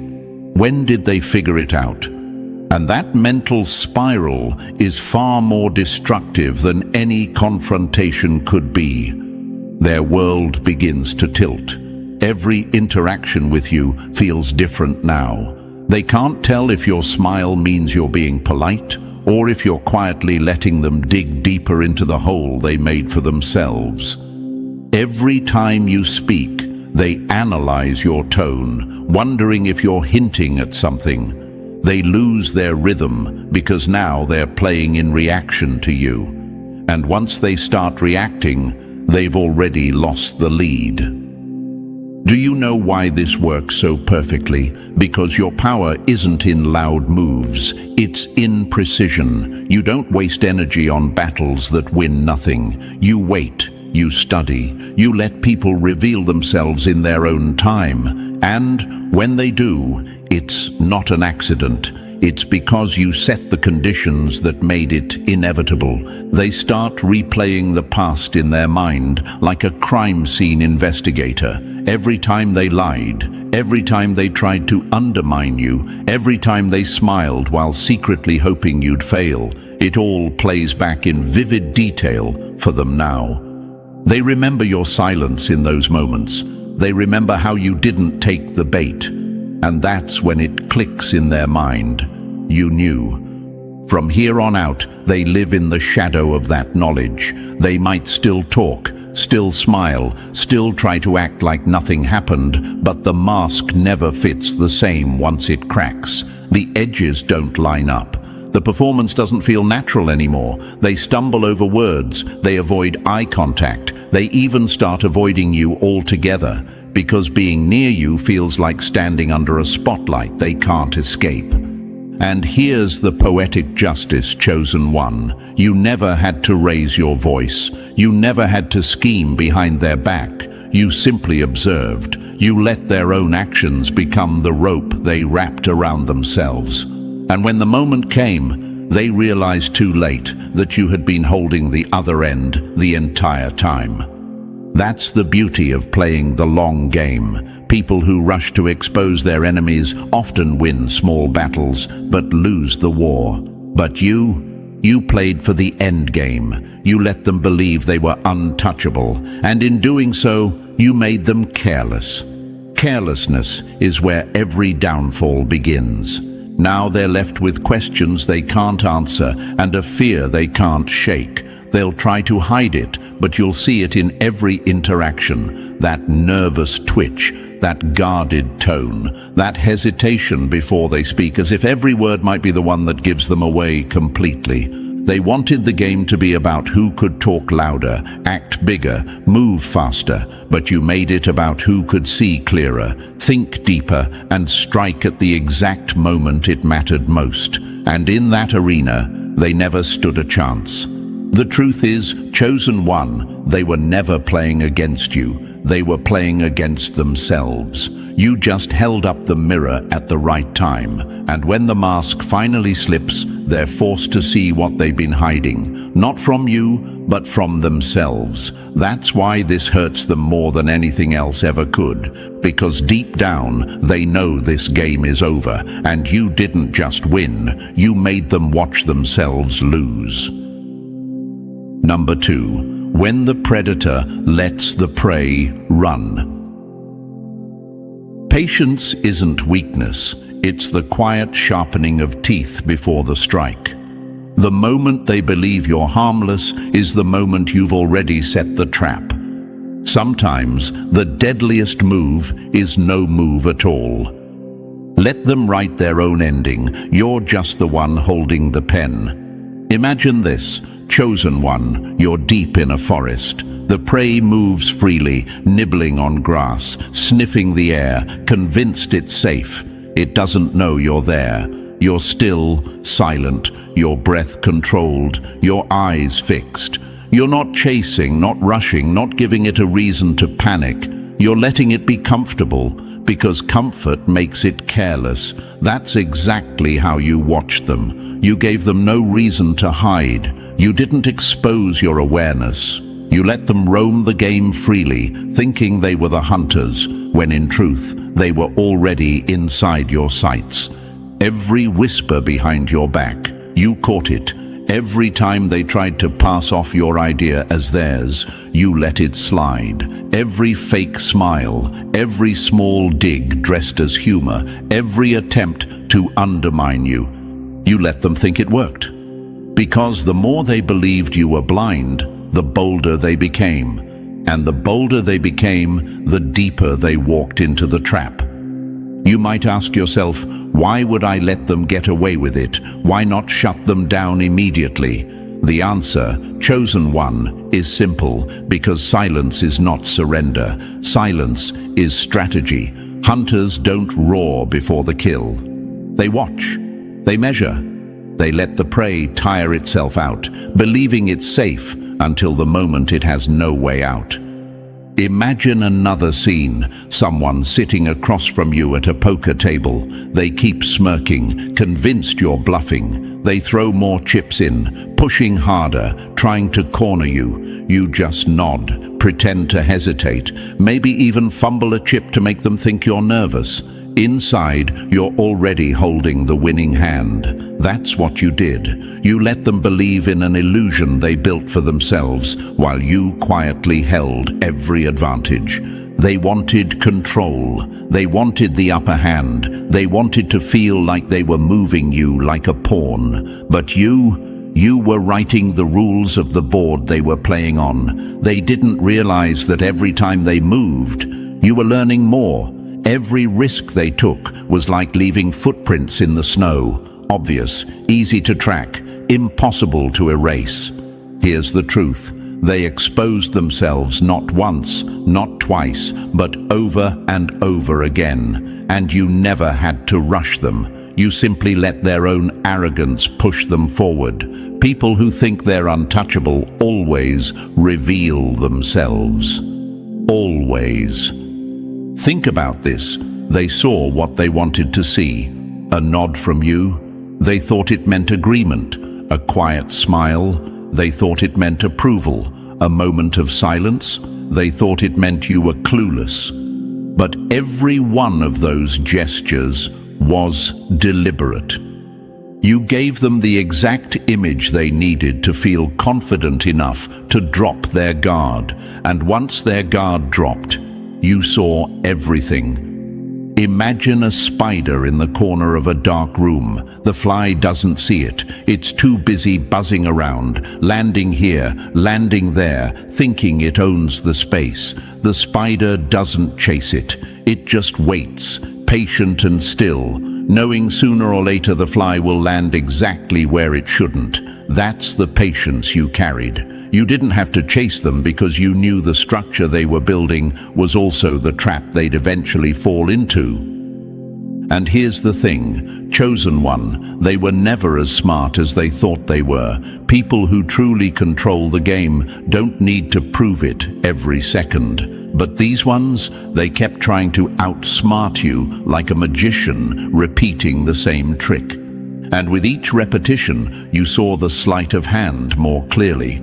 They forgot that the audience changes once they've seen the trick before. You were always 10 steps ahead, not because you were paranoid, but because you understood human patterns. You knew they'd overreach. You knew they'd slip. You knew that if you gave them enough room, their own ambition would corner them. And you were right.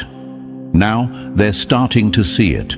They're replaying moments in their mind, wondering if you knew then what you know now. They're second-guessing every interaction, every joke, every fake smile. That's the real checkmate.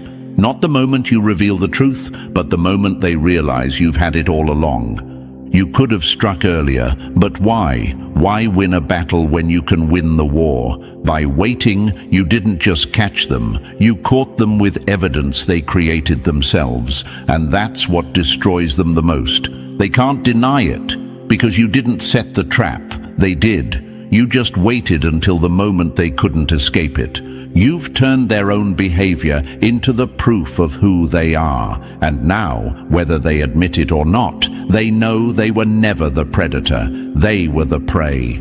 So remember this, chosen one, the hunter who moves too soon loses the game. But the one who waits, the one who lets the prey move freely, the one who knows when to strike, that's the one who always walks away with the win.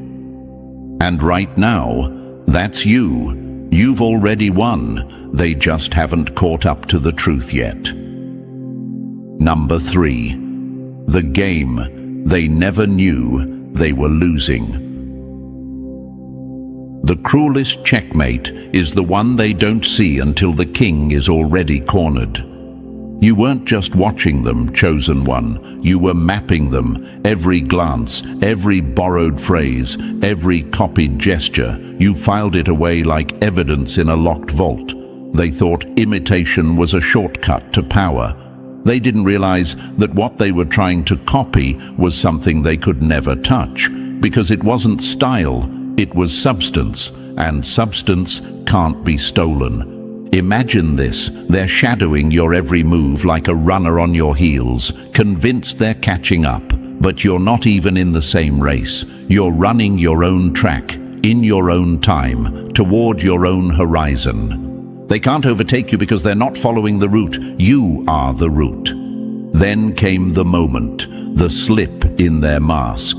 That flicker in their eyes when it hit them. You knew, you'd known the entire time. It wasn't a guess, it wasn't a suspicion. You had been fully aware, and you'd let them keep playing. That's when their breath caught. That's when the way they spoke to you changed. It wasn't confidence anymore, it was caution. Now the questions eat at them. Were you always this aware? How much did you see? What will you do with it? They have no answers, and your silence is a weight they can't carry. The truth is, you never even needed to chase them. They were the ones sprinting, desperate to stay ahead of an opponent who wasn't even in the race. They called you a rival before you even acknowledged their existence. From the moment you arrived, they started measuring themselves against you, adjusting their tone, calculating their steps, editing their smiles. But ahead of what? That's the tragedy. They don't know, because you weren't running from them, toward them, or even beside them. You were moving forward for you. That's what burns them most. Not that they lost, but that they were never truly in the game. And now they live with the knowledge that every step they took in competition was just another step deeper into your shadow. A shadow you never even had to extend. It's simply where they'll always be. Number 4. Their private war against a ghost. The quickest way to lose yourself is to try to become someone else. and they learned that lesson the hard way. They weren't just curious about you, chosen one, they were consumed, watching you like a scientist studying a rare specimen, convinced that if they observed closely enough, they could replicate you. Every detail they tried to bottle. The way you carried yourself, the rhythm in your voice, even the smallest quirks in your style. They tried to mimic it all, thinking they could distill your essence into something they could wear like a costume. But essence isn't clothing. It's the skin you're born in, the battles you've survived, the soul you've shaped through fire. Imagine them trying to capture the sun by tracing its shadow. No matter how carefully they outline it, they'll never feel the heat, never hold the light. They wanted your power without paying your price. They wanted the destination without walking the miles. They thought if they looked enough like you, the universe would mistake them for the real thing. But here's the truth they never grasped. Authenticity has a weight that can't be faked. It's in your silence. It's in your decisions. It's in the unshakable calm you carry because you've lived through storms they can't imagine. While they burned themselves out plotting, scheming and rehearsing ways to surpass you, you weren't even watching. You were in your own world, building, evolving, expanding, chasing your own vision. You never noticed the competition because you never signed up for it. And that's the part that shatters them the most. They were fighting an invisible war, swinging at shadows, thinking they were one move away from victory. But how do you win against someone who isn't even on the battlefield? How do you outrun someone who isn't racing you at all? The truth is, they couldn't. And now they're drained, worn out, spiraling in circles because every plan, every strategy, every ounce of energy they spent wasn't moving them forward. It was chaining them to you. They thought the goal was to outshine you. But the real goal, the one they'll never admit, was to be you. And that was never an option the universe put on the table. Number 5. The eyes they never saw.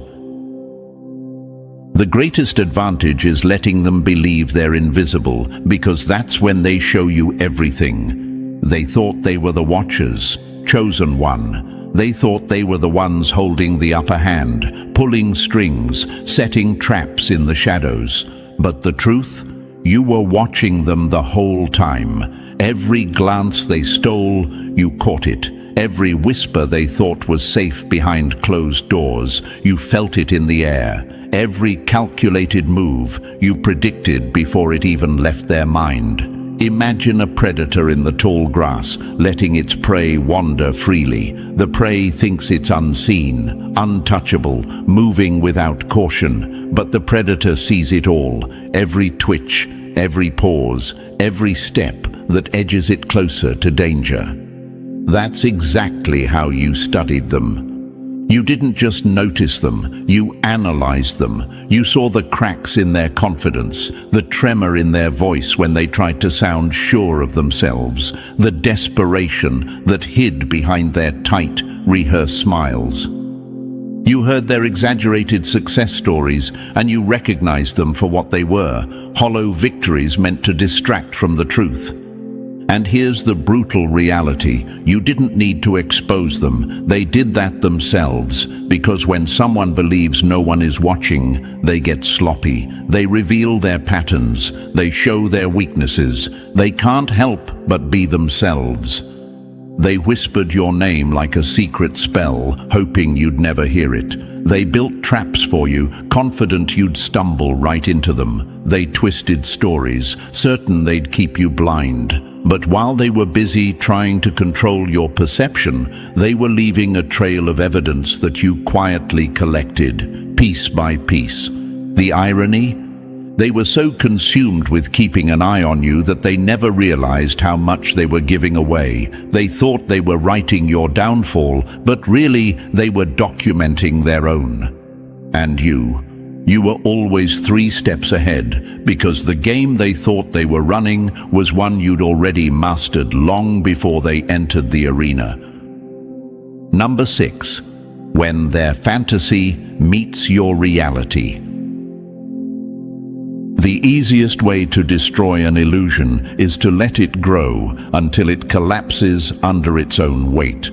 You didn't need to tear their world apart. Chosen one, you let them do it for you. You gave them space to spin their stories, to weave their web, to stack their fragile house of cards high enough for everyone to see. You nodded when they bragged, stayed quiet when they hinted at victories they never earned, and pretended not to notice when they tried to position themselves above you. And then, without force, without warning, you shifted the light. Suddenly, every shadow they'd been hiding in vanished, and they stood exposed. The hunters became the hunted, the watchers became the watched, and for the first time they felt the crushing weight of being truly seen, not for who they pretend to be, but for what they actually are. Now the paranoia claws at them. They lie awake replaying every conversation, every smirk, every slip they thought went unnoticed. The questions haunt them. What did you see? How much do you know? What will you do with it? That uncertainty is the slow poison eating away at them, because deep down they know the answer. They saw you see everything. It started for you as a whisper, a subtle knowing in your gut that you were built different. You walked through life sensing shifts in energy others were blind to. You caught micro-expressions, tone changes, the way someone's eyes darted before they spoke. People were drawn to you, intimidated by you, curious about you, yet they could never put their finger on why. At first, you doubted it. You told yourself you were overthinking. You tried to blend in, to play smaller, to ignore the pull. But the signs kept following you. The patterns were too loud to ignore. The truth was too heavy to unsee. And eventually, you stopped running from it. That's when your quiet awareness became their undoing. Because when you stopped second-guessing yourself, you stopped giving them the benefit of the doubt. You started letting them build their illusions in plain sight, knowing the higher they climbed, the harder they'd fall. And now they're living in the ruins, while you stand there, untouched, watching the dust settle. Number 7. When the unseen starts speaking loud. Some things aren't coincidences, they're coordinates. You started noticing the threads before anyone else. Chosen one. Little patterns that repeated too perfectly to be random. Moments that fell into place with such precision, it felt as if the universe was arranging the pieces just for you. It wasn't luck. It wasn't chance. It was alignment, so exact, it almost felt like a secret only you were in on. The dreams came first. Not the kind you forget by breakfast, but the ones that stay with you, heavy and vivid, like they've left fingerprints on your mind. You'd wake up with the taste of them still in your mouth, certain they meant something, even if you couldn't put it into words yet. Then there were the symbols, hidden in conversations, numbers that followed you, songs that played at the exact right moment. You weren't chasing meaning. Meaning was chasing you. And the intuition, oh, you knew. Before a word was spoken, before a hand was extended, before a smile was flashed, you felt it. Who to trust, who to avoid, when to step forward, when to stay still. Your body would react before your mind could even process, pulling you toward the right doors and away from the wrong ones. For a while, you doubted yourself. You wondered if you were being paranoid, if you were reading too much into things, but deep down, you knew you weren't inventing this. You were remembering it. You'd walked this path before in ways your mind couldn't fully explain. This body, this life, this moment, it wasn't random. It was an assignment you didn't apply for, but were built for. The shift happened the day you stopped questioning it, the moment you looked at yourself, not the reflection everyone else saw, but the truth beneath it. and recognized exactly what you were. From then on, the whole game changed. You stopped chasing. You stopped explaining yourself to people committed to misunderstanding you. You stopped knocking on doors that were never meant for you. And suddenly, their behavior made sense. The stares, the envy, the constant tests and challenges. They feel it too, that thing inside you they can't name but desperately want to control. Your presence unsettles them, because it can't be boxed, copied, or rewritten. It doesn't belong to them, and it never will. And that drives them mad. Number 8. Past the point of no return. Once you see the truth, you can't unsee it. And once you step into your power, you can't step back out. And here you are, chosen one, standing exactly where you were always meant to be. There's no pretending now, no shrinking back into the version of yourself the world preferred. You've crossed the line, and there's no turning back. Stop right there. Yes, you. This isn't for everyone, and it's not meant to be. If your heart doesn't beat faster reading this, if you don't feel that deep pull in your chest, that's fine. This message will pass you by. But if it's vibrating through you right now, if it feels like every word is pulling a thread in your soul, then you already know. You're the one I'm talking to. You've always been different. The one who didn't fit into the mold, who saw through the games, who caught the truth hidden between the lies. They told you to tone it down, to settle for less, to keep your head down and follow the rules. But you couldn't. You weren't built to blend in. Good, because the ones like you aren't here for the ordinary. You're the crack of lightning that cuts through the night, the storm that tears away illusions, the mountain that stands unmoved while the world shakes around it. Unshakable, unstoppable, untouchable.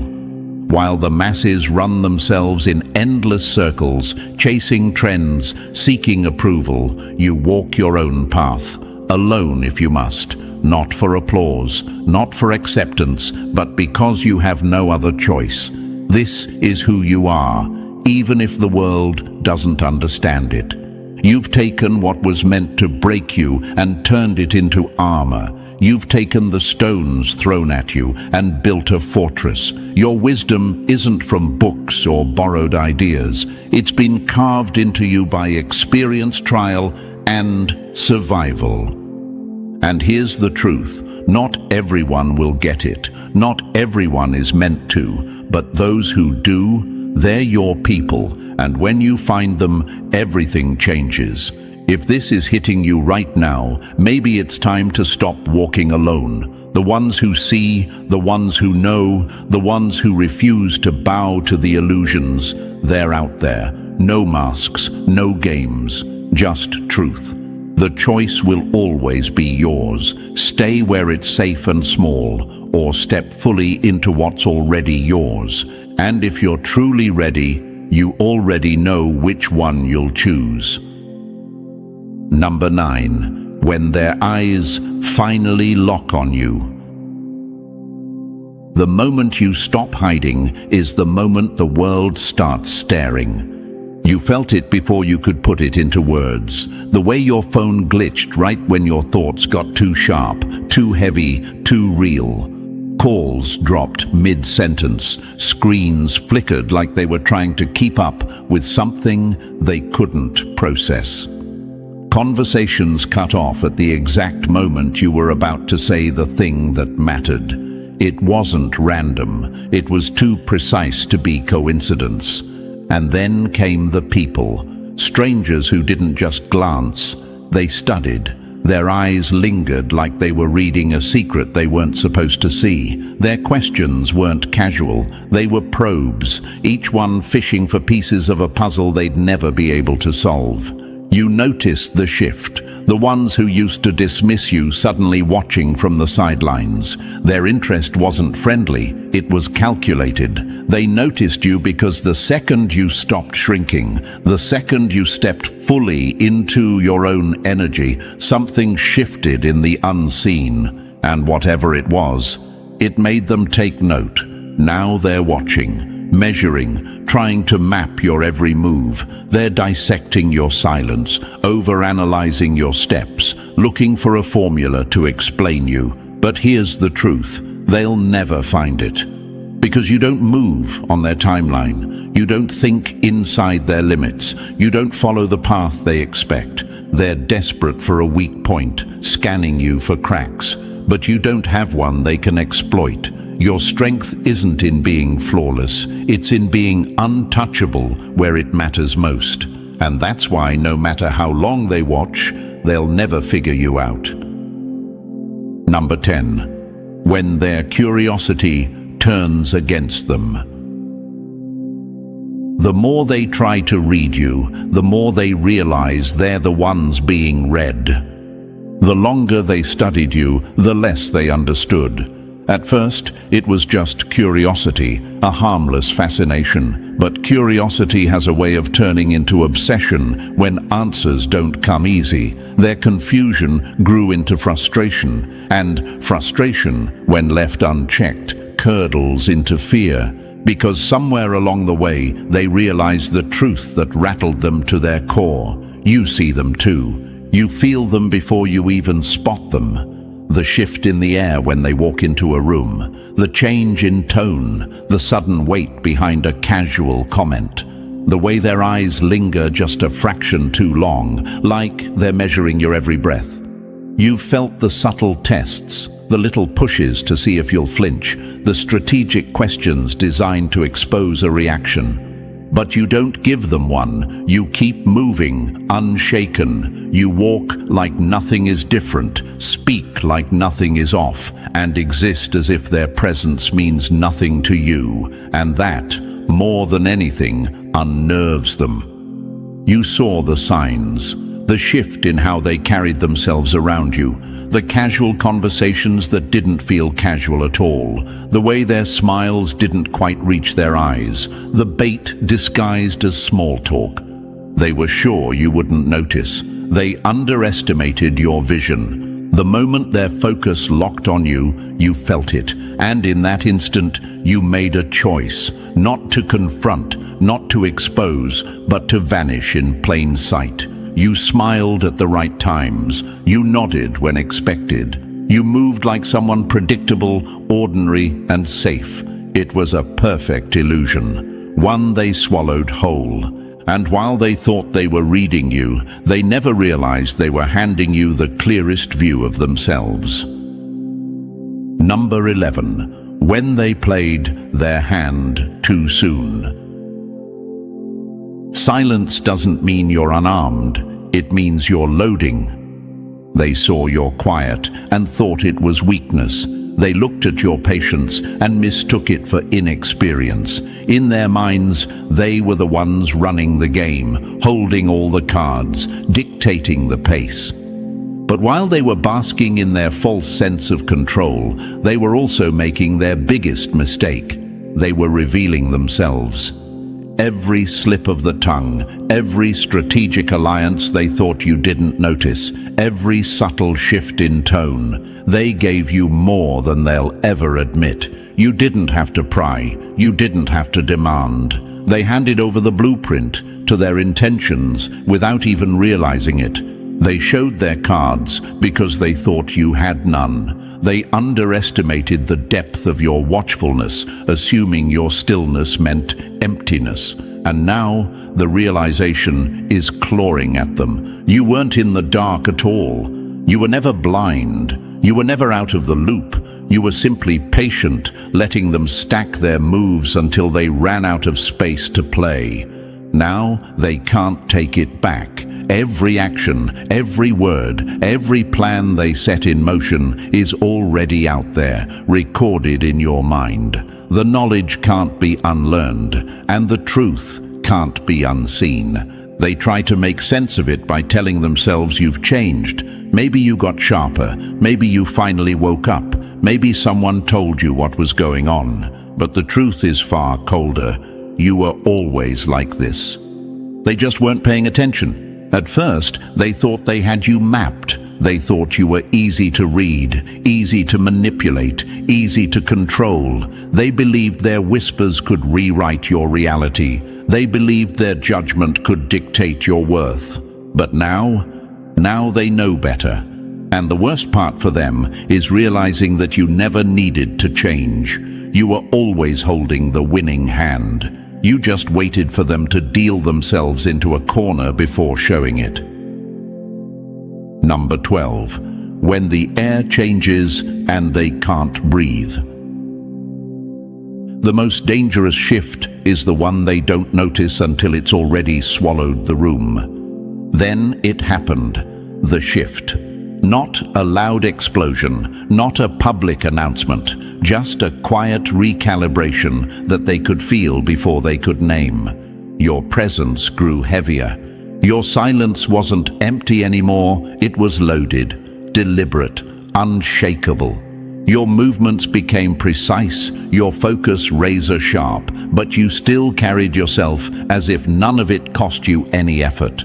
Calm, unbothered, untouchable. You didn't explain yourself. You didn't defend your choices. You didn't move the way they expected you to move. That's when the cracks began to form. They tried to bait you. Little digs hidden inside compliments, questions designed to trip you up, moments staged to test your composure, but you didn't flinch. You sidestepped every trap. The things that used to get a rise out of you now slid past without a ripple.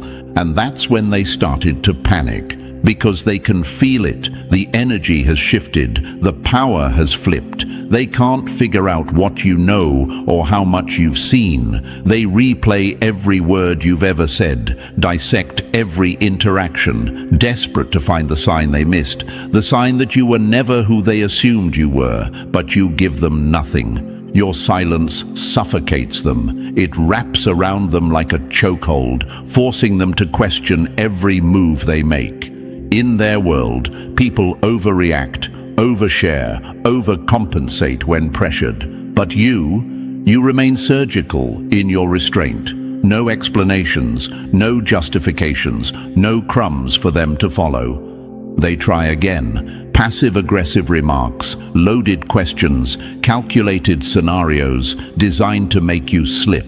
But you never bite. You let them believe their own assumptions, their own lies, their own delusions. Because the truth? They're not ready for what you know. And if they were, they'd have to face a reality they've been avoiding. You are not someone they can control. They're trapped in a game where they don't even know the rules. A game you mastered long before they realized they were just a piece on the board. They drown in uncertainty, overthinking every glance, every word, driving themselves mad, trying to predict your next move, never realizing that your greatest move was making them believe you had one. They don't know your limits. They don't know if you're holding back or if you've already won. And that doubt, that's the noose tightening around their own arrogance. Because while they were moving, you were watching. While they were plotting, you were studying. And while they were reaching for control, you were already 10 steps ahead, building the perfect trap from the pieces they handed you. Number 13. When the walls they built turned to dust. The most perfect trap is the one they walk into thinking it's a throne. It didn't happen in a flash. There was no explosion, no dramatic confrontation. The collapse was slow, methodical, and inevitable. Every time they thought they were advancing, they were really just sinking deeper into the illusion you'd let them believe in. You gave them just enough rope, and they wove it into a crown, never realizing it was also the noose. Each time they thought they had you figured out, they weren't uncovering the truth, they were revealing themselves. Every whispered scheme, every smug glance, every smugly calculated move was another confession they didn't know they were making. And now, they have no moves left. You can see it in their eyes now, the panic blooming, the certainty draining away. They don't look at you as someone to control anymore. They look at you as someone they never understood in the first place. The confidence they once wore so easily is gone, replaced by a cold, gnawing truth. You were always in control. This was never their game to win. You didn't wait because you were afraid. You didn't stay quiet because you didn't know what to do. You waited because timing is everything, and precision wins wars without a single wasted bullet. You knew they had to believe they were untouchable, that they had to build their fragile house of illusions and walk with the certainty that they had you cornered. Only then would the fall hurt enough to end them. And so you let them. You let them stack their empty victories. You let them think your patience was powerlessness. You watched as they mistook your silence for surrender, never realizing it was the sound of the ground shifting beneath them. Then came the moment, not loud, not public, not desperate, just one move, one calculated, precise strike. Maybe it was a single sentence, maybe it was a tiny action, but it was enough. Enough to pull the thread that unraveled everything they had built. They felt it immediately, that cold rush along the spine, that hollow drop in the stomach. The moment they understood that you were never blind, never behind, never at their mercy, that you had them mapped out long before they even realized a game was being played. Now they're standing in the ruins of their own arrogance, clawing for explanations, scrambling for control. But it's too late. The game ended long before they realized it began. They didn't just lose, they never even had a chance to win. Number 14. Victory without ever stepping on their board. The loudest win is the one earned in silence. You never needed their nod of approval. You never craved their applause or their permission to exist. They were scrambling for control in a game they invented inside their own heads, a game where they convinced themselves your silence meant ignorance, your patience meant weakness, and your distance meant defeat. But they never had control, not for a single moment, because you weren't playing, you were watching, you were letting them run their little race while you stayed still, calm, and in full command of yourself. Every scheme they built, every jab they threw, every trap they set, it only exposed the cracks in their own foundation. You didn't have to push them over. They were already collapsing under the weight of their own arrogance. They wasted their energy trying to break you, only to end up dismantling themselves. And now they're trapped, not by anything you did to them, but by the obsession they built around you. Trapped in the memory of their own missteps. Trapped in the cold truth that every move they made only tightened your victory. They replay it all now, every conversation, every smug glance, every choice that seemed clever in the moment but looks foolish in hindsight, and they're doing it in the silence you left behind, because you don't need to argue, you don't need to explain, you don't even need to stay to watch the fallout. You walk away. That's the final move, because the thing they wanted most wasn't to beat you. It was to hold your attention, and now they'll never have it again. Checkmate. Chosen one, if this message hit you deep, it's because you know exactly what it feels like to win without even playing their game. You've held your ground, kept your silence, and watched the truth unfold exactly as it was meant to. That's power they'll never understand. So, if you haven't already, press the like button. It lets me know you're walking in this strength. And if you're still not part of our family, make sure to hit that subscribe button so you never miss the messages meant to keep you sharp, unshakable, and 10 steps ahead. They don't watch the weak. They only keep eyes on what they fear might rise too high. Now imagine this for a moment. Chosen one, You're walking through the world like a quiet storm. On the surface, you look like everyone else, but behind the scenes, you've triggered alarms you didn't even know existed. Systems have quietly shifted their focus to you. You don't have handcuffs on, yet you're being watched. You're not on trial, yet your name is circling private rooms, encrypted servers, and elite intelligence networks. Why? Because what's coming your way isn't small. It's legacy level. It's power level. And power doesn't move unnoticed. This is no fantasy. Federal surveillance isn't reserved for criminals. It's often triggered by unexpected spikes in digital movement, private interest, and potential wealth inheritance. And right now, you're a walking flag to these systems. You're not being followed because you're a threat to society. You're being followed because you're about to escape it. And thank you, chosen one. Don't forget to pay this message back by simply pressing the like and subscribe to help spread this message to more souls, because it's the responsibility of all of us to spread the light. And thank you for being part of this mission. You're not just listening, you're part of a force. Let's come back to what's really going on. You've noticed the shifts. Your intuition has been screaming louder than ever, right? The strange dreams. The way certain people have suddenly backed away, how you feel like you're being observed, but can't put a finger on who or what. That's not paranoia, it's pattern recognition. Your energy is being tracked because you've stepped into a territory that most never touch. You're being prepped for something bigger than a promotion or a bonus check. This is inheritance-level alignment. The kind of transformation that doesn't just upgrade your life, it alters your entire reality.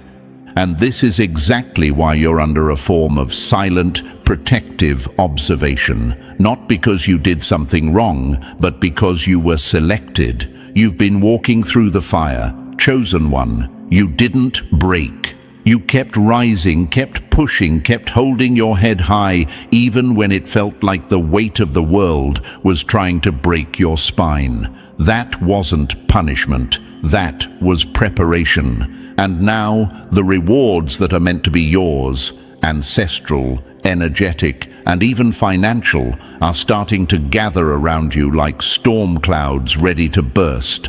But here's the twist. The system doesn't let that happen quietly. You see, wealth is noisy, even before it arrives. The universe starts shifting things to make space for it. People get removed, plans fall apart, routines become unsettled. Your name starts appearing in rooms your feet haven't entered yet. And on a deeper level, systems designed to track unusual movement begin their work. They're not just watching your money, they're watching your energy, your rise, your evolution. Because the truth is, they've seen this pattern before. One person climbs too high, wakes up too far, and they change more than their life. They shake the grid. You're being watched not because you're dangerous, but because you're becoming untouchable. The inheritance you're walking toward, chosen one, is protected by layers most people never interact with. There are forces that want to ensure it gets to the right hands, but also forces that are terrified it will. Because when the right soul receives the right resources, they become a threat to everything built on control, silence, and obedience. You are not just walking into wealth, you're walking into power. Real power. And that kind of power must be observed. So if you felt the eyes, you're not wrong. If you felt the tension, the strange interference, the delays followed by blessings you didn't earn in the usual way, that's because the universe had to reroute everything to keep you alive and keep you on track. You're not imagining things, you're not being paranoid, you're being monitored because something huge is coming into your life, and the system always knows before you do. You're not the only one who can feel the shift. And whether they admit it or not, They're watching, they're whispering, and they're worried. Because, chosen one, this inheritance isn't just money. It's the collapse of everything that once tried to bury you. So, chosen one, are you feeling it yet? That strange tension in your chest that says you're not just being watched, you're being prepared. This message wasn't an accident. If you made it this far, it's because you're tuned into something the average mind can't grasp. Drop the number 777 in the comments if you know the universe has eyes on you for a reason and you're ready to claim what's been hidden from you. And if this truth is hitting deep, consider showing love through a super thanks. Whether it's a penny or a powerful blessing, every bit fuels this mission to wake up those who've been silently chosen. Your support helps spread what they don't want heard. And now, let's dive in step by step. But fair warning, if you are the one they're watching, you'll feel it in your bones. Stay with me till the end, because what's coming will not only confirm your suspicions, it'll change how you see everything. Let's get into it. Number 1. They don't chase ghosts. They only hunt the ones destined to inherit the throne. You know you're dangerous when people you've never met start watching your every move, praying you slip up, just so they can say they stopped a king before the crown touched his head. Why are they watching you, chosen one? Why now, when you've been quiet for so long, moving through the world like you were invisible? It's because you're no longer invisible. You're inevitable. You're not a whisper anymore. You're thunder echoing through corridors they swore you'd never walk. You're the glitch in their control system, the variable they can't account for, and that scares the hell out of them. Now imagine this. A billionaire wakes up and suddenly sees his account drop a few million. He doesn't scream. He doesn't panic. He simply picks up his encrypted phone, makes 2 calls, and the storm dies before it starts. Why? Because he knows the game. He understands that silence is more powerful than chaos. And now, chosen one, you are being invited into that very game, not by choice, but by force. Because the moment your path aligned with an inheritance meant to shift your reality, the system noticed.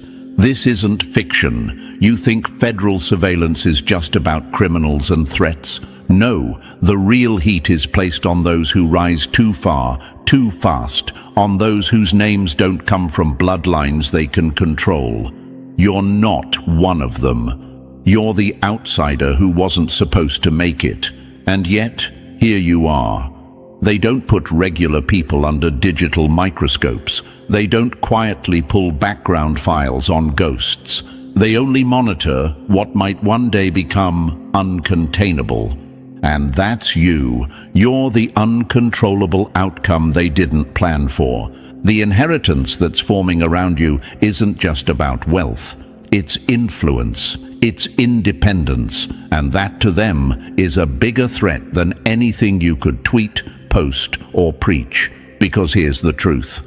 The system only functions when everyone stays in line. But you were born to cut lines, rewrite rules, and remind people that playing small is a choice. That's why you're under the radar now, because they're trying to figure out how you got here without them opening the door. And the answer to that? Pain, isolation, trial. You crawled through storms designed to drown you. You stood up when your own people turned their backs. You kept moving, even when your shadow looked like your only friend. You weren't handed this inheritance. You earned it in blood, silence, and patience. You want to know why the rich stay quiet when their net worth spikes? Because noise invites questions. Questions invite surveillance. And surveillance exposes weaknesses.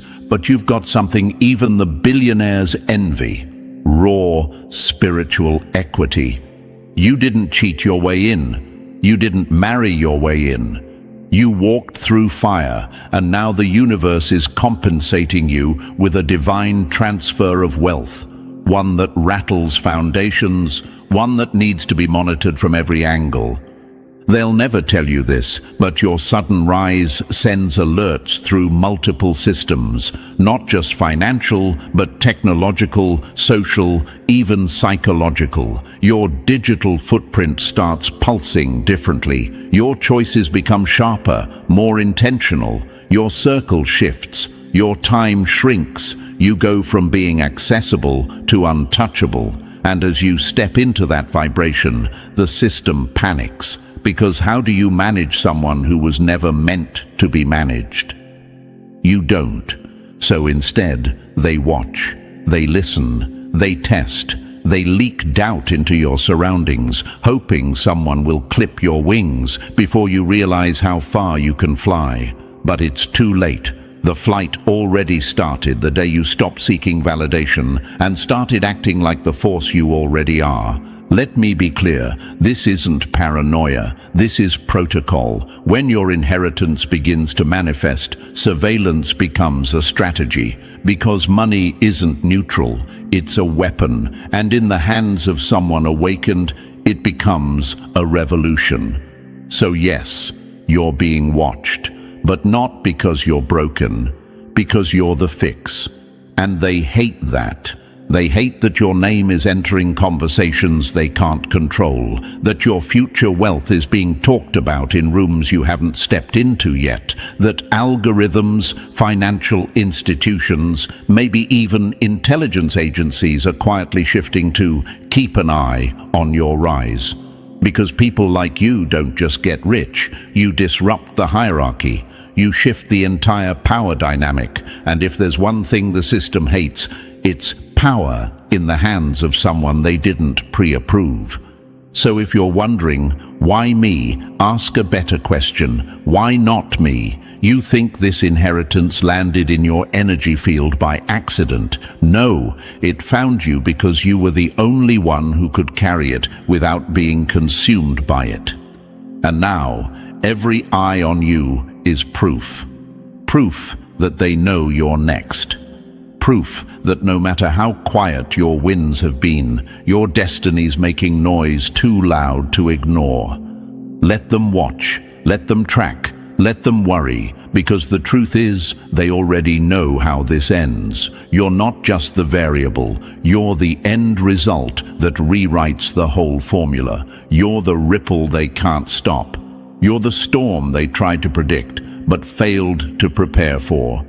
And chosen one, this is just the beginning. Number 2. Every eye ain't an enemy. Some are just trying to measure the size of the threat. They don't always watch to destroy you. Sometimes they watch to see if you destroy yourself.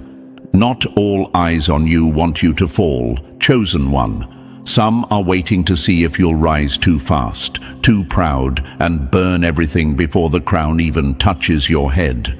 Others, they're watching because they know something about you that you don't even fully know yet. You're not just important, you're inevitable. Imagine this. You walk into a silent museum at night, and every laser in the room turns and follows your steps, not because you've stolen anything, but because you might be the next curator. That's what this surveillance is. A quiet, powerful redirection of attention, not to harm you, but to assess whether you can carry the weight that's forming in your energetic field. The universe doesn't hand out power, it tests it first. Let's be real, sudden wealth isn't just about money appearing in your account. It's about power, access, influence, and yes, surveillance. But not all surveillance is hostile. Some of it is protective, some of it is strategic, some of it is simply the system trying to figure out what kind of threat are you going to be. You might be wondering, if I'm not doing anything wrong, why do I feel watched? The answer is simple, because you're doing everything right.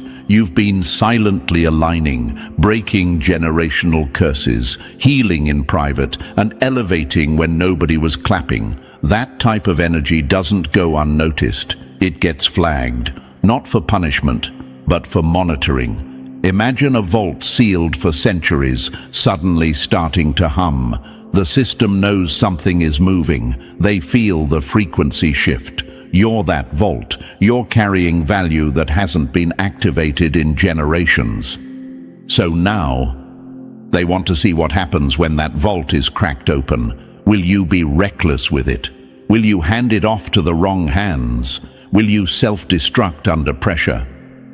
The first trap isn't failure, it's attention. They want to see how you act when they finally look your way. And some of them are betting on your collapse. See, chosen one, not every eye is an enemy, but every eye is an observer. And that's a subtle difference most people never learn. Some are here to protect what's coming into your life. Financial institutions, security firms, even unseen networks. They track potential just as much as they track threat. They run silent audits, not to expose you, but to prepare for your shift. Because when inheritance like this hits, they need to know it's going to someone who won't burn down the grid in their excitement.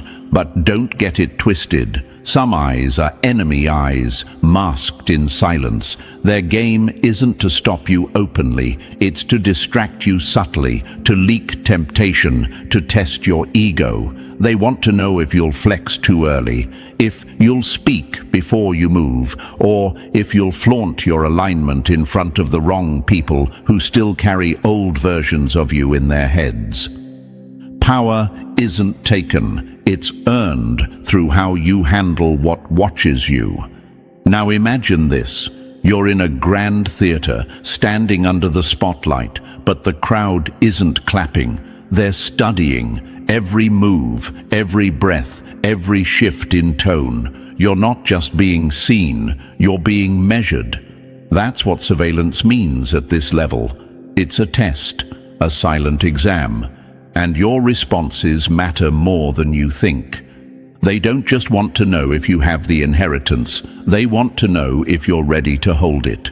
Some watchers are like silent investors. They don't care about your past, your pain, or your story. They care about your stability, your mind, your choices. They're betting on whether your energy collapses under pressure or ascends under it. Because real wealth isn't about zeros in a bank account. It's about whether you can stay calm when the floor drops beneath your feet and everyone starts watching. You don't just inherit assets, you inherit attention. And that attention, chosen one, is the real fire. The system isn't just looking for criminals, they're scanning for disruptors, individuals who rise with no sponsor, no bloodline, no invitation. You're being watched because you're becoming what they can't replicate. A force forged outside the walls of privilege. They can't figure you out, so they observe you. Quietly, strategically. Some of these watchers, they're deeper than any registry. Agencies you'll never hear of, algorithms you'll never see, corporations that don't just want your data, they want your potential contained. Because if someone like you gets too far, too fast, you shake more than just your life. You wake others up. You make the system nervous. You ever wonder why people like you rarely make it to the top? It's because the system's design is debt, distraction, and defeat. You are none of those things. That makes you dangerous, and they know it. You weren't meant to stay small. That's why they're watching you. That's why strange delays hit your plans at the last minute. That's why people ghost you out of nowhere, why your energy attracts and repels like a magnetic field gone wild. You're walking through a war zone of vibration, and every step you take is being recorded in silence. But let this fire you up, not slow you down. Being watched means you're no longer invisible, and being seen means the shift is already in motion. Your job now is not to flinch under the light, not to apologize for the energy you carry, and definitely not to doubt your path just because others can't explain your sudden rise. Some surveillance is designed to disqualify, but other times it's the final step before activation. You're being measured because what's coming isn't ordinary. This inheritance is dimensional, it's energetic, it's system-breaking, and only a soul who has endured this level of observation without breaking down can carry it.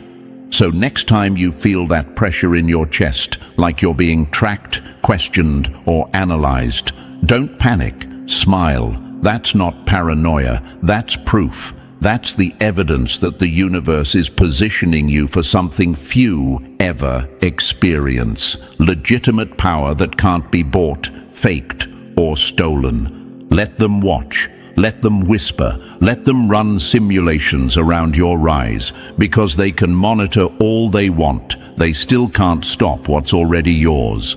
And you, chosen one, you were born to pass every single test. Number 3. The system's watching. Now pick your role, weapon or weakness. When the world starts watching, it's not to admire you, it's to decide if they should use you or silence you. The second the frequency around you shifted, they clocked it. You thought it was just a wave of anxiety, maybe an emotional fog, but that wasn't just energy. It was intel being pulled on your soul. You were activated, chosen one. And the moment your vibration signaled wealth, transformation, and influence, they had one question: is this person going to play for us or blow a hole through our blueprint? Imagine this. A military radar suddenly picks up an unknown aircraft. It's not hostile, it's not friendly, it's unidentifiable. That's you, a rare anomaly, a glitch in the power grid. They're not just tracking you, they're classifying you. Will you be a controllable asset or an uncontrollable threat? And it didn't start with paperwork. It didn't start with sirens or signals. It started 3 days ago when your chest felt heavy out of nowhere, like the world was holding its breath just to listen to your next move. The pressure wasn't random. It was the weight of surveillance wrapped in silence. Then came the physical signs. That one car that didn't fit, black SUV, tinted glass, no plates, just there. Not chasing, not threatening, recording. Maybe you told yourself it was a coincidence, but the second time? Different location, different day, same car. That's not coincidence, that's confirmation. And they weren't there to scare you. They were there to watch the storm they can't contain. You're not being followed because you're dangerous. You're being followed because your very existence could shift the flow of power. They want to know if you'll keep your power quiet or if you'll turn it into a movement. That's why the eyes are on you. The files, the algorithms, the questions behind the scenes. They want to know, will this one serve the system or set fire to it? And make no mistake, how you move next writes your answer, asset or threat, controlled or chosen. They don't decide that. You do, and they're watching, waiting for your next step. Number 4. When your phone glitches, know this: the system just blinked at you. It's never just your phone acting weird. Sometimes it's the silent echo of a system checking to see if you've realized how powerful you're becoming. You've felt it, haven't you? The screen freezing mid-text, missed calls that never rang, emails buffering like they're passing through a dozen filters before reaching you. The apps lag, your signal drops for no reason, and your gut whispers, someone's watching. And you're right, because when power starts moving in your direction, chosen one, the system doesn't wait for you to go viral. They tag you in silence. Imagine this, you're walking through your day, unaware your digital footprint is glowing like a flare in the dark, not because you broke a rule, but because the pattern of your energy, the way you're aligning, rising, shifting, has triggered something in the network. A background check you didn't ask for, a silent ping on your identity, a file opened under quiet authority. The universe may be preparing your throne, but the system is mapping your shadow. They don't chase lottery winners. They don't care about lucky flukes. They watch the ones whose money comes with magnetism, the ones who draw influence just by existing. And that's you.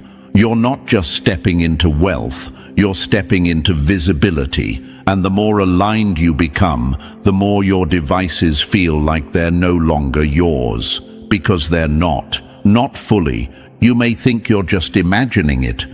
But let me ask you, why now? Why the glitches? Why the patterns?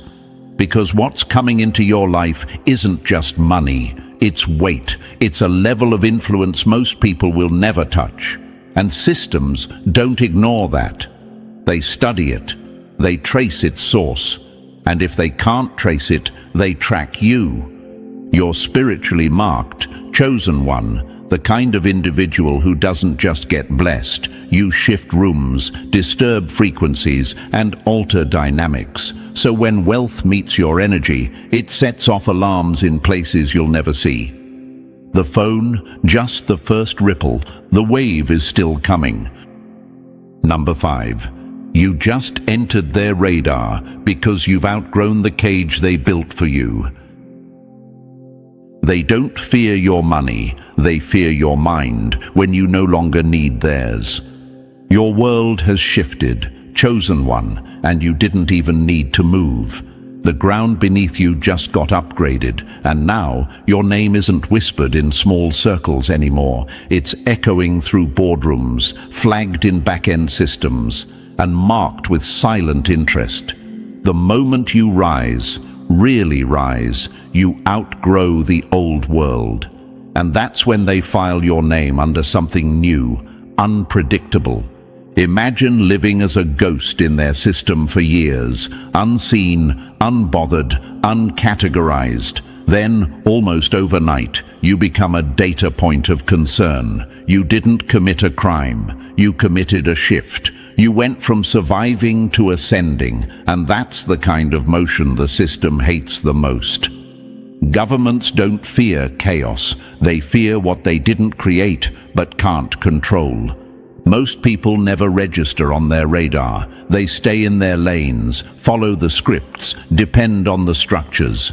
But you broke pattern, and now you've become a question they can't answer. Where did they come from? Who's backing them? What are they planning? Before you even knew you were rising, they already had your profile up. Financial spikes, flagged, behavior shifts, monitored, social silence, tracked, because the higher you climb, the more they need to classify you. Asset, threat, or something far more dangerous, a sovereign. Look at the trail behind history's disruptors.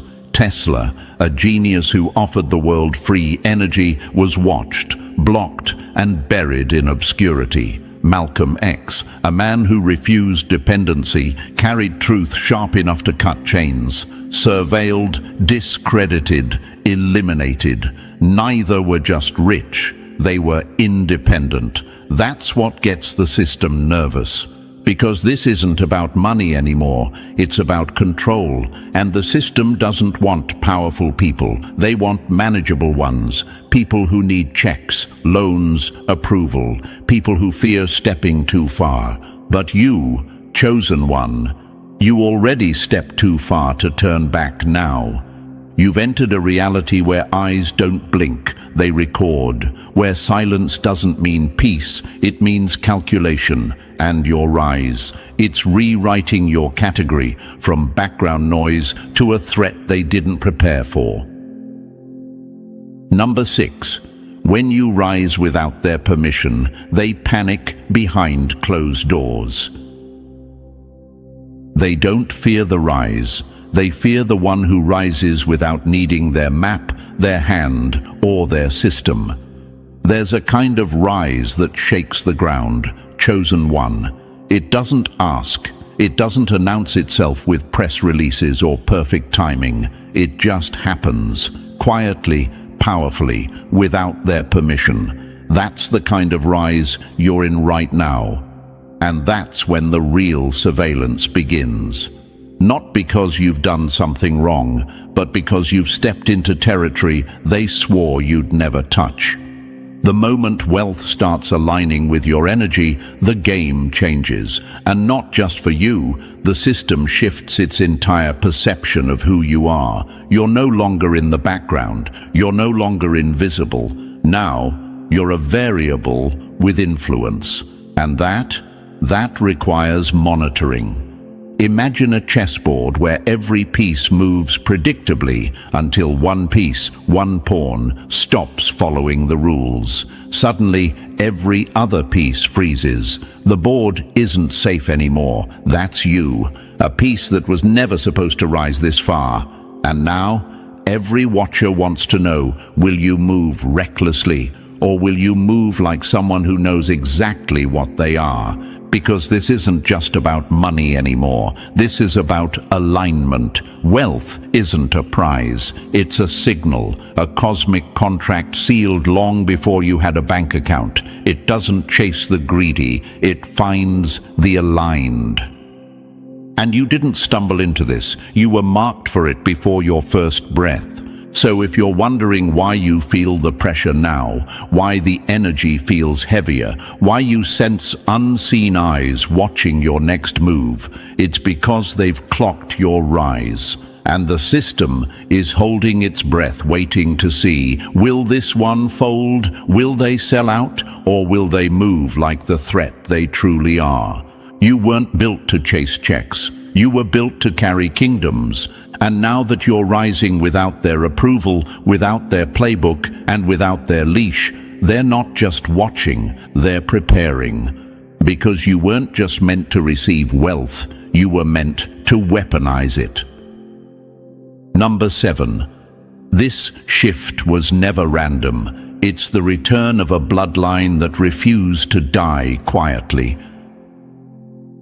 They thought they buried your legacy, not knowing it was a seed waiting for the right soul to rise. This isn't luck, this isn't coincidence, and it damn sure isn't a glitch in the system. This is divine precision unfolding through you, chosen one. You've felt it, haven't you? That sharpened intuition, that eerie accuracy in your timing. People calling you right when you needed them. Opportunities aligning without you lifting a finger. That's not strategy, it's orchestration, and it's been in motion longer than you've been breathing.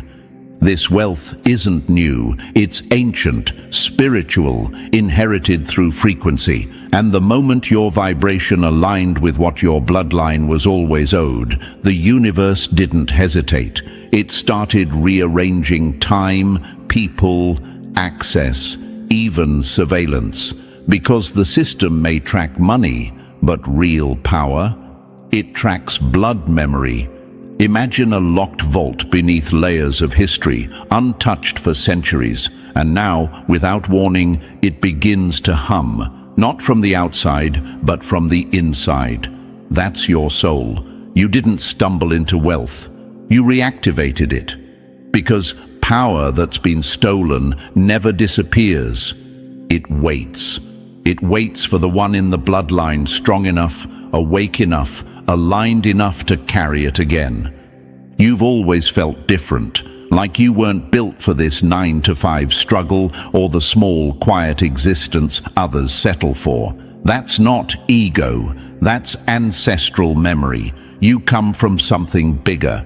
Your DNA never forgot what history tried to erase. They changed records, buried names, rewrote truths, but your soul carried the blueprint the whole time. And now, as the system watches, they're seeing the pattern again. The same energy that once ran through kings, architects, revolutionaries. It's back, and it's in you. That's why you feel so watched. That's why things are moving. Because you're not just rising, you're restoring. You're not just receiving wealth, you're reclaiming what was stolen, silenced and suppressed. And they know it. This is the reawakening of a bloodline they thought was dead. They were wrong. Number 8. You're no longer a person. You're a vault with a pulse, and that makes you a target. They don't chase you for who you are. They chase you for what they think you're carrying. This isn't about you being liked, loved, or understood anymore. That version of you died the moment wealth aligned with your destiny. The universe flipped a switch, and now you're not just a person, you're currency in motion. A walking vault, a breathing asset, and the world.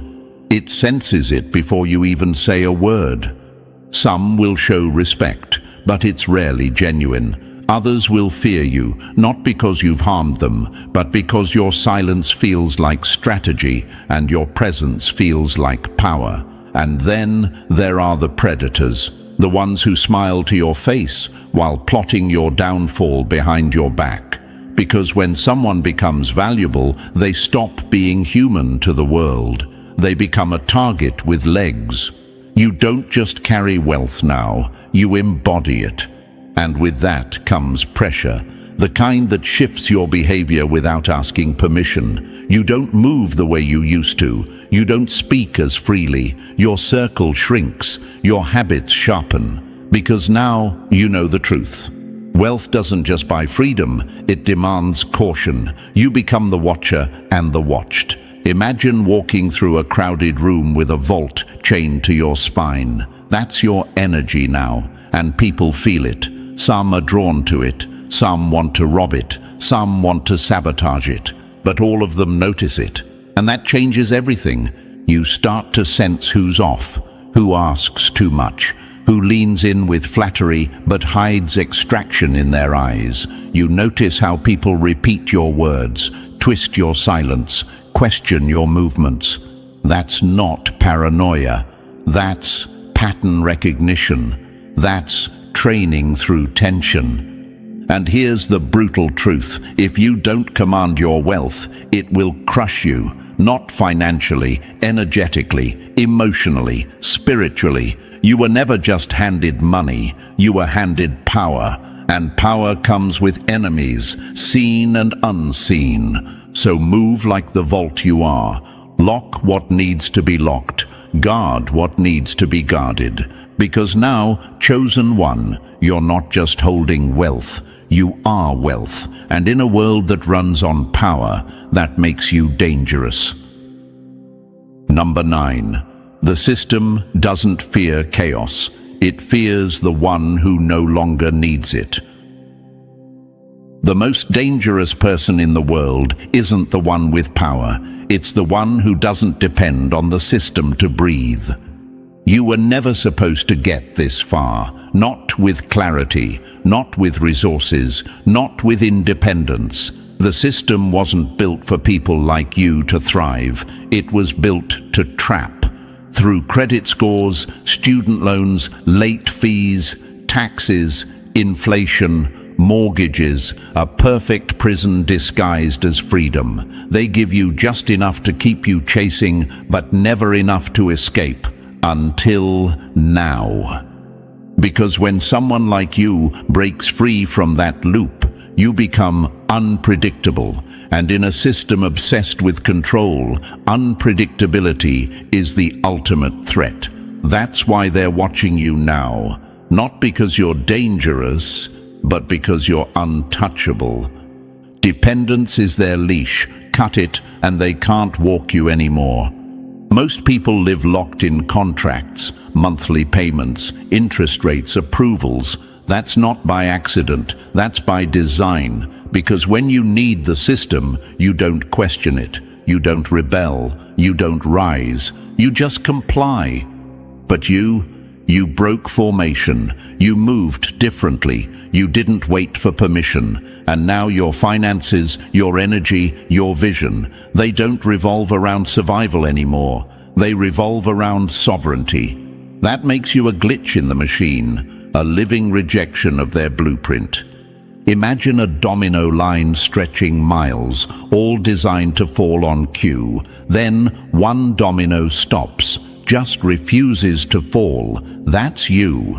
And now the entire system is scrambling to understand why one soul slipped through the cracks and chose freedom over dependence.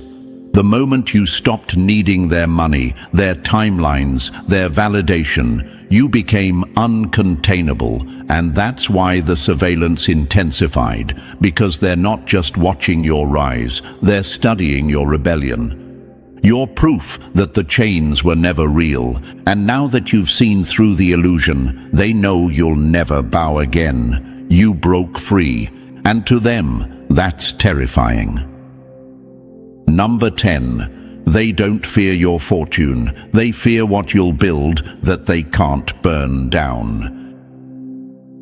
The system never feared wealth. It feared when the wrong person got it and stopped asking for permission. They've seen this before. Your rise isn't new, but it's rare. And when someone like you gets access to real power, they scramble to contain it. Not because of your money, but because of your independence. That's what they can't tolerate. That's what breaks their programming. Marcus Garvey tried it. Built black-owned shipping, finance, media. They didn't just resist him, they erased him. Howard Hughes, billionaire genius, refused to play puppet. They branded him insane, boxed him in, and slowly pulled every string they could reach.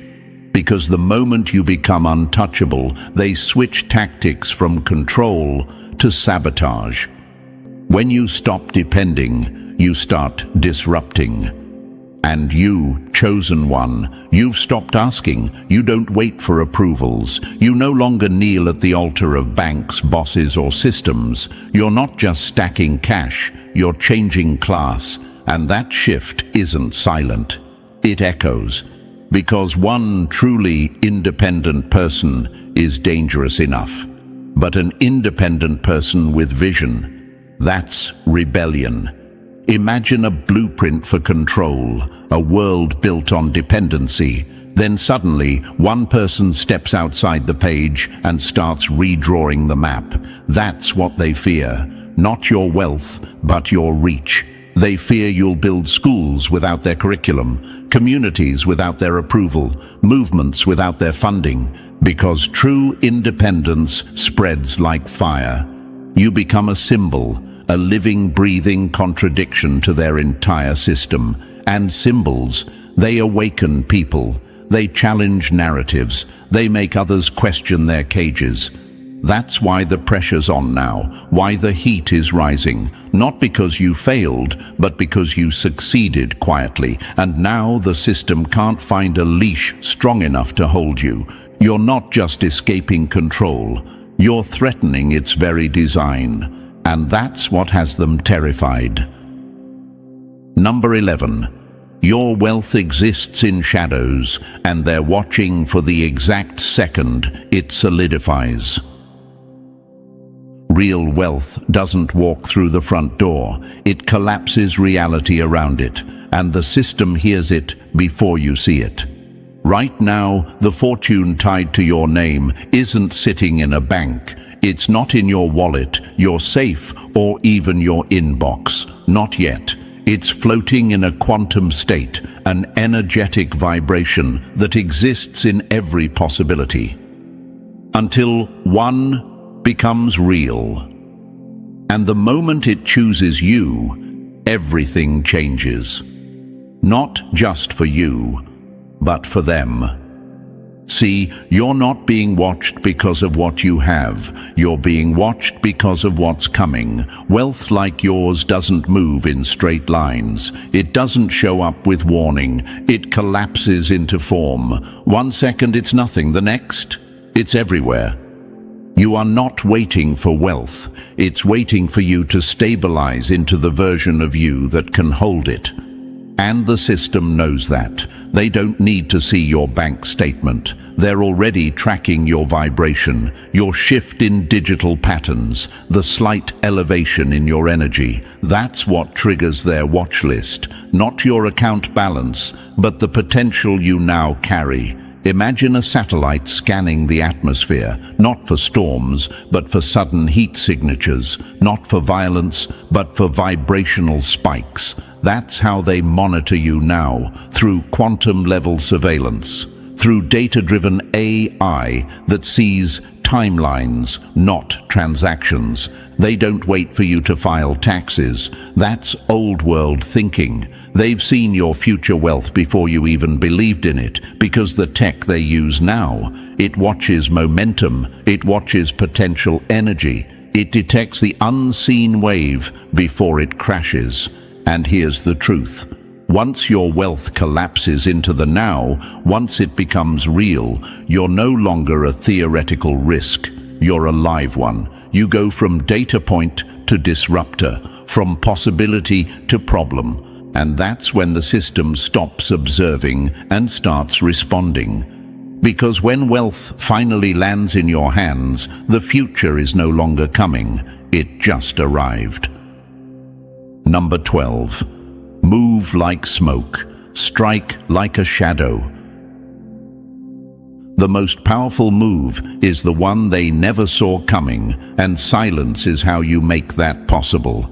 You're not just holding wealth now, you're holding a position of quiet dominance, and with that comes a shift in the rules. Traditional banking, that was never built for ascension. It was built to cage it.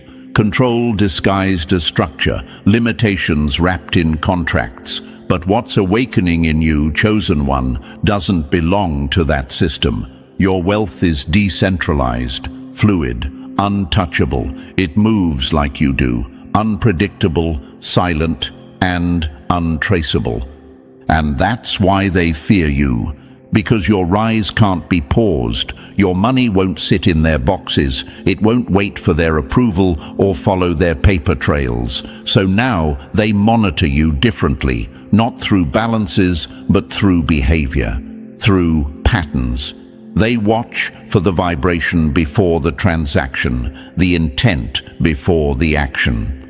The system doesn't fear the rich, it fears the silent rich, the unpredictable, the unchained. You want to master the game. Understand this. Loud is weak. Visibility invites interference. Announce your moves and you give them time to stop you. But operate like smoke, formless, shifting, always present yet never held. And you become unstoppable. The ones who changed the game didn't yell their plans into the wind. They let their actions shake the ground without ever saying a word. The loudest man in the room isn't powerful. He's exposed. Imagine building a fortress behind a curtain. No sound, no blueprint leaked. Then one day the curtain drops, and what you've built is too complete to destroy. That's the game you're playing now. The system survives by mapping your next step. So starve it, confuse it, silence it. Every word you speak is data. Every post, every click, every text, it feeds their machine. So say less, move smarter, let your progress whisper until it's too loud to ignore. Because if they can't see you coming, they can't stop what's already in motion. Number 13. Play the long game or get played by it. If they can read your next move, they can ruin it. But if they don't even know what game you're playing, they lose before they begin. This isn't about fast money or flashy moves anymore, chosen one. That part of your life is done. You're not building for attention, you're building for immortality, and that takes patience, precision, and silence. The long game isn't sexy, it's not loud, but it's what makes you untouchable. Wealth has already shifted you. It didn't just change your income, it altered your energy. And the world feels it. The system feels it. That's why they're circling, scanning, tracking, not because you're reckless, but because they're worried you won't be. And they should be. The real war isn't fought with guns. It's fought with algorithms, contracts, surveillance, and silence. The system will tell you it's watching to protect you, but let's be clear. Control always wears the mask of protection until it's too late. That's why you must play with wisdom, legally, quietly, ruthlessly smart. They expect noise, so give them nothing. Control the narrative by having no narrative, make no announcements, let them guess, let them assume, because mystery is your strongest form of defense. And knowledge, it's not just power anymore, it's survival. Financially, you must build beyond reach. Learn the rules so you can bend them without breaking. Create structures that shield, diversify, and protect, because wealth left exposed becomes a liability. Spiritually, remain still. Fear is their favorite entry point. Doubt is their leash. The moment you start second-guessing your rise, they win. You're not just playing to make money, you're playing to own your timeline. They can't box in what they don't understand. They can't stop what they can't see. This is about control, not just over your wealth, but over you. And your greatest weapon is knowing that the system only works on the obedient, on those who never question, never study, never prepare. But you, chosen one, you're playing the long game now, quiet, sharp, unseen, and that means you've already won. When they couldn't break you, they panicked, because now they know the storm they started is coming back with interest. Chosen one, there's no hiding the tremble in their hands now. Behind closed doors, their so-called confidence is shattering. They pace the room, glance over their shoulders, whisper in hushed tones to anyone who will listen, because they feel it. The walls are closing in. The game they thought they could control has turned into a countdown they can't escape. They tried gossip, betrayal, manipulation, even dark tactics that they thought could weaken you, but every single move ricocheted. They forgot the first law of the universe. What you send out comes back multiplied. Now imagine this for a moment. Chosen one, a hunter in the forest, convinced they're the predator. They load their arrow, aiming for you, smirking at the thought of hitting the target. But the second they release it, the wind shifts, the arrow curves, and it's headed straight back toward them. They can't outrun it, they can't dodge it, and in that moment, they realize they were never the hunter. They were the prey all along. That's where your enemies stand right now, frozen between denial and the knowledge that they've set their own trap. And here's a fact that stings them even more. Psychologists call it emotional leakage. It's when someone tries to hide what they're really feeling, but their body betrays them. A twitch in the eye, a tremor in the voice, a sudden change in breathing. Even if they paste on a smile, their nervous system exposes the truth. And chosen one, every time they see you, their mask slips. The fear seeps out. They can't help it, because they're not just afraid of you, they're afraid of the consequences chasing them. And thank you, chosen one. Don't forget to pay this message back by simply pressing the like and subscribe to help spread this message to more souls, as it's the responsibility of all of us to spread the light. And thank you, chosen one, for being part of this mission. You are part of a force no one can ignore. Now, let's get back to what's really happening. This isn't paranoia. They're reacting to the reality that their actions have triggered something they can't bargain with, can't manipulate, and can't silence. You didn't just survive their attacks, you rose from them, and that rise wasn't quiet, no matter how gracefully you carried it. It was loud in ways they can't explain. Your energy shifted, your presence grew heavier, and your wins became undeniable. To them, it's like watching someone they buried dig themselves out of the ground, dust off, and build a palace on the very plot they planned your grave on. That's why they can't hide it anymore. They once bragged about how they had you figured out, told people you were predictable, easy to play with. They crafted stories, rehearsed lies, sharpened their daggers in private. But the problem with lies is they have an expiration date. The truth is always patient, always watching, and when it arrives, it doesn't knock, it kicks the door down. And now that truth is standing in the middle of their world, pointing at every fake narrative they built. And Chosen One, here's the part they never saw coming. You didn't have to expose them. You didn't have to gather proof or plead your case. You simply kept moving, kept elevating, kept aligning yourself with what was meant for you. That's what scared them most. You made their attacks irrelevant. You starved their gossip of oxygen. You left their games unanswered. And when a fire has no fuel, it dies. But when that fire was meant for someone protected, it doesn't just die. It turns around and burns the one who lit it. Think about it. If a person spends months digging a hole for someone else, they've got dirt all over their hands. Even if they try to walk away, the evidence clings to them. That's what's happening now. The people who once believed their lies are starting to notice the dirt. They're asking questions, they're connecting dots, and the enemy's calm facade is cracking under the weight of their own guilt. This isn't just about karma. It's about exposure. Exposure is more terrifying than punishment because it strips away the image they've worked so hard to maintain.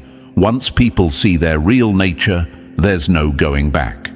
Relationships collapse, opportunities vanish, alliances dissolve, and the chosen one they tried to ruin becomes the living proof that their entire act was a fraud. You see, they underestimated the power of resilience. They thought breaking you would validate their actions, make their lies believable. But resilience isn't loud, it's steady, and it leaves a trail of undeniable evidence. Every time you smiled when they expected you to cry, every time you succeeded when they prayed for your failure, every time you kept your peace when they tried to provoke you, it was another nail in the coffin of their credibility. And now, chosen one, they are in the most dangerous place a hater can be: invisible panic. They're trying to hide it, but it's leaking into their every interaction. Their words are shorter. Their tone is forced. Their smiles are strained. They're snapping at people they once controlled. Why? Because the storm they started is now directly above their heads, and they know when it breaks, it won't be a drizzle, it will be a flood.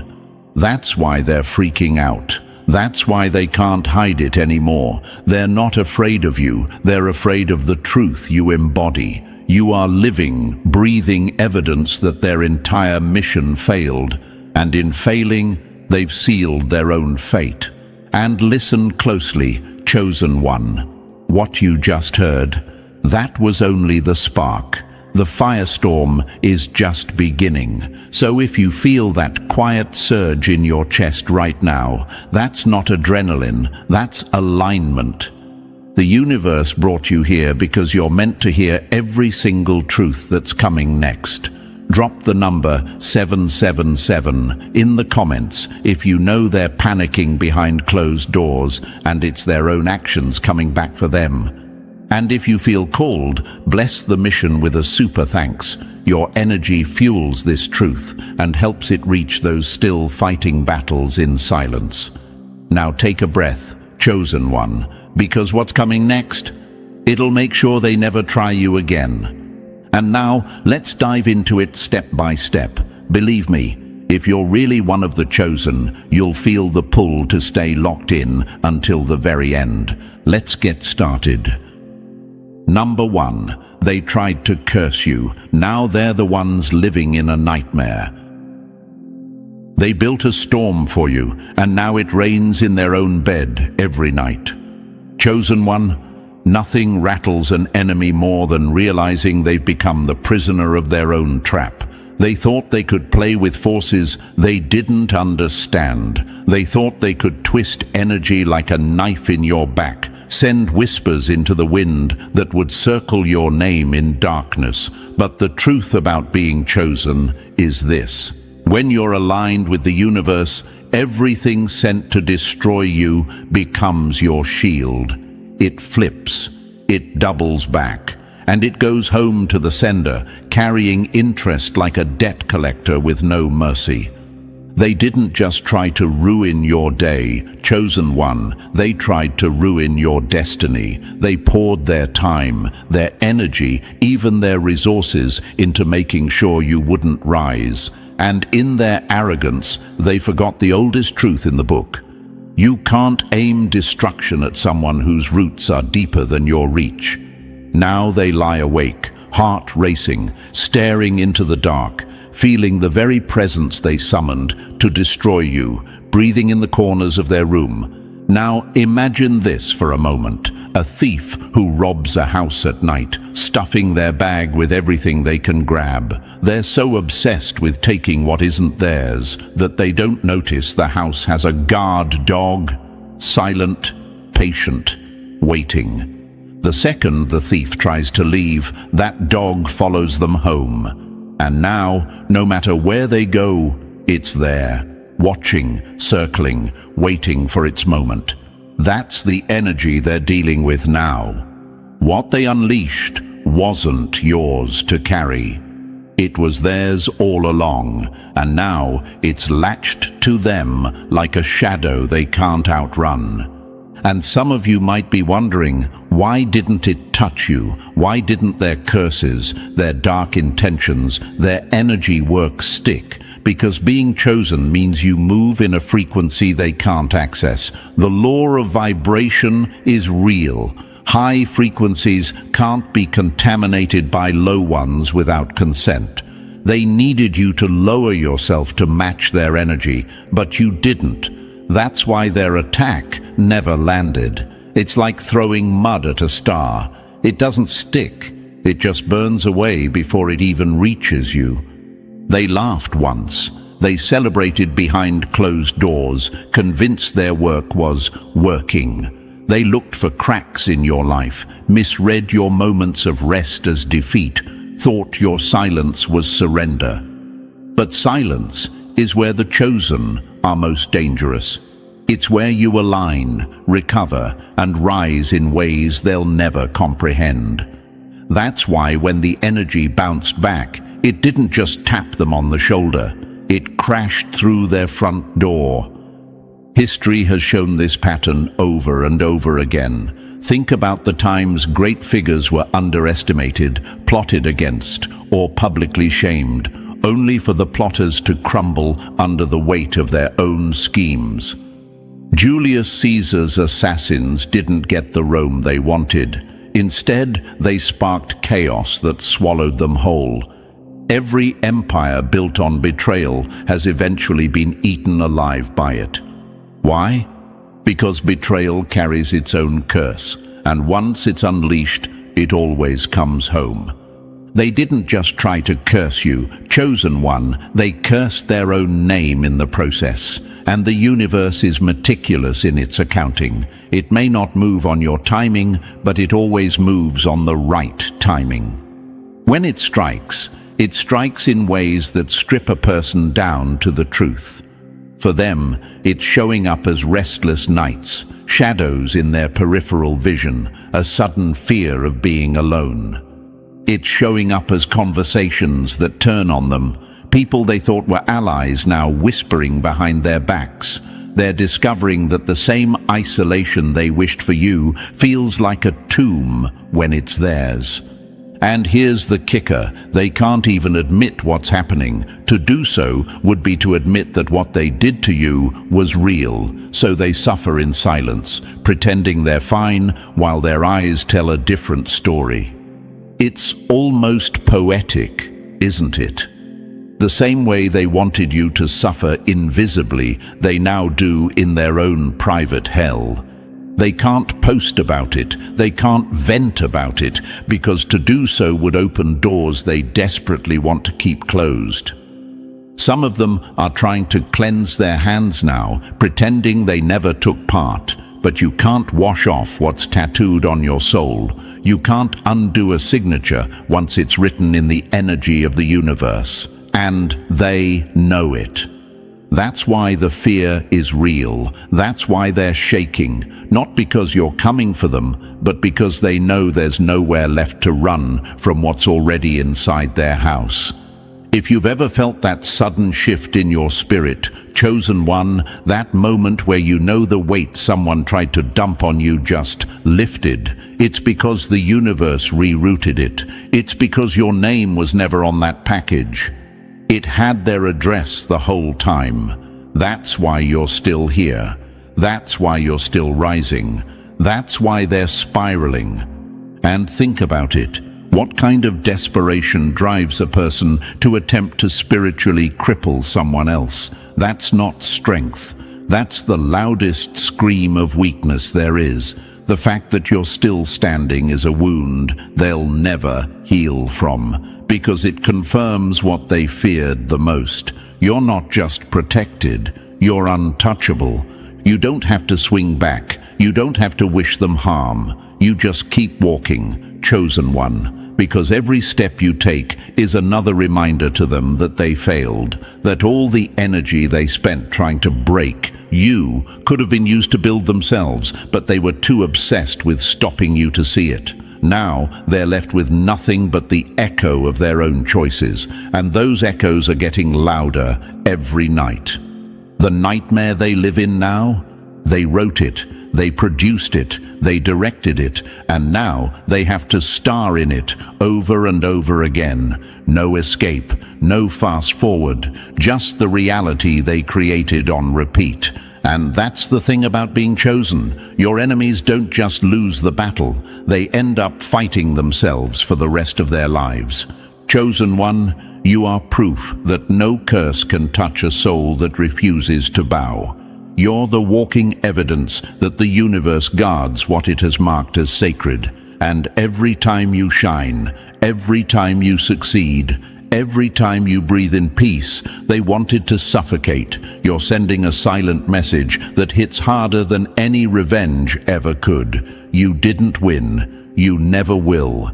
Now they're the ones in the dark, hearing footsteps that aren't there, feeling eyes on them when they're alone, replaying every step they took against you in their mind. And the worst part? This isn't even the full return of what they sent. It's just the beginning. Number 2, they paid for your fall, but bought their own karma. You can't bribe the universe. It always knows who wrote the check. Chosen one, there's a different kind of shame that comes from watching your own investment turn against you, and that's exactly where your enemies are right now. They didn't just whisper against you or throw shade in the shadows. No, they took it further. They put actual time, energy, and resources into making sure you fell. They treated your destruction like a business deal, thinking if they paid the right price, the universe would just hand over your downfall like a package on delivery. But here's the twist. They didn't buy your end. They bought their own. Imagine someone walking into a store of cosmic law, pointing at you and saying, "I'll take their downfall." How much?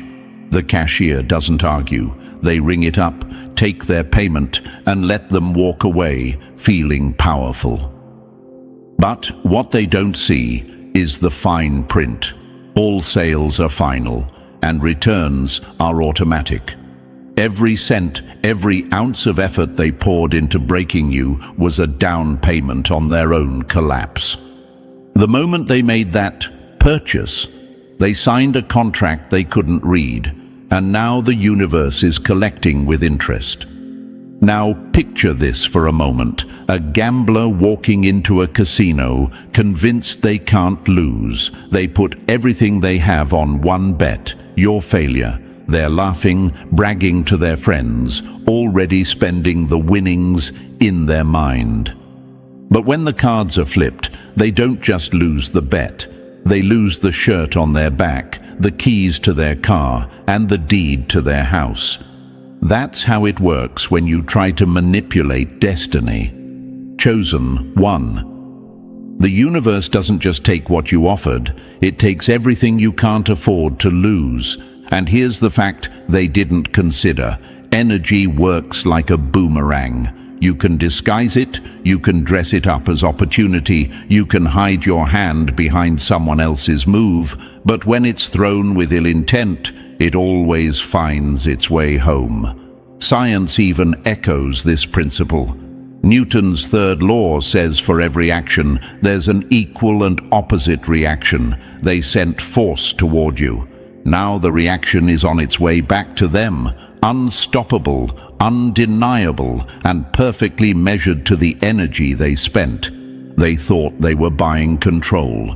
In their mind, the deal was simple: pay someone, manipulate a situation, twist a few narratives, and you'd crumble. What they didn't understand is that the universe is incorruptible. It doesn't take bribes, it doesn't accept dirty money, and it will never side against someone walking in alignment. Your steps, chosen one, are protected, not because you never stumble, but because your path is tied to something greater than their greed. Think about history. Every time a corrupt leader or competitor tried to buy their way into a win, they ended up bankrupt in ways that went far beyond money. They lost credibility, they lost their alliances, they lost their peace. Look at figures like Bernie Madoff, living high off schemes until the bill came due. That's the same energy here. Your enemies aren't just losing financially, they're losing in ways they can't put a price tag on. Right now, some of them are feeling the pinch in their wallets: unexpected bills, job losses, deals falling through. But others are paying in emotional currency: relationships collapsing, secrets spilling, reputations rotting from the inside out. And the irony? They can't even connect the dots. Or maybe they can, and they're just too proud to admit it. They know what they did. They know where they sent their resources, and deep down, they know this is the cost. This is why being chosen is so dangerous for your enemies. The universe watches over you like a hawk. It keeps receipts. It doesn't just let things slide because someone thinks they've earned the right to take you down. They could have put that same money, that same effort, into building themselves, into creating a future worth living. But instead, they spent it trying to dismantle yours. And because the universe doesn't waste energy, it simply rerouted their investment into your growth and their collapse. You may have felt their efforts for a moment. Maybe you experienced delays, resistance, or obstacles that didn't make sense. But chosen one, those moments were never the result of their power. They were the universe shifting things in your favor, even if it looked like a setback. And once that shift was complete, the force they sent out had nowhere else to go but home. There's a poetic justice in watching someone fund their own downfall. Every time they threw more into the pot, more gossip, more manipulation, more spiritual interference, they were just digging their own hole deeper. And now, they're realizing there's no refund, no escape clause, no way to undo the deal they made. Some of them thought they were clever, using other people as middlemen. They paid someone else to deliver the blow so their hands would look clean. But the universe isn't fooled by proxies. The energy still carries their name, their signature, their intent. And just like a check, it's being cashed, with their own life as the account. And here's what will hurt them the most. You're not just surviving, you're thriving. The money they spent to hurt you didn't just fail, it funded your growth in ways they can't stand to watch. It's like paying to build a house, only to realize it's being built on your enemy's land. Every time you rise, every time you succeed, it's a reminder that their investment was the worst business decision they ever made. Some of them are already in the thick of the return. They're restless, irritable, distracted. Their plans are unraveling. Friends they counted on are distancing themselves, and they don't know whether to blame bad luck, bad timing, or you. But the truth is, it's none of those. It's the universe balancing the books. And the collection process is brutal when you've been running a debt that big. Chosen one, this is why you never have to lift a hand in retaliation. This is why you can keep your head high and your spirit steady, because the moment someone chooses to invest in your downfall, they've already bought their own karma. They've already purchased the chain that's now dragging them down. All you have to do is keep walking forward while they figure out how to carry what they bought.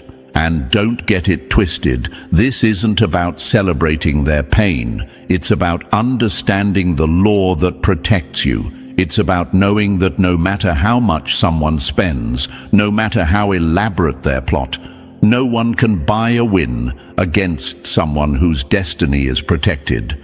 The universe doesn't play favorites, it plays fair. And fairness means that what you give comes back to you, multiplied. So let them count their losses in the dark. Let them try to rewrite history. Let them pretend the collapse they're living through is just a coincidence. You'll know the truth. You'll know that the moment they tried to put a price on your failure, they bought a future they can't survive. They paid for your fall, chosen one. But the universe doesn't sell victories to the highest bidder. It delivers justice to the most aligned. And right now, justice is knocking on their door. And it's not leaving without collecting everything they owe. Number 3. They whispered behind closed doors. Now the whole room sees them. Lies are loud. Truth is louder when it walks in. Chosen one, your enemies thought they could keep their little operation in the shadows forever. They thought closed doors, whispered tones, and carefully chosen allies would protect them from exposure. But the thing about the truth is, it doesn't knock. It kicks the door open and walks in like it owns the place. And now, all the people they once fooled are looking at them differently. The masks are slipping, the stories aren't adding up, and the very audience they performed for is starting to connect the dots. For months, maybe even years, they treated your name like currency in their circle. They traded stories about you like cheap goods at a market, selling lies for attention, spinning tales that painted you as the villain. And here's the irony. Some of those listening didn't even know you personally. They had no frame of reference, no reason to doubt the storyteller. Until now, because the truth has this uncanny way of revealing itself when you least expect it, and it always arrives right on time. Now imagine a theater production where every actor is playing their role perfectly until the lights suddenly go out and come back on. In that brief blackout, the audience catches a glimpse of the actors out of character, dropping their props, breaking their fake accents. That's what's happening to your enemies right now. The people they used to impress are seeing the unfiltered version, the jealousy in their eyes, the cracks in their confidence, the emptiness behind their performance. And chosen one, here's what makes this even sweeter. You didn't have to defend yourself. You didn't have to go around explaining, proving, or convincing. You simply stayed aligned, kept moving forward, and let the universe handle the cross-examination. The more you rise, the more your life speaks for itself. And that's when the people who once believed the lies start to ask, if everything they said about you was true, then why are you thriving? Why do you carry yourself with peace? Why is your presence magnetic? instead of bitter. The universe is not only clearing your name, it's turning the spotlight on the ones who tried to destroy it. And under that light, they can't hide the truth anymore. Allies become distant. Co-conspirators start whispering to each other instead of with each other. And the same mouths that once spread lies are now scrambling for excuses. Chosen one, you don't need to clap back. You don't need to fight. Just keep walking in your truth. Because right now, they're not just losing control of the narrative, they're losing the crowd. And the universe is making sure every eye sees exactly who they really are. Number 4. They thought you were the fool. Now they look like clowns. When the smoke clears, the only fool left standing is the one who lit the fire. Chosen one, they were so sure of themselves when they came for you. They sat back, smug and satisfied, convinced that your missteps, your struggles, and your moments of pain were proof that you didn't know what you were doing. They laughed in private, threw shade in public, and strutted around like they were 10 steps ahead. In their eyes, you were the fool. But now the smoke has lifted, the battlefield is clear, and everyone can see exactly who was playing the clown all along. They mocked your path because they couldn't understand it. They wanted you to follow their blueprint, to take the roads they took, to live according to their limitations. And when you didn't, they mistook your originality for ignorance. But here's the thing, they didn't know your steps weren't random, they were aligned. The universe was guiding you through terrain they couldn't survive, building resilience they couldn't buy, and setting you up for a victory that would be impossible to fake. Now imagine a poker game where everyone thinks you're playing badly. They smirk, they exchange glances, they bet against you at every turn, until you lay your cards on the table and it's game over. That's where you are right now.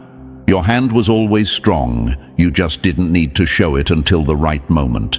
And when you finally did, it made every insult, every laugh, every so-called lesson they tried to teach you look ridiculous. And here's the part that's eating them alive. Your glow isn't just visible, it's undeniable. You didn't crawl your way back, you ascended. You didn't just get by, you flourished. And every win you stack now throws their earlier mockery into sharper contrast. People remember what they said about you, and now they're questioning the credibility of someone whose own life is falling apart. The truth is, they were projecting their own foolishness onto you. They called you lost because they couldn't find themselves. They called you naive because they couldn't see beyond their own limits. But now, chosen one, the masks are off. The stage is lit, and they're standing in front of everyone, painted head to toe in their own clown colors. And you're walking away crowned, calm, and completely unbothered. Number 5. They wanted you isolated. Now they're the ones getting cut off. When you try to destroy connection, you destroy your own reflection. Chosen one, they really believed that if they could cut you off from everyone, you'd crumble. They thought that without allies, without friends, without support, you'd be easy prey.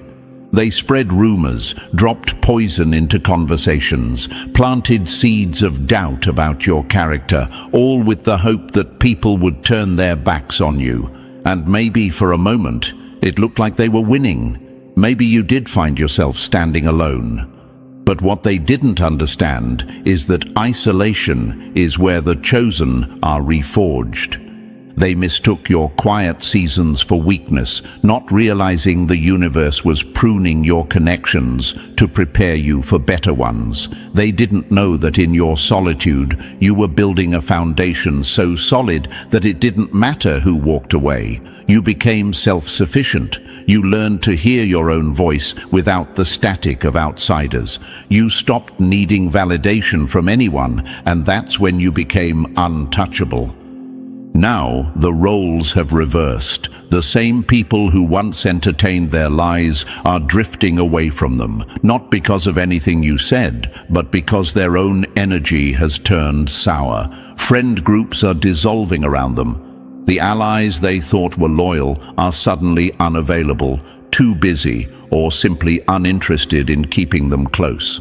And here's the twist. Those losses hurt them more than they ever thought yours would hurt you, because they've built their identity on being connected, liked, and included. Imagine someone who spent months cutting wires in your network, thinking they were dismantling your power source, but in the process they've been slicing through their own. Now they stand in a dark room, alone, with no way to plug back in. That's exactly where they are, cut off from the very connections they once used to validate themselves. The universe has a way of balancing the scales. Chosen one, it saw their attempts to isolate you and simply flipped the script. Now, they're the ones ghosted. They're the ones overlooked. They're the ones scrolling through their phone at night, realizing there's no one left to call. And as for you, you're not chasing anyone. You're building, glowing, and connecting with people who see you for who you truly are. Proof that no amount of sabotage can touch a destiny that's protected. Number 6. They thought spell work could stop you. Now the universe is showing them real power. You don't have to fight black magic when you walk with universal protection. Chosen one, they really thought they were stepping into territory they could control. Whether they lit candles, spoke incantations, sent dark intentions, or simply wished harm on your name, they were convinced that if they played with energy, they could bend your path. But here's what they didn't factor in. You are not just walking through life. You are carried by something far greater.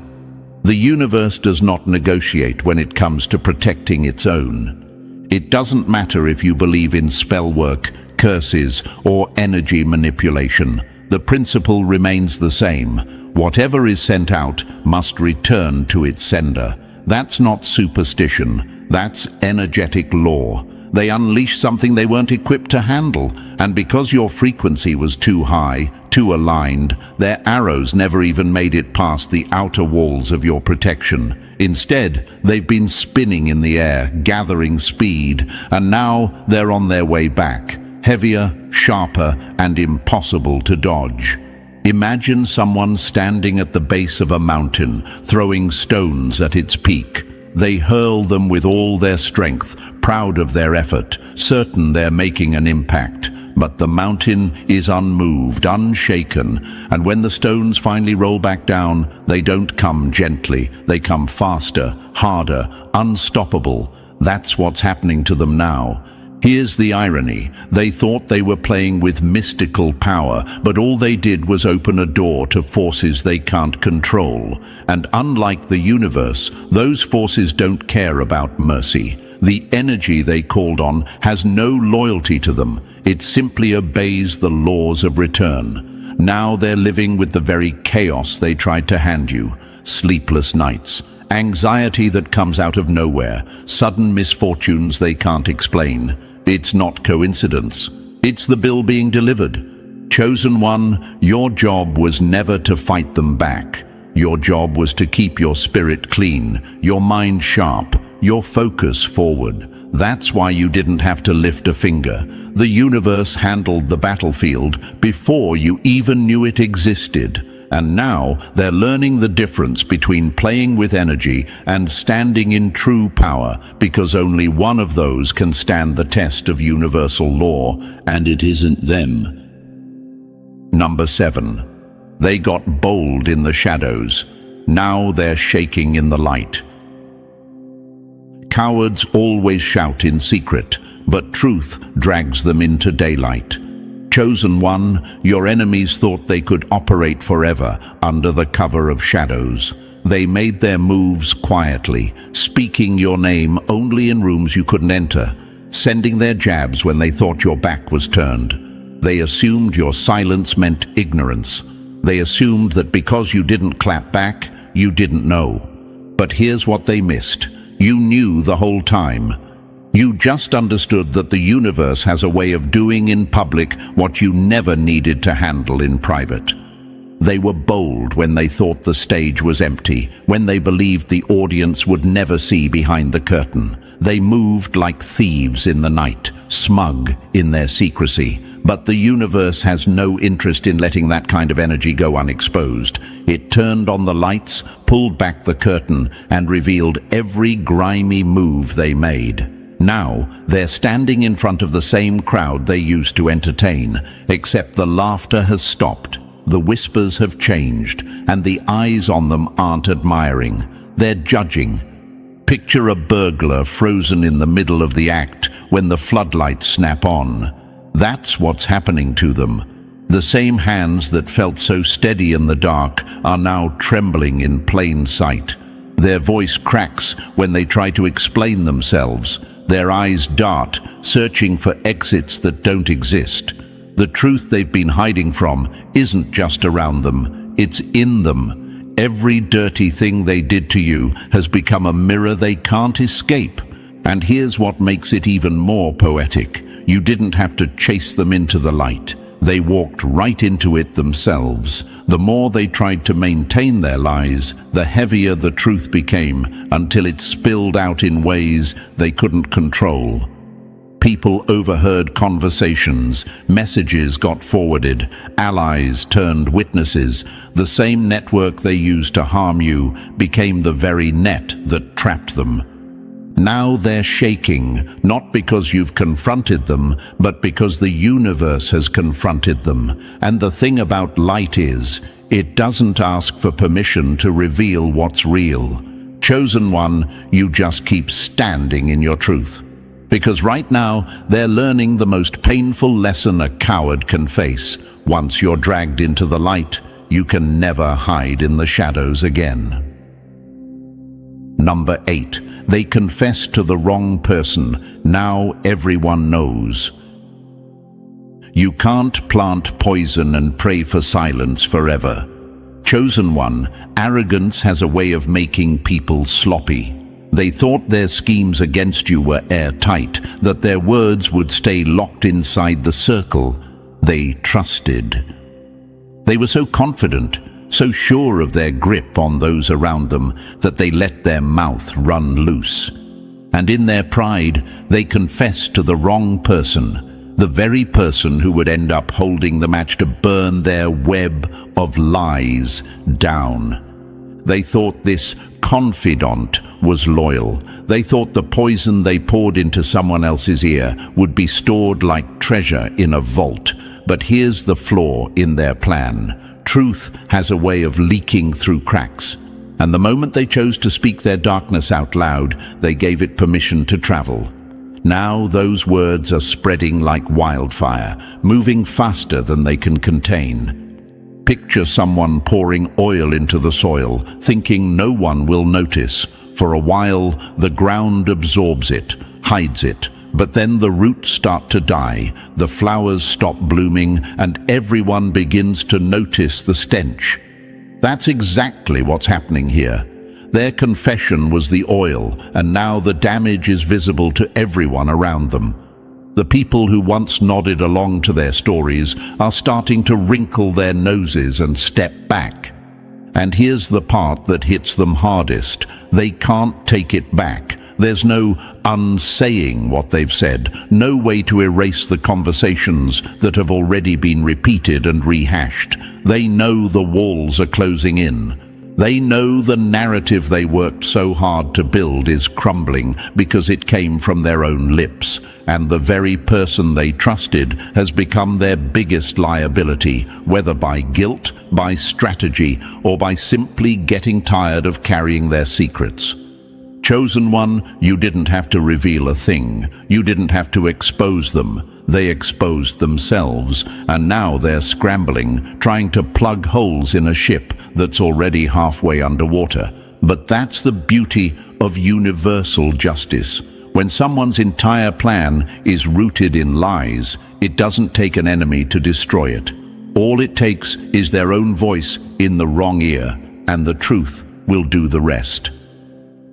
Number 9. They said you'd never win. Now they can't handle your glow. They prophesied your downfall. Now your success is preaching its own sermon. Chosen one, they didn't just doubt you. They declared your defeat as if it were already written in stone. They made your struggle their entertainment, mocked your ambitions like they were a joke, and laughed at every obstacle you faced. In their minds, your story had only one ending: failure. But the universe had a different script, and now every win you stack is a living, breathing contradiction to everything they said about you. They thought they were the narrators of your life, chosen one. They wanted the world to see you as incapable, as someone with no future, as someone destined to fade quietly into nothing. They scoffed at your vision because they couldn't imagine it for themselves. And when you were fighting your private battles, they mistook your silence for surrender. But your journey wasn't a performance for their approval. It was an alignment with your purpose. And purpose doesn't need applause to succeed. Now your rise is undeniable. Your victories aren't hidden. They're in plain sight. Your progress isn't whispered. It's loud enough to echo in the very rooms where they once laughed at you. And here's the irony. The same mouths that said you'd never win are now forced to speak your name with a different tone, one laced with resentment, envy, and disbelief.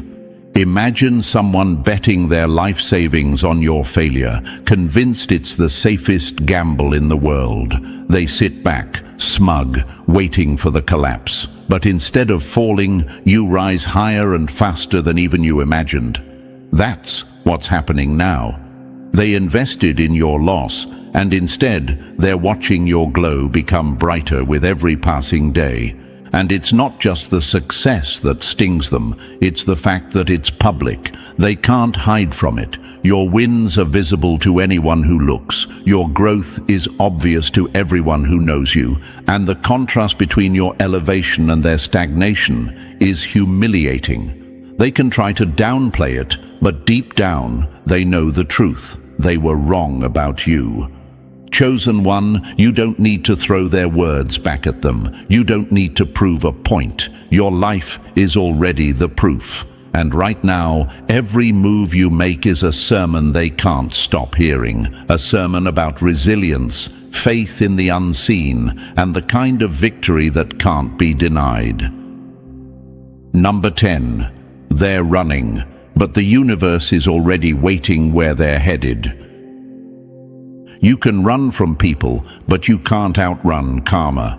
Chosen one, they think distance is protection. They think a new zip code, a fresh start, or a new set of faces will erase the trail of destruction they've left behind. They pack their bags, close their blinds, and head out like fugitives in the night, convinced that if they can just get far enough, the past will lose its grip. But here's the truth. They're not running from you. They're running from the universe. And that's a chase they will never win. What they fail to understand is that their baggage isn't physical, it's spiritual. It's the lies they told, the harm they caused, the energy they sent out in malice. And spiritual baggage doesn't get left behind at a state line. It doesn't vanish when you change your number. It clings to you like a shadow, waiting patiently for the right moment to collect its debt. Imagine a criminal on the run, looking over their shoulder, thinking the coast is clear, only to find the law already waiting in the next town. That's how karma works. It's not chasing them in a panic. It's already ahead of them, sitting at the table in the very place they thought they'd be safe. And here's the irony, they're putting themselves through the stress of running when no one is even chasing them physically. They're exhausting themselves, trying to escape something you never had to lift a finger for. You're not behind them with pitchforks. You're ahead of them, building your life in peace. Meanwhile, the very energy they use to try to derail you is walking step for step with them, whispering reminders of what they've done. They'll try to reinvent themselves, hide behind new smiles, and craft a different story, but it won't stick. The universe has a way of making sure that the truth follows you, even into rooms where no one knows your name. Random conversations will expose them. Strange coincidences will connect the dots, and eventually the mask will slip, no matter how tightly they try to hold it. Chosen one, this is why you don't have to chase justice. It's already in motion. They're learning that you can cross oceans, change everything about your appearance, and still not escape the reflection in the mirror. Because the moment they decided to harm you, they set a spiritual trail that leads directly back to themselves. And the universe? It's already waiting at the finish line. Number 11. They can't touch you, but everything they sent is tearing them apart.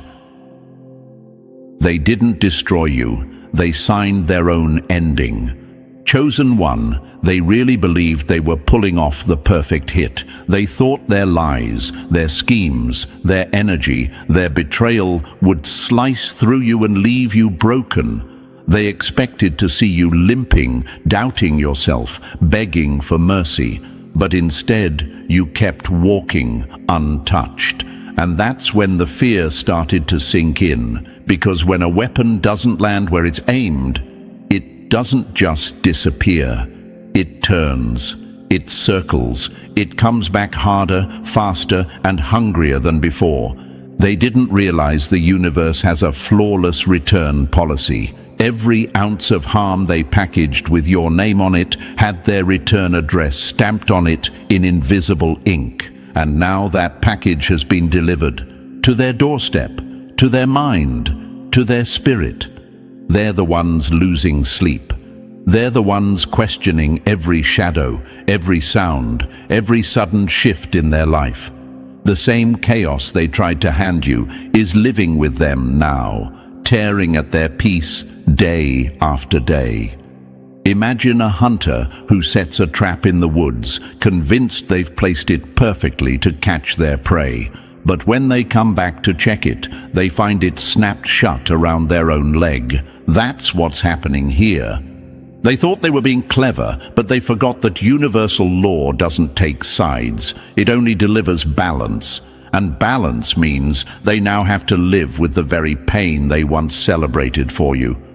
And here's the part that burns the most. You didn't have to block every shot. You didn't have to see every move coming. Your protection isn't reactive, it's proactive. The universe doesn't wait for you to get hit before it shields you.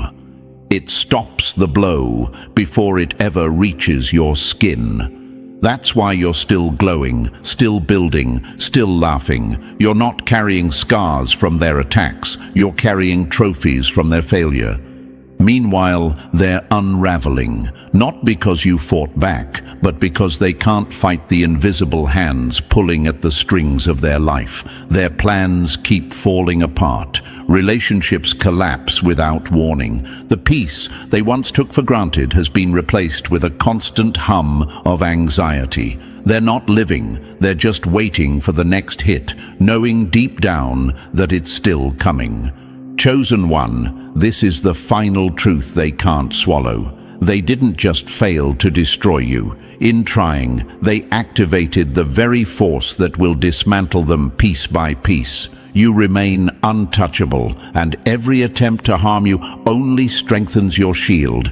For them, it's game over, and the ending they wrote for you is the one they'll have to live out themselves. And chosen one, as you can see, every move they made against you only built the case for your victory. The universe has flipped the script so completely that their own actions have become their downfall, while you rise untouched. Your glow, your peace, your progress, it's all proof that nothing sent against you can prosper. If this message resonates with your spirit, press like, subscribe, drop the number 77 in the comments, and share this with another soul who needs to hear it. Together, we spread the light, chosen one, because your story is far from over, and your victory is already written. When the eagle soars, it never asks permission from the sky. It simply owns it. Chosen one, this is your reminder. You are not here to explain, apologize, or shrink for anyone. You've reached the point where every word you speak and every move you make is solid, firm, and unapologetic. You're not asking for approval anymore. You're claiming your space in this world like a mountain that never bows to the wind. Now imagine this for a moment. Chosen one, you've been walking through life holding back, dimming your shine so others feel comfortable. But now you've stepped into your full power. Your voice has weight, your presence has gravity, and your decisions shake the ground beneath the feet of those who once underestimated you. The universe backs the one who dares to stand tall, no matter who feels threatened. And here's a fact most people can't handle. Humans naturally fear what they can't control. They're not afraid of your failure. They're terrified of your courage to follow through. Studies show that people who stand firm in their choices are seen as leaders, even if others disagree with them. Why? Because confidence is magnetic.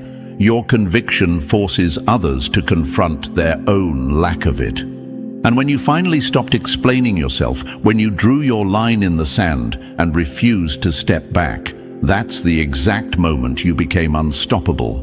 And thank you, chosen one.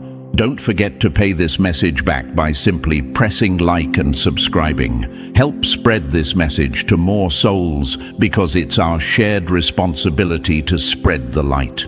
Thank you for being part of this mission. You're not just listening. You are part of a force, a shift, a movement that cannot be ignored. So, chosen one, let's dive deep. This is not the season for you to play small or water down your truth. This is the season where you roar like the lion who knows it doesn't owe the jungle an explanation. The world tolerated you when you were quiet, hesitant, and doubtful. But now they're shaken because you're not just speaking, you're standing on every word you say with no apology and no retreat.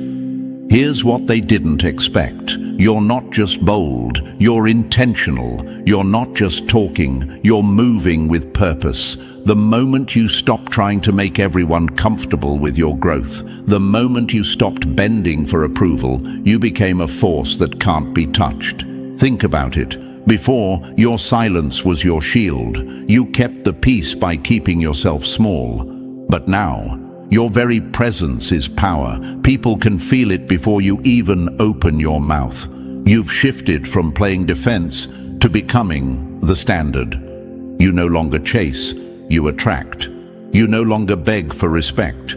You command it simply by being who you are.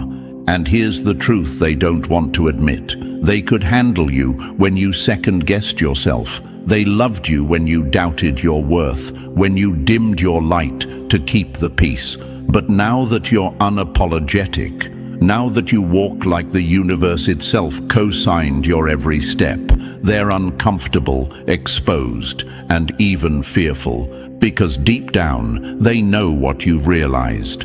Power is not about controlling others. It's about controlling yourself, your actions, and your energy.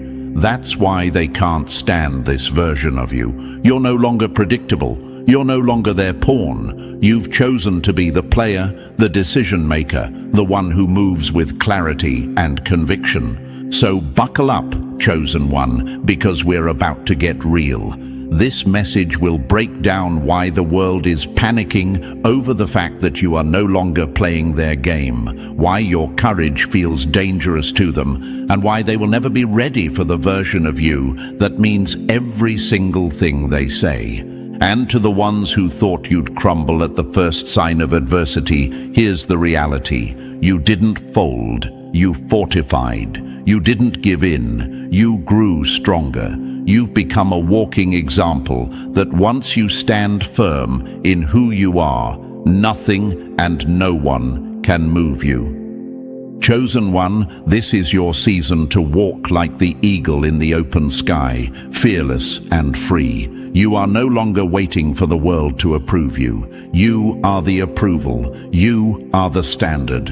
And from this point forward, you stand tall, unwavering, unapologetic, because that's exactly who you were meant to be.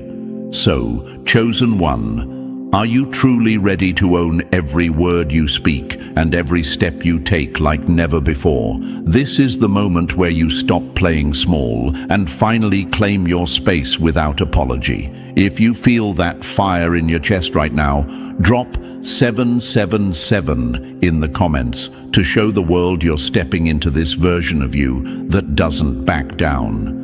And if this message already speaks to your soul, consider showing love with a super thanks, because every bit of support, big or small, keeps this mission alive and helps more chosen ones awaken to their power.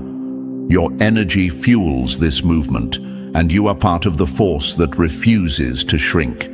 Take a deep breath, chosen one, because what comes next is going to challenge you, strengthen you, and confirm everything you've been feeling deep inside.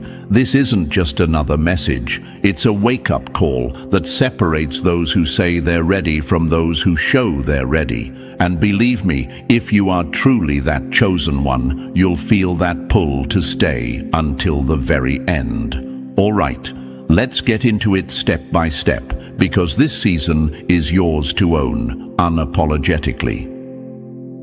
Number 1. Stop waiting for their green light. You already own the road. The loudest boos always come from the cheapest seats, so why in the world would you wait for their applause? Chosen one, this is where the game changes forever. You've stopped begging for permission to be great, and that decision alone has turned you into someone they can no longer handle. For too long, you waited for the nod, the pat on the back, the approval from people who were never qualified to validate you in the first place. You thought you needed their green light, when in reality, the universe already handed you the keys. Now imagine this for a moment. You're standing at a locked door, holding the key the entire time, but too afraid to use it because you're waiting for someone else to tell you it's okay. That was the old you, timid, unsure, apologizing for your own power, but the chosen one you've become. That version threw the key in the ignition, slammed the gas, and never looked back. And yes, they see it. They see the confidence, the certainty, the unapologetic way you move, and it terrifies them. You know why? Because your power exposes their weakness. Your courage forces them to confront the truth they've been running from. They were never in control of you. They were only comfortable when you were doubting yourself, seeking their approval, asking, "Am I good enough?" But the moment you stopped asking and started deciding, you became a threat they can't manage. Here's the gut punch they can't recover from. You finally realize their approval was never real. They didn't want to see you win because your winning would remind them of everything they've been too scared to chase for themselves. Your glow highlights their shadows, and now that you shine without apology, they can't stand the reflection staring back at them. You've probably asked yourself, why do they act so different now that I've changed? Simple, because you've stopped playing by their rules. You've stopped dimming your light just to make them feel comfortable in their darkness. You've stopped giving explanations to people who never cared to understand you anyway, and the power you carry now. It's not loud arrogance, it's silent certainty. You walk into rooms and shift the atmosphere without saying a word, and they hate that they can feel it. Chosen one, understand this. The version of you that needed constant validation is dead. You buried that version the moment you decided to take up space without apology, and the version that replaced it, the version reading this right Now, that one is dangerous. Not because you hurt people, but because you finally know who you are. You've stopped negotiating your worth, stopped shrinking for their comfort, and stopped making excuses for why you can't stand fully in your truth. Your power didn't come from their praise. It didn't come from followers, titles, or popularity. It came from the nights you cried alone. It came from the betrayal that cut so deep you thought you'd never recover. It came from the heavy seasons where you had nothing but your own will to keep going. You were forged in fire, chosen one, and that's why when you speak, people feel it in their bones. This is why they're scrambling, whispering, and watching you from the sidelines. You've become unpredictable. You're no longer that quiet, hesitant soul they could manipulate. You're strategic now, intentional, surgical with your boundaries. They can't bait you, guilt you, or talk you out of your purpose anymore. You don't speak to be liked, you speak to shift things. Your presence alone disrupts everything fake and shallow. People feel uneasy around you, not because you're arrogant, but because you're authentic. You're not bending anymore. You're not watering yourself down, and you're sure as hell not explaining why you are the way you are. You've straightened your spine and declared with every step you take, "This is who I am. Take it or step aside." And the best part, you mean it this time. No more negotiating your destiny. No more playing nice just to be accepted. If they can't handle your truth, they can leave the table. You didn't come to be tolerated. You came to dominate every room, every space, every opportunity meant for you. And that's why they're scared, because once a chosen one stands fully in their truth, they become unstoppable. You've stopped seeking permission, and that's the day you became free. So let them whisper, let them doubt, let them throw shade from the cheap seats. Because while they're busy talking, you're busy winning. You're not playing anymore, and that's exactly why the world can feel the shift. Number 2, the power of being real, when your private self matches your public strength. Lions don't need costumes to look like kings. Power speaks loudest when it's authentic. Chosen one, this is where everything changes for good. When the person you are behind closed doors is the exact same person the world sees. You've finally killed off the double life, the act, the pressure to look perfect in public while silently doubting yourself in private. That old version of you is gone. What you say is who you are. The power you preach is the power you live, and that's why they can't touch you anymore. The truth is heavy, that's why so few choose to carry it. You, chosen one, decided to carry that weight. You decided that masks are for people still afraid of their own reflection. Now, when you walk into a room, people sense that there's no disconnect, no contradiction between your words and your reality. Now, imagine this. 2 people standing side by side. One is a performer, all dressed up in borrowed confidence, talking big but terrified of being found out. The other is solid, doesn't talk much, but every move matches their message. Guess who everyone quietly respects? It's never the performer. It's always the one who doesn't need applause to validate their truth. This is why your presence is unsettling to so many. They don't know what to do with someone who is unapologetically consistent. They can't guilt you anymore because you've already owned your past. They can't threaten to expose you because there's nothing fake about you to expose. And that, chosen one, is the ultimate freedom. If you stay true to yourself behind closed doors, no one can close doors on you in public. You might be asking yourself, why does my authenticity make people so uncomfortable? The answer is simple, because it forces them to confront their own performance. You're not trying to look perfect anymore. You're too focused on being whole. While they're busy rehearsing an image, you're busy living a reality. Imagine this for a moment. You've just stepped into a room where everyone is wearing masks, and you're the only one without one. Suddenly, you're the threat, not because you've done anything wrong, but because you've reminded everyone else that their masks are just masks. That's exactly what's happening in your life now. And here's the beauty of it. You no longer over-explain. You no longer feel the need to convince anyone that you've changed. Your life speaks louder than any explanation ever could. The way you talk, the way you move, the way you carry yourself, it all screams alignment. Your power isn't in what you post. It's in what you practice when nobody's watching. People used to have leverage over you because you used to overshare, used to seek validation, used to crave someone else's stamp of approval.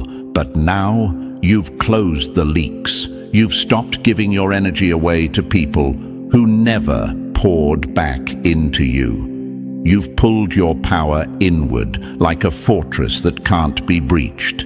And they hate it. Because when you were inconsistent, you were easier to manipulate. They could guilt you, shame you, or use your insecurities against you. But now that you've done the shadow work, now that you've healed those cracks, you've become untouchable. Imagine this again. A house with broken windows is easy to rob, but a fortress with solid walls, locked gates, and no way to peek inside, that's you now, chosen one. You've become a fortress, secure, grounded, and impossible to invade. And yes, it bothers them, because your alignment exposes their deception. Your wholeness reveals their hollowness. They can't stand that you no longer need to perform to gain approval. The loudest person in the room is rarely the most powerful. The real power is in quiet consistency. Chosen one, you've reached the point where you don't need to prove anything. Your private integrity matches your public presence, and that is the kind of energy no one can fake. People can't catch you slipping because there's no double life to reveal. You're not afraid of the spotlight because you've already faced your own shadows. That's why you move differently now. You're not chasing likes, applause, or fake respect. You're simply living your truth. And when you live like that, something shifts. People may not like you, but they'll respect you. Even your enemies can't deny what's real.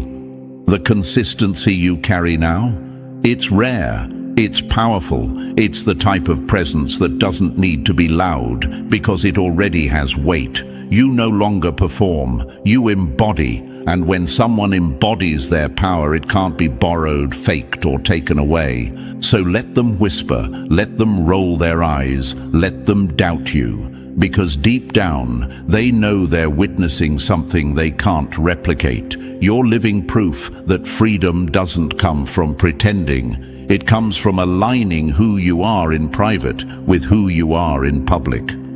Chosen one, this is why you've become untouchable.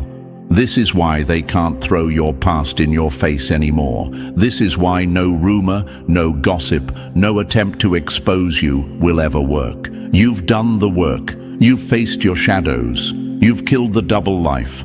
And now, you've become the same person behind the scenes as you are in the spotlight. That, right there, is why your presence holds power that can't be bought, copied, or stolen. Keep walking in that alignment, because while they're busy performing, you're busy transforming. And that, chosen one, is why you'll always win. Number 3. Your boundaries are fortresses. Enter with respect or not at all. People get mad when the free ride ends, but that's their problem, not yours. Chosen one, you're not asking anymore. You've stopped pleading for people to respect your limits. You've built your boundaries like castles now, with walls so strong that no manipulator, energy leech, or fake friend can climb over. The drawbridge only lowers for those who bring peace, not problems. Imagine this for a second. You own a mansion you worked blood, sweat, and tears to build. Would you let anyone just walk in with muddy shoes, track dirt all over your floors, and disrespect your space? Of course not. Yet that's exactly what you allowed in the past. People with chaotic energy, bad intentions, and zero respect for your value. When you stop being available for nonsense, nonsense stops calling. The old you used to explain your boundaries, hoping people would get it. You gave endless chances, believing patience meant strength. But what happened? You walked away feeling drained, unappreciated, and used. You learned the hard way that kindness without boundaries becomes self-destruction. Now, everything is different. Your boundaries are no longer weak suggestions, they're royal decrees. And when people test you now, they find out real quick. The emotional loopholes are sealed shut. No more guilt trips, no more manipulation, no more just this once. Kindness without boundaries invites chaos. And yes, they're shocked because they got too comfortable with the softer version of you. They thought your heart made you weak, but what they didn't see coming was the sword you built out of pain, wisdom, and survival. Some might whisper, "You've changed." No, you've evolved. There's a difference. You're not cold, you're clear. You know exactly what and who you allow near your peace. Your peace wasn't handed to you, it was earned. You fought for it in silence, healed for it in solitude, and bled for it when no one was cheering. Why would you let anyone ruin that just to appear nice? So here's the message, loud and clear. Your boundaries are not negotiable. If someone can't respect them, they were never worthy of your presence in the first place. Respect is the price of admission. No exceptions, no discounts. Number 4. You don't reflect their lies anymore. You expose their truth. Real light doesn't just shine, it reveals everything hiding in the dark.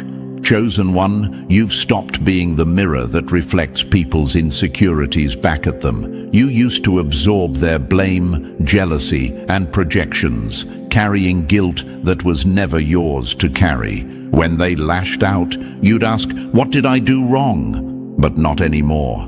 That version of you is dead.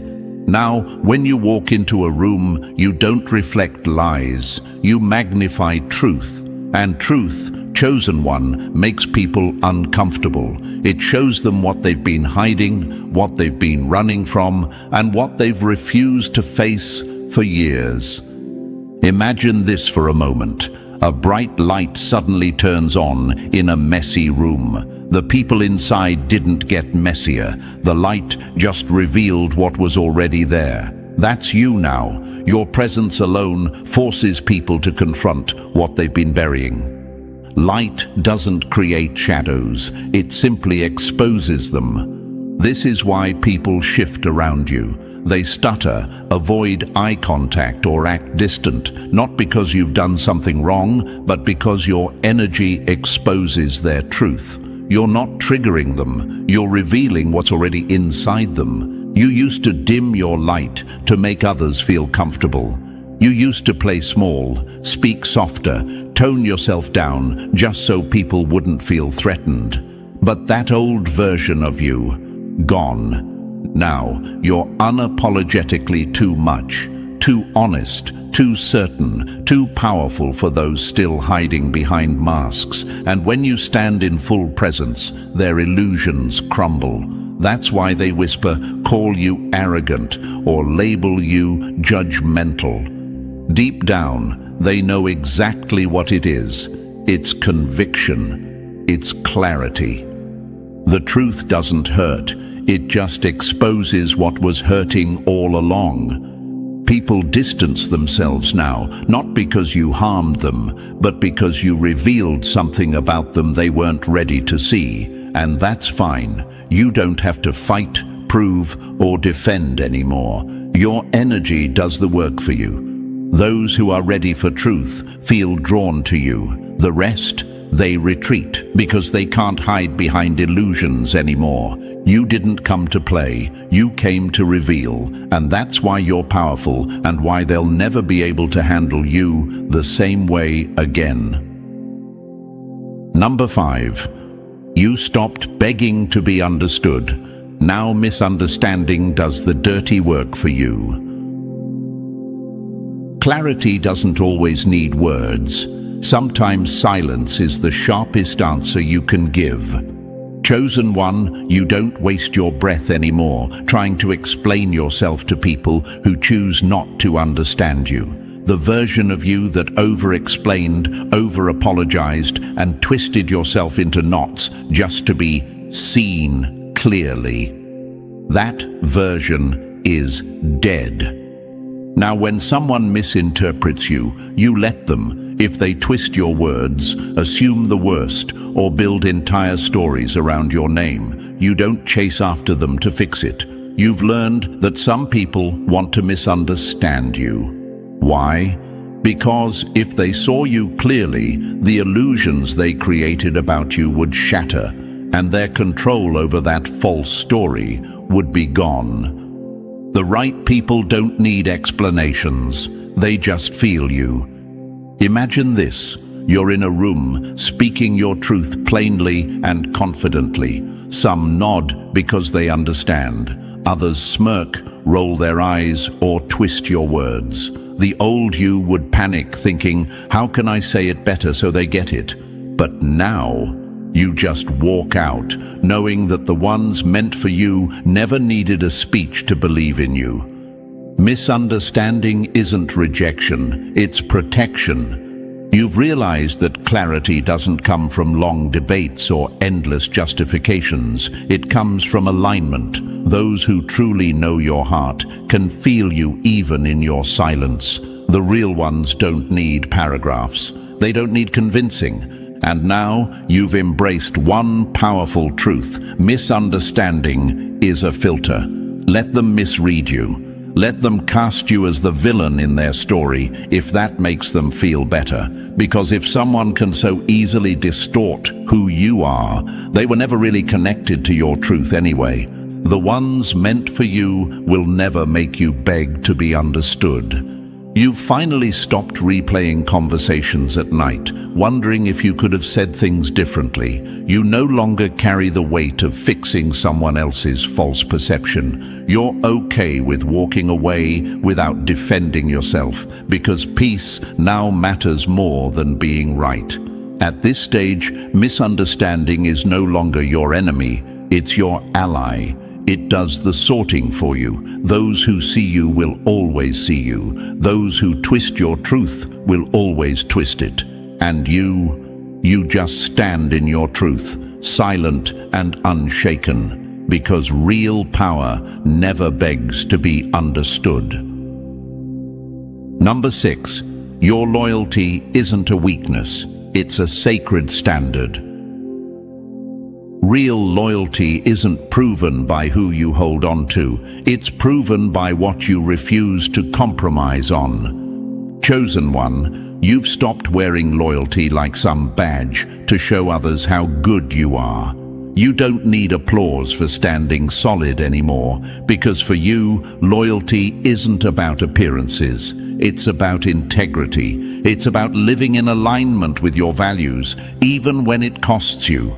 People used to think you were loyal because you couldn't let go, because you didn't know your worth, because you were scared to walk away. They mistook your patience for weakness, your grace for naivety, your silence for ignorance. They thought you were blind to their games, but you weren't. You saw it all. You just chose not to compromise who you are while they kept proving who they were. Grace without boundaries turns loyalty into self-betrayal. Now imagine this. You're standing in the rain, holding an umbrella for someone who's laughing, enjoying the shelter, but never once thinking to shield you back. That's what your loyalty used to look like, covering others while they left you unprotected. But that version of you is gone. You've learned the difference between loyalty and self-betrayal. You've realized that staying true to your word doesn't mean staying where your spirit is being dishonored. You no longer prove your worth by overextending yourself for people who've already shown you they don't deserve it. Loyalty built on guilt isn't loyalty, it's a prison. Your loyalty now is sacred, intentional, and earned. You don't abandon people, but you do remove yourself when your peace, your values, or your purpose are on the line. You've stopped begging people to see your worth. You've stopped defending your character to people who are committed to misunderstanding it. When betrayal happens now, it doesn't break you like it used to. Does it sting? Of course, but it doesn't destroy you, because you know you showed up with clean hands and a clear heart. If they lost you, that's on them. Being loyal to your calling means you stop entertaining chaos just to prove your heart. The difference now is that your loyalty isn't about them, it's about you. It's about your integrity, your principles, your alignment. Anyone who can't value that loses the privilege of being close to you. Because when you're truly loyal to your purpose, you don't chase, you don't beg, and you don't compromise. You simply stand firm, knowing that your presence is the reward they couldn't keep. Number 7. Your peace isn't free. You guard your energy like gold. Not everyone deserves a seat at your table, especially if they didn't help you build it. Chosen one, peace used to be something you begged for. You would silence yourself, rearrange your life, and even betray your own needs just to avoid conflict. You thought keeping the peace meant staying quiet, agreeable, and small. But now, you've grown, you've healed, you've learned the hard truth. Peace isn't given, it's protected. You don't just hope for peace anymore, you gatekeep your frequency. You've become intentional about who gets near you, what conversations you allow, and what kind of energy you let sit at your table. Healing is expensive, and you refuse to let people bankrupt your peace. Imagine this for a moment. You've spent years building a beautiful home, brick by brick, through sleepless nights, heartbreak, and heavy sacrifices. Would you let just anyone walk in with muddy boots and trash your floors? No. That's exactly how you treat your peace now. Like a sacred space that not everyone gets to enter. Your healing came at a price. You paid for it in silence, in tears, in lost time, in rebuilding your self-worth when no one was cheering. So why would you hand that hard-earned peace to anyone who shows up with drama in one hand and manipulation in the other? Boundaries don't make you cold. They protect what's valuable. You're not leaving texts on read because you're rude. You're doing it because you no longer waste energy on what drains you. You're not explaining your distance because peace doesn't need an explanation. If someone wants access to you now, they have to come correct. People used to say you were too sensitive or too guarded, but you've realized that your sensitivity is sacred, and your guard isn't a wall, it's a filter. Not everyone deserves access to the healed version of you. Yes, you still love deeply, but now you love with boundaries. You don't pick up every call. You don't show up for every crisis. You don't allow people to dump chaos in your lap just because you used to be there. Your energy is rare, and rare things aren't for everyone. Now, you're no longer accessible to everyone just because they're familiar. Loyalty doesn't override discernment.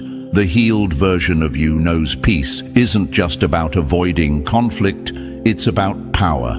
And from here on out, chosen one, anyone who brings stress, confusion, or distraction, they simply don't get to stay.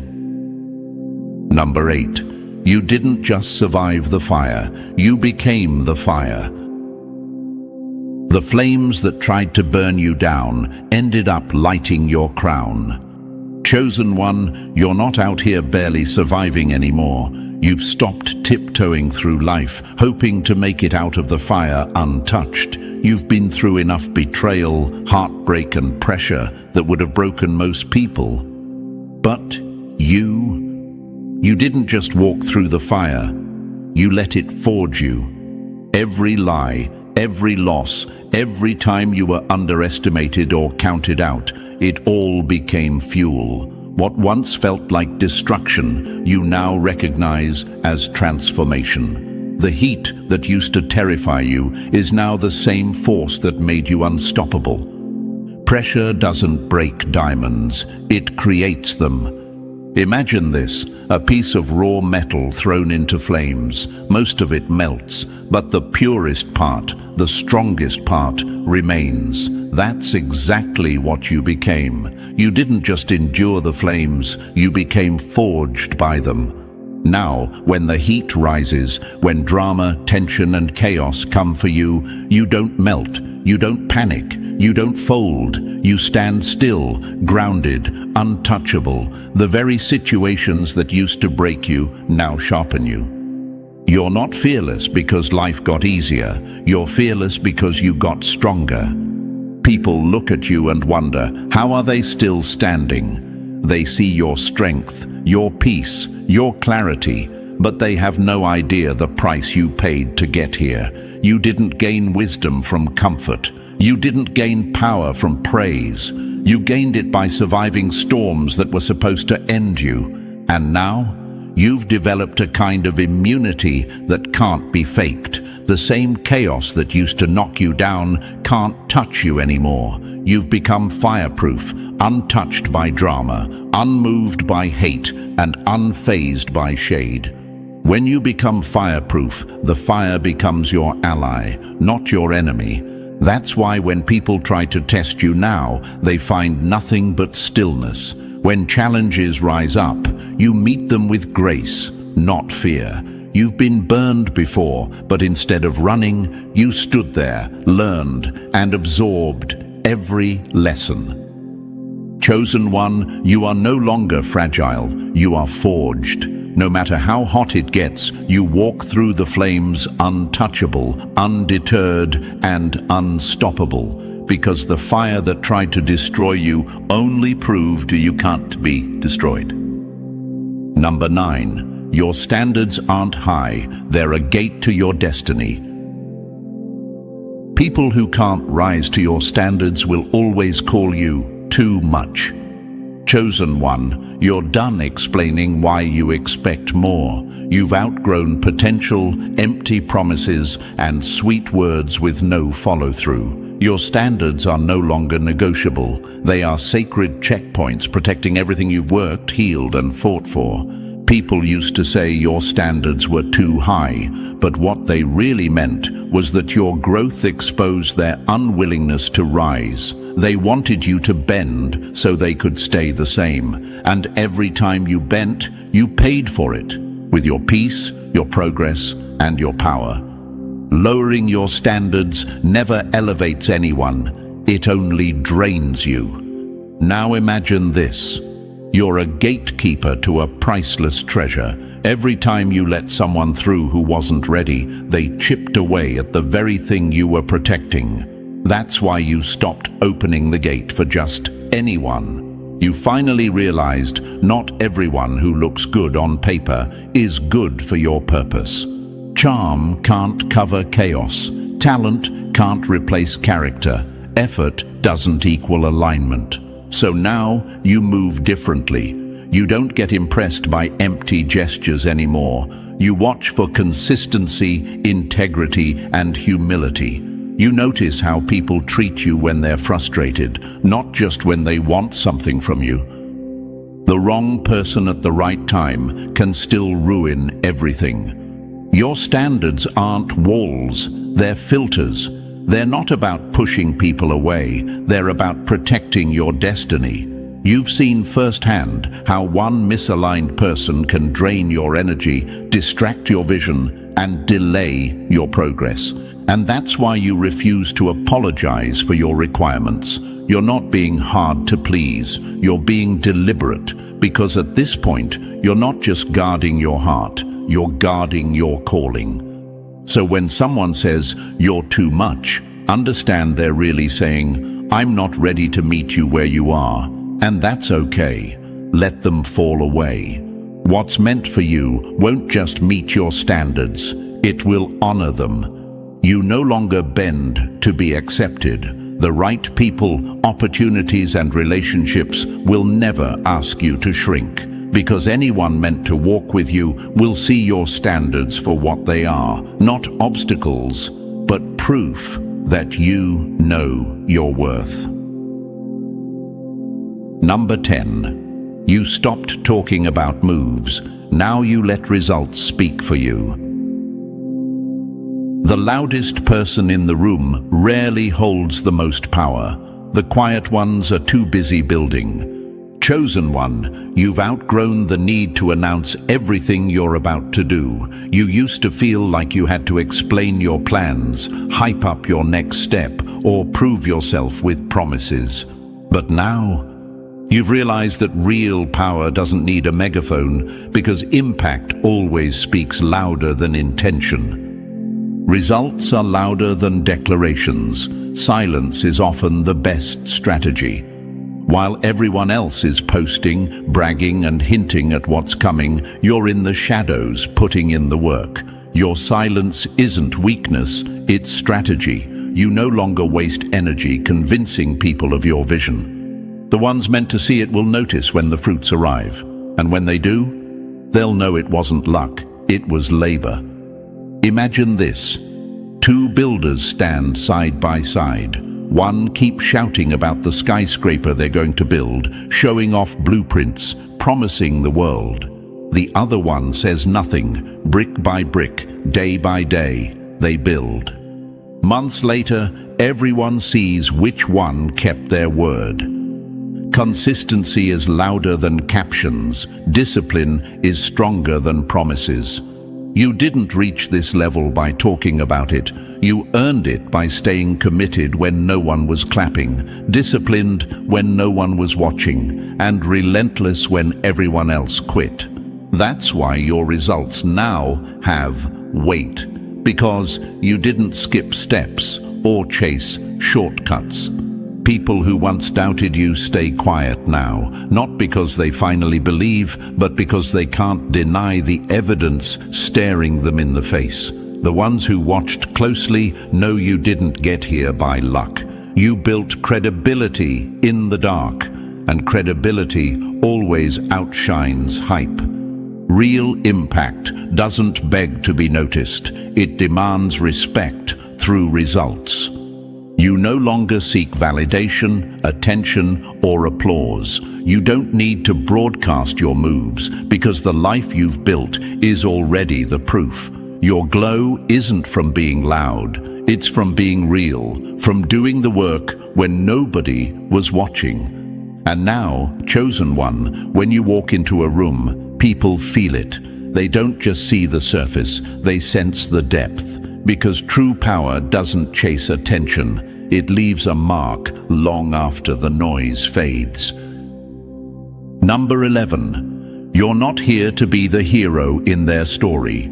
You're okay being the villain in their lies. If the truth makes me the villain, then so be it, because I refuse to play the fool in someone else's fantasy. Chosen one, you've outgrown the need to be liked in every version of the story. You've finally accepted that in some people's narratives, you will always be the villain, and that's perfectly fine with you. You stopped trying to manage how others see you because you realized something powerful.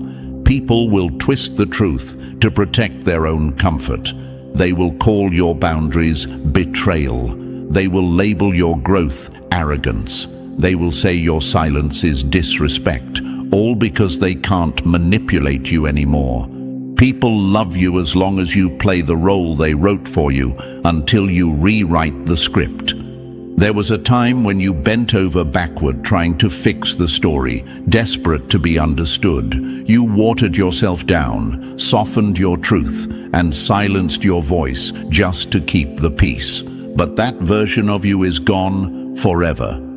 Now, if speaking your truth makes you the bad guy in their delusion, so be it. You no longer audition for roles in stories where you don't belong. You refuse to compromise your integrity just to protect someone else's denial. Their version of you is not your responsibility to correct. If someone needs to make you the villain to feel better about their choices, let them. You know what you stood for. You know what you tolerated. You know exactly why you walked away. And here's the real power. You're at peace with your decisions, even if it means being painted as the problem. That kind of freedom takes courage. It takes strength to let people gossip, lie, and twist while you remain silent, steady, and focused.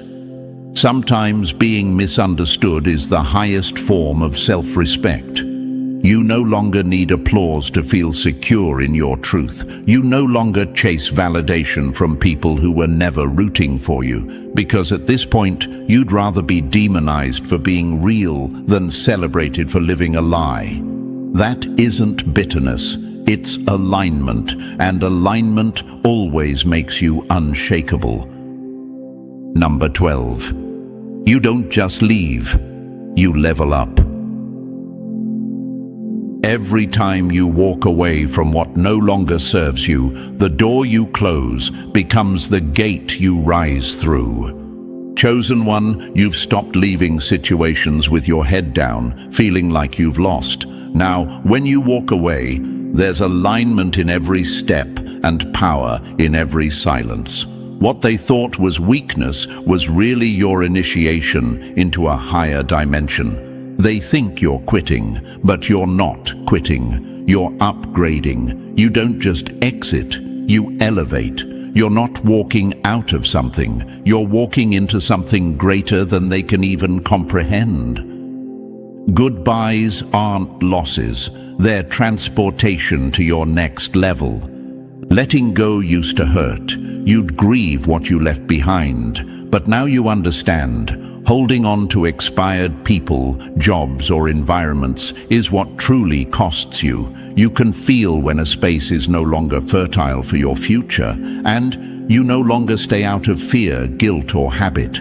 Imagine this. You're carrying heavy bags, trying to board a plane to your destiny, but the gatekeeper says you can't board until you drop the extra weight. That's your life now. Every time you let go, you gain access to places you couldn't reach before. Every goodbye became a gate. Every no became a portal. Every ending became an upgrade in disguise. You stopped performing CPR on things that were already dead. You no longer chase after people who walked away. You've learned that some people were only assignments, not life partners. Some jobs were survival, not destiny. Some friendships were cycles, not covenants. Now every time you release, you activate. You've realized that loss isn't always loss. Sometimes it's a relocation to greater alignment. What looked like rejection was always redirection. That's why you move differently now. You don't over-explain. You don't second-guess yourself. You don't negotiate your peace, because you know peace without truth is just silent chaos. You're not intimidating. They're just not ready for your authority.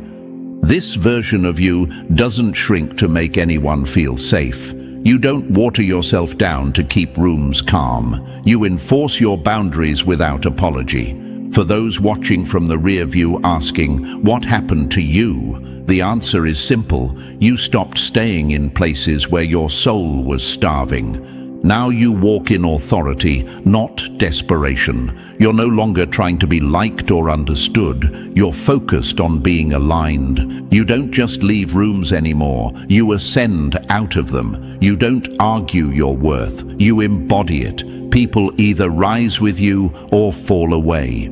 You're not playing. You're activating destiny. And from here on out, Chosen One, every step you take is a divine yes to your next level. And now, Chosen One, you see it clearly. You're not the same. You don't play small, you don't beg for permission, and you don't apologize for standing in your power. Every step you take now is intentional, unshakable, and aligned with your purpose. This is your season to move boldly, without fear, without compromise. If this message spoke to your soul, drop 777 in the comments to claim it. Don't forget to like, subscribe, and share this with someone who needs the reminder. Together, we spread the light. Thank you, Chosen One. You're not playing anymore, and the world knows it. When you throw dirt on someone who's done nothing to you, don't be surprised when the universe plants that dirt back in your own garden and makes you eat what grows. Now imagine this for a moment. Chosen One. Someone thinks they can keep poking at a sleeping lion, laughing like it's just a game, until one day the lion wakes up. That's exactly what's happening here. These people thought they could mess with you without consequence, like flicking water at a fire and expecting it to go out. But the truth? They didn't put out the flame. They made it burn hotter, and now the heat is crawling right back toward them. Here's a fact you can take to the bank. Psychologists have found that people who intentionally harm or lie about others often project their own guilt and insecurities, and the more they try to hide it, the more it shows in their actions. The universe, it's not fooled for a second. Another fact, karma isn't some vague, maybe one day thing. It's a chain reaction. Every action sets off a ripple, and sooner or later, those ripples find their way back to shore. Right now, Chosen One, that shoreline is their life, and the tide's coming in fast. And thank you, Chosen One. Don't forget to pay this message back by simply pressing like and subscribe to help spread this message to more souls.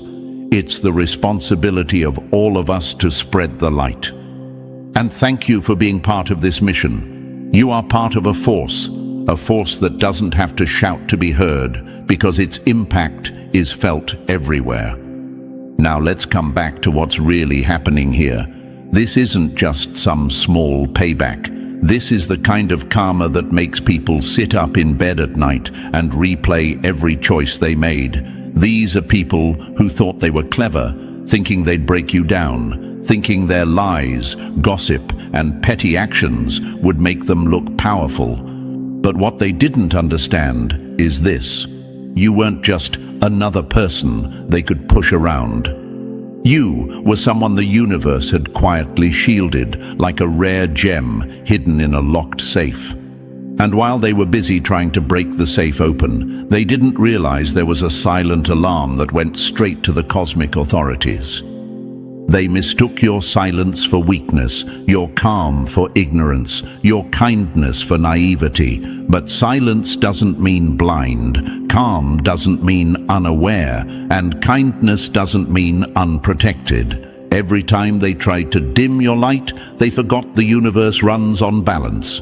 When you take from someone who has done nothing to harm you, you create a debt. And debts, Chosen One, always have to be paid, often with interest.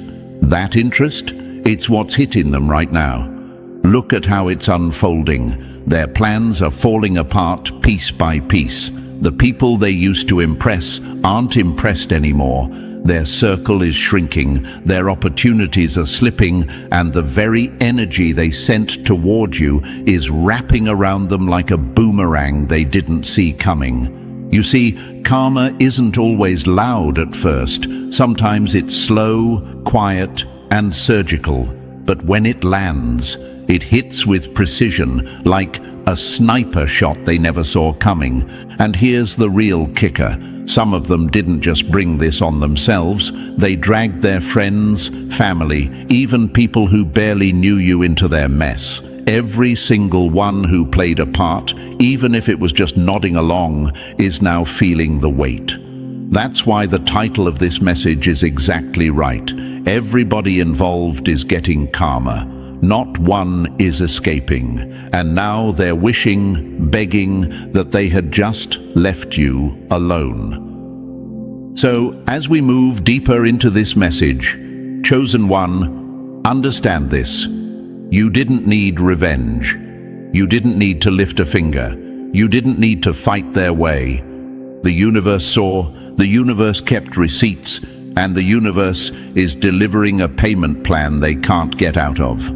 All you need to do is keep moving forward, knowing the same silence they mistook for weakness was actually your greatest protection. So, Chosen One, are you ready to walk with me through this step by step and see exactly how the universe is lining up the consequences for every single one who played a part? Drop a comment with 777 if you can already feel the truth in what's being said. And if this message is hitting home, consider showing love to the team that brings you these truths. Every bit of support, whether it's a word, a share, or a gift, helps keep this mission alive. Your energy fuels this work, and together we make sure more souls hear what others tried to silence. Now, take a breath and settle in, because if you've truly been through the fire they put you through, you'll feel the pull to stay with me until the very last word. Let's begin. Number 1, they thought you were prey. They just found out you're the trap. When you try to bury someone the universe protects, you're not digging their grave, you're digging your own, and you'll be the one falling in first. They thought you were just another easy target, someone they could play with, use up, and toss aside like yesterday's trash. They believed they could spit lies into your name and never taste the bitterness of their own words coming back to choke them. But they were wrong, so wrong, because you were never just someone.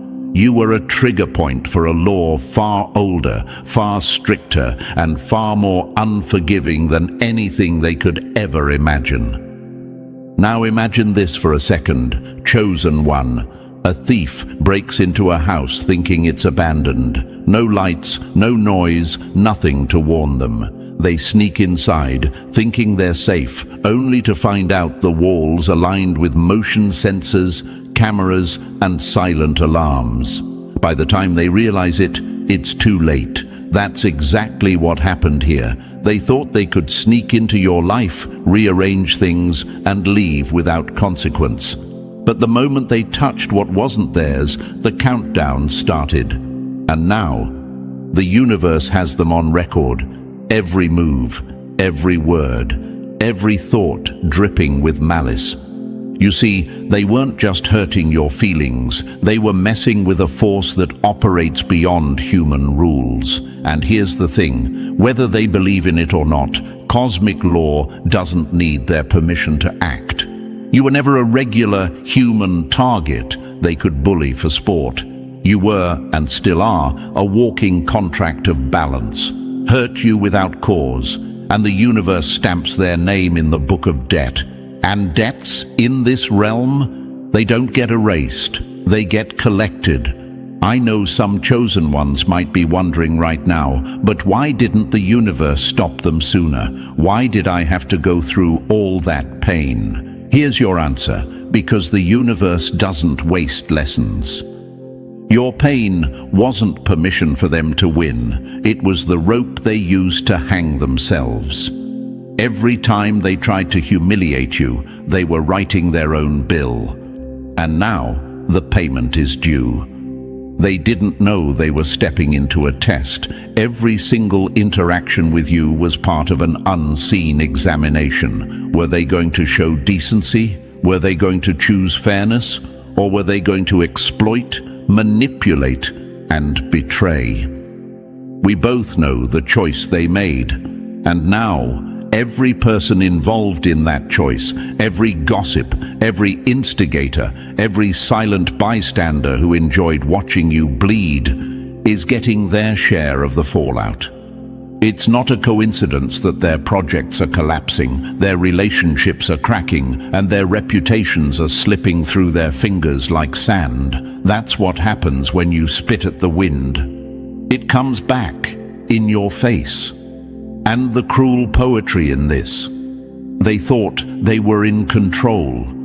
They thought they were the hunters. But the whole time, they were stepping deeper into a snare set by their own intentions. You didn't have to lift a finger. That's what's killing them the most. They can't point at you and say you did something. No revenge plots, no smear campaigns from your side, no desperate attempts to even the score. You just kept walking, and the silence they once laughed at has now become the most haunting sound they've ever heard.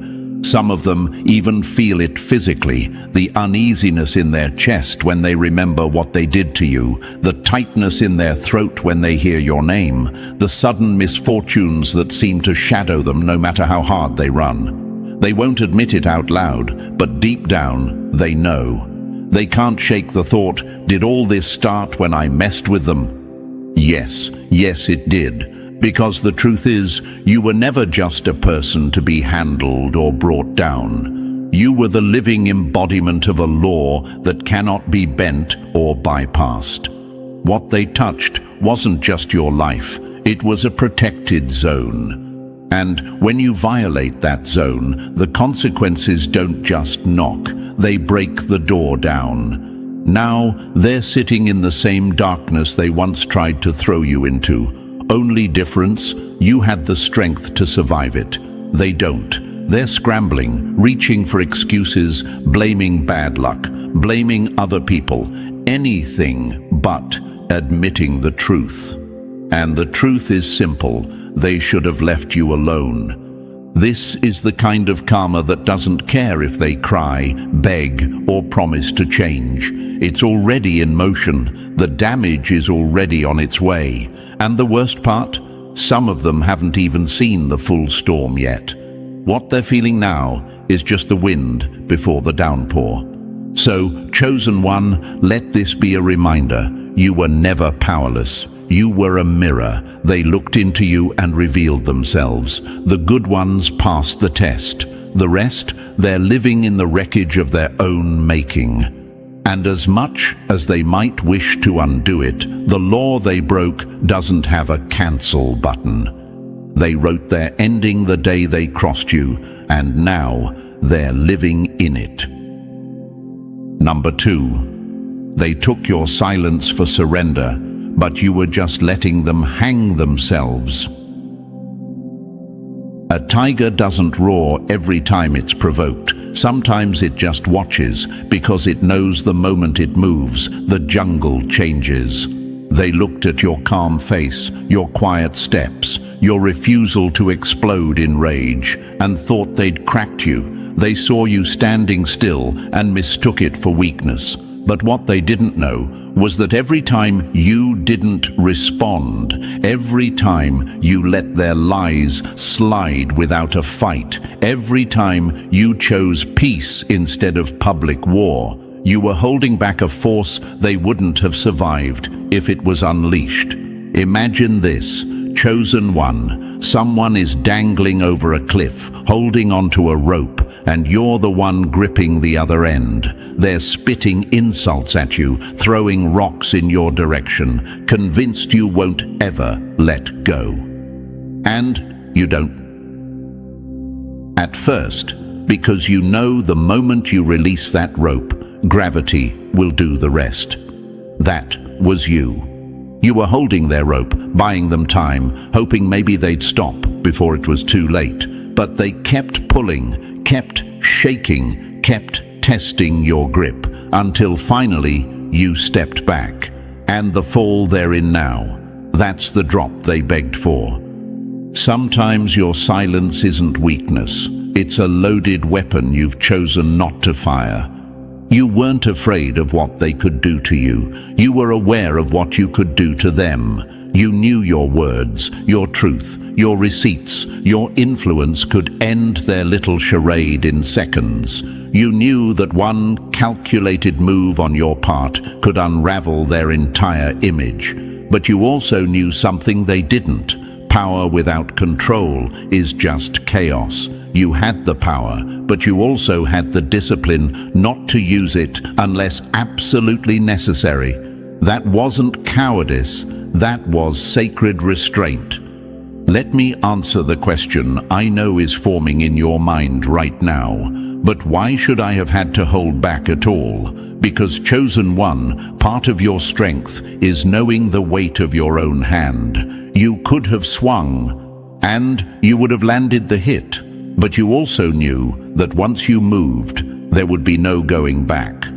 Sometimes restraint isn't about sparing them for their sake. It's about not allowing their chaos to dictate your actions. You weren't protecting them because they deserved it. You were protecting your own frequency, your own peace, your own alignment with the law of balance. Mercy isn't given because they've earned it. It's given because you have nothing to prove. Now, here's another way to see it. Imagine a dam holding back millions of gallons of water. On the other side of that dam are towns, fields, entire lives that could be wiped out in minutes if the wall gave way. You were that dam. Every insult, every betrayal, every smear campaign, it was water building up behind you. And instead of letting it rush out and drown them instantly, you held it back. Not because they were worth saving, but because you knew the universe would handle it in its own way, in its own time, without you ever having to break your hands on the wheel. But here's the thing, they mistook that control for softness. They thought your refusal to fight on their level meant you couldn't fight at all. So they went harder, louder, crueler, and all the while you were the pause, the break between action and consequence. The only reason the storm didn't hit earlier was because you were standing in between them and the punishment they were begging for.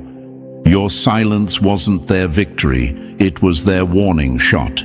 Every time you walked away, they thought they'd won, but they didn't know that your departure was the signal that the real battle was about to begin. Only this time, you weren't the one fighting it. You stepped out of the way, and the universe took your place. Now they're discovering the difference between your version of consequences and the universe's version. Yours would have been sharp but clean. The universe's version, it's slow, layered, and inescapable. It doesn't just take their pride, it takes their comfort, their stability, their fake sense of control. And chosen one, that's why you can stand here today without regret. You didn't lose anything by staying quiet. If anything, you gained the satisfaction of watching the very people who laughed at your silence now choking on it. Their boldness is gone. Their fake confidence has collapsed. The same voices that were so loud when you were silent are now trembling, whispering, avoiding your name like it's cursed. The calm before the storm isn't empty. It's loaded with everything the storm will unleash. When they look back now, they'll see that you weren't weak. You were the shield between them and the full force of what they called down on themselves. And once you stepped aside, that shield vanished. That's why this karma they're facing isn't random bad luck. It's the exact accumulation of every push, every provocation, every moment they disrespected the sacred boundaries of your spirit. You weren't the storm, you were the barrier holding it back. And when you finally moved out of the way, they got to meet the very force they'd been mocking, testing and tempting all along. Now they're paying in ways they can't hide. Their health is cracking under stress. Their relationships are turning against them. The people they thought would always be in their corner are slowly stepping away, not wanting to be caught in the fallout. This isn't just life teaching them a lesson. This is the universe sending them a bill with every receipt attached, making sure they feel the cost of every single choice they made when they thought you were powerless. And here's the most brutal truth of all. Deep down, they know you could have ended them long before karma arrived. They know you had the truth, the proof, the power to dismantle their lies instantly. They know you gave them more chances than they deserved. And that knowledge, that's eating them alive more than any outside consequence ever could. Because they realize now, the silence they mocked was actually the mercy that saved them from a faster, sharper ending. But mercy has an expiration date, and when it runs out, the ones who mistook it for weakness get to find out exactly why they should have left you alone. Number 3, they tried to steal your soul's signature. Now the bill is in their name. You can steal a crown, but if it wasn't forged for your head, it will crush you instead of crown you. They didn't just betray you, they reached for something the universe never put within their reach. This wasn't petty theft of time, money, or attention. This was the attempt to copy, counterfeit, and hijack what was sacred in you. Your spiritual identity. They didn't want to just stand beside you. They wanted to be you. They studied your walk, borrowed your words, mimicked your style, and thought they could wear your essence like a costume. But here's the truth. What's in you isn't for sale, and it isn't transferable. It's encoded into your very being, like a spiritual fingerprint the universe instantly recognizes. Imagine this, chosen one. Someone sneaks into a vault, thinking they can snatch a priceless gem. They get away with it, or so they think, until they find out the gem is designed to release a tracking signal the moment it's touched by the wrong hands. That's what happened here.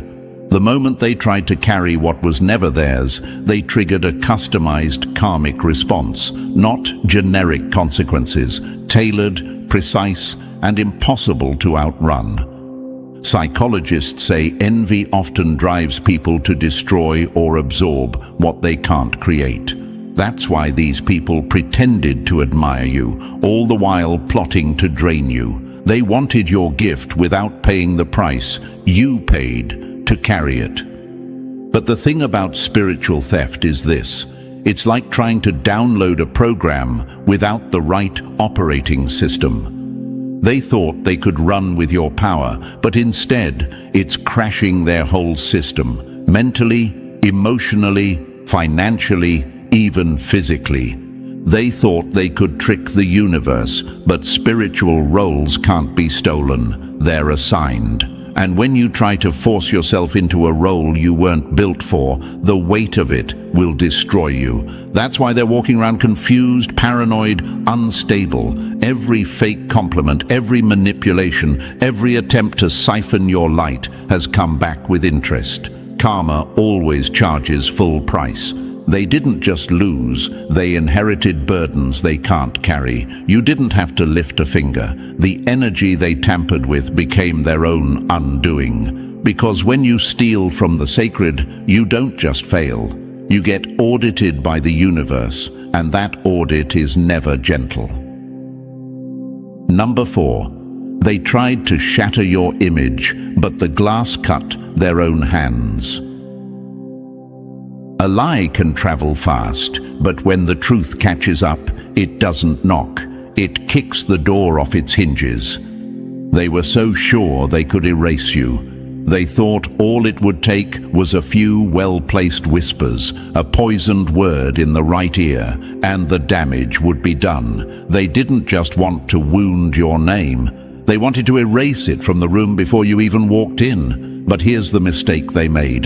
In trying to break you, they broke their own reflection. Picture this, chosen one. Someone throws a rock at a mirror, thinking it'll erase the reflection inside. Instead, the glass shatters, and every shard points straight back at them, multiplying the image of the attacker for all to see. That's what happened here. The more they aimed to smear you, the more the universe angled the light so everyone could see exactly who was holding the paintbrush. They didn't just gossip, they performed. Every lie was a scene, every fake smile was a costume, and for a while the audience clapped. But performances get tired when the script doesn't match reality. People start noticing the cracks. They remember what they saw with their own eyes. They start asking themselves, if what they said was true, why doesn't it add up?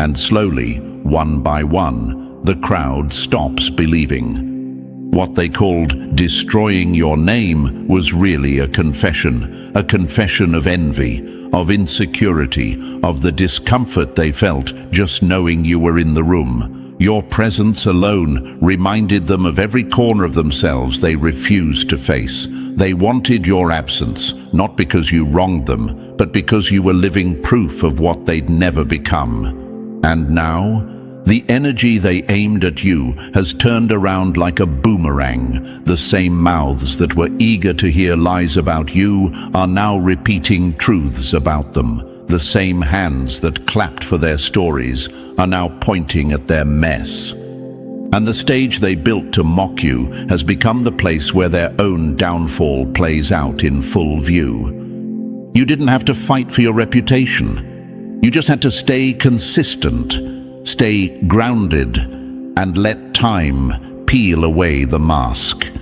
And now the world sees they didn't tarnish your name. They only exposed their own. Number 5. They thought they shattered you, but they just hit the switch on your war mode. Some wounds don't close you off. They open doors you never knew existed. They were so sure the hit they dealt would be your final chapter. They thought the betrayal would drain you dry, that the loss would keep you crawling, that the trauma would turn you into a shadow of yourself. In their heads, they saw you folding in on yourself, retreating into silence, disappearing from the game entirely. But here's what they didn't know. Chosen ones don't break the way ordinary people do. Pain doesn't destroy us. It rewires us. Imagine this, chosen one, a priceless artifact lies hidden in the earth for centuries, covered in dust, untouched. Then one day, a storm rips through the land, breaking the ground open, and the artifact is revealed in all its glory.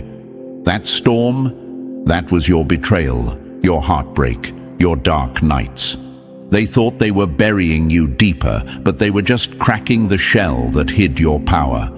Science says pressure creates diamonds, and ancient warriors knew trials forged unshakable leaders. That's exactly what happened to you. Every sleepless night, every tear, every moment you felt alone was like a code being typed into your spirit, unlocking something buried deep in your DNA. A memory of who you've always been, not just in this lifetime, but in the core of your existence. They thought they'd silenced you, but they actually handed you the map to your higher self. You started seeing differently, patterns, motives, lies that others couldn't spot.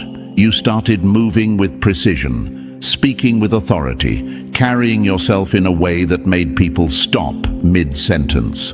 This wasn't just healing, this was activation. And here's what terrifies them now. You're not coming back as the person they knew. You're sharper, more strategic, fully guided. The same storm they thought would sink you ended up clearing the path ahead of you. New doors are opening. Dead weight is gone. People you never expected to help are showing up. And all the while, the ones who wanted your downfall have no choice but to watch.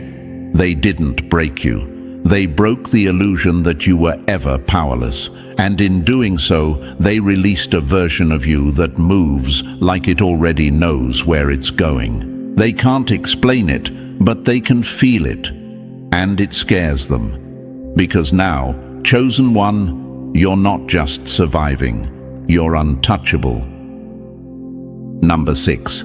This isn't misfortune, it's the bill for crossing a protected soul.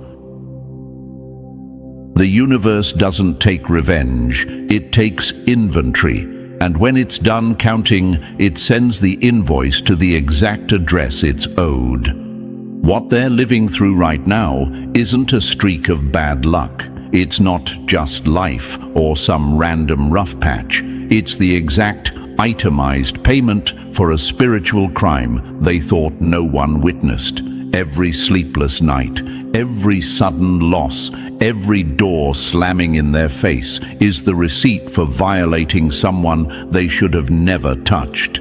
You. Imagine this, chosen one. Someone keeps using a credit card they don't own, thinking no one's tracking it. They buy, they take, they enjoy, until one day the bill arrives with interest, and the name on the account is theirs. That's karma. The charge is crossing a sacred being. The interest is the suffering they're in now. They treated your loyalty like it was cheap. They handled your love like it was replaceable. They fed off your spirit like it was a buffet they could keep coming back to. But here's the fact they never saw. You were marked. Not marked for ego or spotlight, but for impact. For the kind of energy that shifts rooms and makes darkness uncomfortable. And when someone crosses that kind of soul, the universe doesn't warn twice. They thought your patience was weakness. It wasn't. It was grace.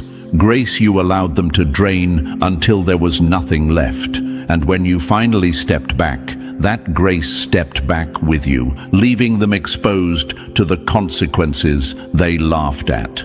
Now it's not you they're fighting. It's the weight of every lie, every manipulation, every backhanded move they swore would never come to light.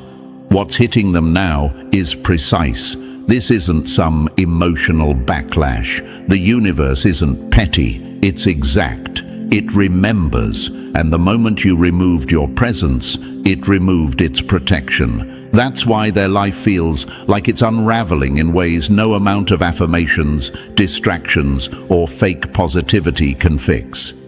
Their karma isn't random. It's not bad timing. It's accountability. They didn't just hurt a person. They violated something sacred. And when you break that kind of law, the payment isn't negotiable. The debt is due. And this time, there are no extensions. Number 7, they smirked at your fall. Now they're choking on your rise. Laughing at someone on the ground is easy until they stand up taller than you've ever been. They thought your lowest point was your ending. When you were struggling, misunderstood, and stripped of everything familiar, they treated your pain like it was prime-time entertainment. Every stumble was a punchline. Every silence from you was a green light for them to talk louder. They nodded along to gossip, swapped ugly jokes behind your back, and felt bigger watching you shrink. To them, your loss was proof they were above you. But here's what they didn't realize. You weren't losing, you were loading. The breakdown they celebrated was the foundation being cleared for a rebuild they could never stop. The universe doesn't rush transformation. It lets the betrayal, the loneliness, the quiet strip away every false layer. So when the rise happens, no one can call it luck. Now that rise is here. You're moving with a power they can't explain. Doors are swinging open in places they swore you'd never get near. Opportunities that should have taken years are appearing out of nowhere. And it's driving them mad. Not because you're shining, but because your shine makes their mockery look like the cruelty it really was. Imagine this, chosen one. Someone laughs at a seed buried in the dirt, convinced it's dead, only to come back months later and find it's grown into a tree that blocks out their entire view. That's you. While they were mocking, you were rooting, and now your growth is the shadow they can't escape. Here's the truth they can't shake. Your success isn't just personal victory, it's evidence that they misjudged you, underestimated you, and bet against someone who was never finished. They weren't just haters, they were active characters in the chapter of your life that now makes your comeback hit harder. And deep down, they know it. They feel the guilt, the unease, the fear of what it means to have mocked someone who was being protected, prepared, and positioned the whole time. They thought they were watching you get buried, but they were really watching the soil being turned for your bloom. Your elevation doesn't just shut their mouths, it documents who was laughing when they thought you were done. Now the silence from their side isn't just quiet, it's deafening. Number 8. They buried lies in the dark. Now they're harvesting shame in broad daylight. When you plant poison, don't be surprised when the roots break the surface and choke your own garden. They thought they were untouchable in the shadows, whispering low, twisting truths into something unrecognizable, passing their version of events from one ear to another like a secret too clever to be traced. They believed that if they moved sly enough, if they stirred the pot behind closed doors, the mess would never touch them. But they forgot one thing. Energy doesn't just disappear. Every seed grows, and nothing stays buried forever. Imagine this, chosen one. Someone buries a handful of seeds in a hidden corner, certain no one will see. They water it in secret, smiling to themselves, waiting for it to sprout. But when it finally breaks the surface, it's not flowers. It's weeds, sharp and invasive, pushing into places they never intended for everyone to see. That's their lies, that's their betrayal. What they planted to damage you has grown into something that's swallowing their own life. You didn't have to call them out. You didn't have to run from person to person defending yourself. The truth has its own heartbeat, and once it wakes up, it moves on its own. The same mouths they used to spread falsehoods are now questioning them. The same people they convinced to turn on you are looking at the cracks in their story and realizing it doesn't add up. The beauty of this karmic exposure is in how precise it is. No public battles, no screaming matches, no petty revenge, just a quiet, perfectly timed unveiling, the same way they planted their deceit in silence. The universe is revealing it at full volume, publicly, clearly, and without a shred of confusion. That's what's breaking them. It's not only that they're being exposed, it's that it's happening without you ever getting your hands dirty. And as you rise, steadily, peacefully, undeniably, your growth shines a harsher light on what they tried to keep hidden. Your stability exposes their chaos. Your peace reveals their insecurity. Your consistency turns their lies into obvious fabrications. They planted betrayal, and now they're harvesting exposure. Only this time, the audience isn't laughing with them. They're watching them unravel. And the part that stings the most, they're the ones who sowed it. And now, the whole world is watching them reap. Number 9. They waited for your collapse. Now, they're the ones in pieces. When you dig a hole for someone else, you don't just risk falling in. Sometimes the ground gives way beneath you first. They didn't just want you to stumble, they craved it. Your pain was their entertainment, your setbacks their proof that they were somehow better, sharper, untouchable. They circled your life like vultures, waiting for the moment you'd stop breathing in your fight, convinced they'd get to feast on what was left. When you went silent, pulling back to heal, they mistook that pause for your permanent end.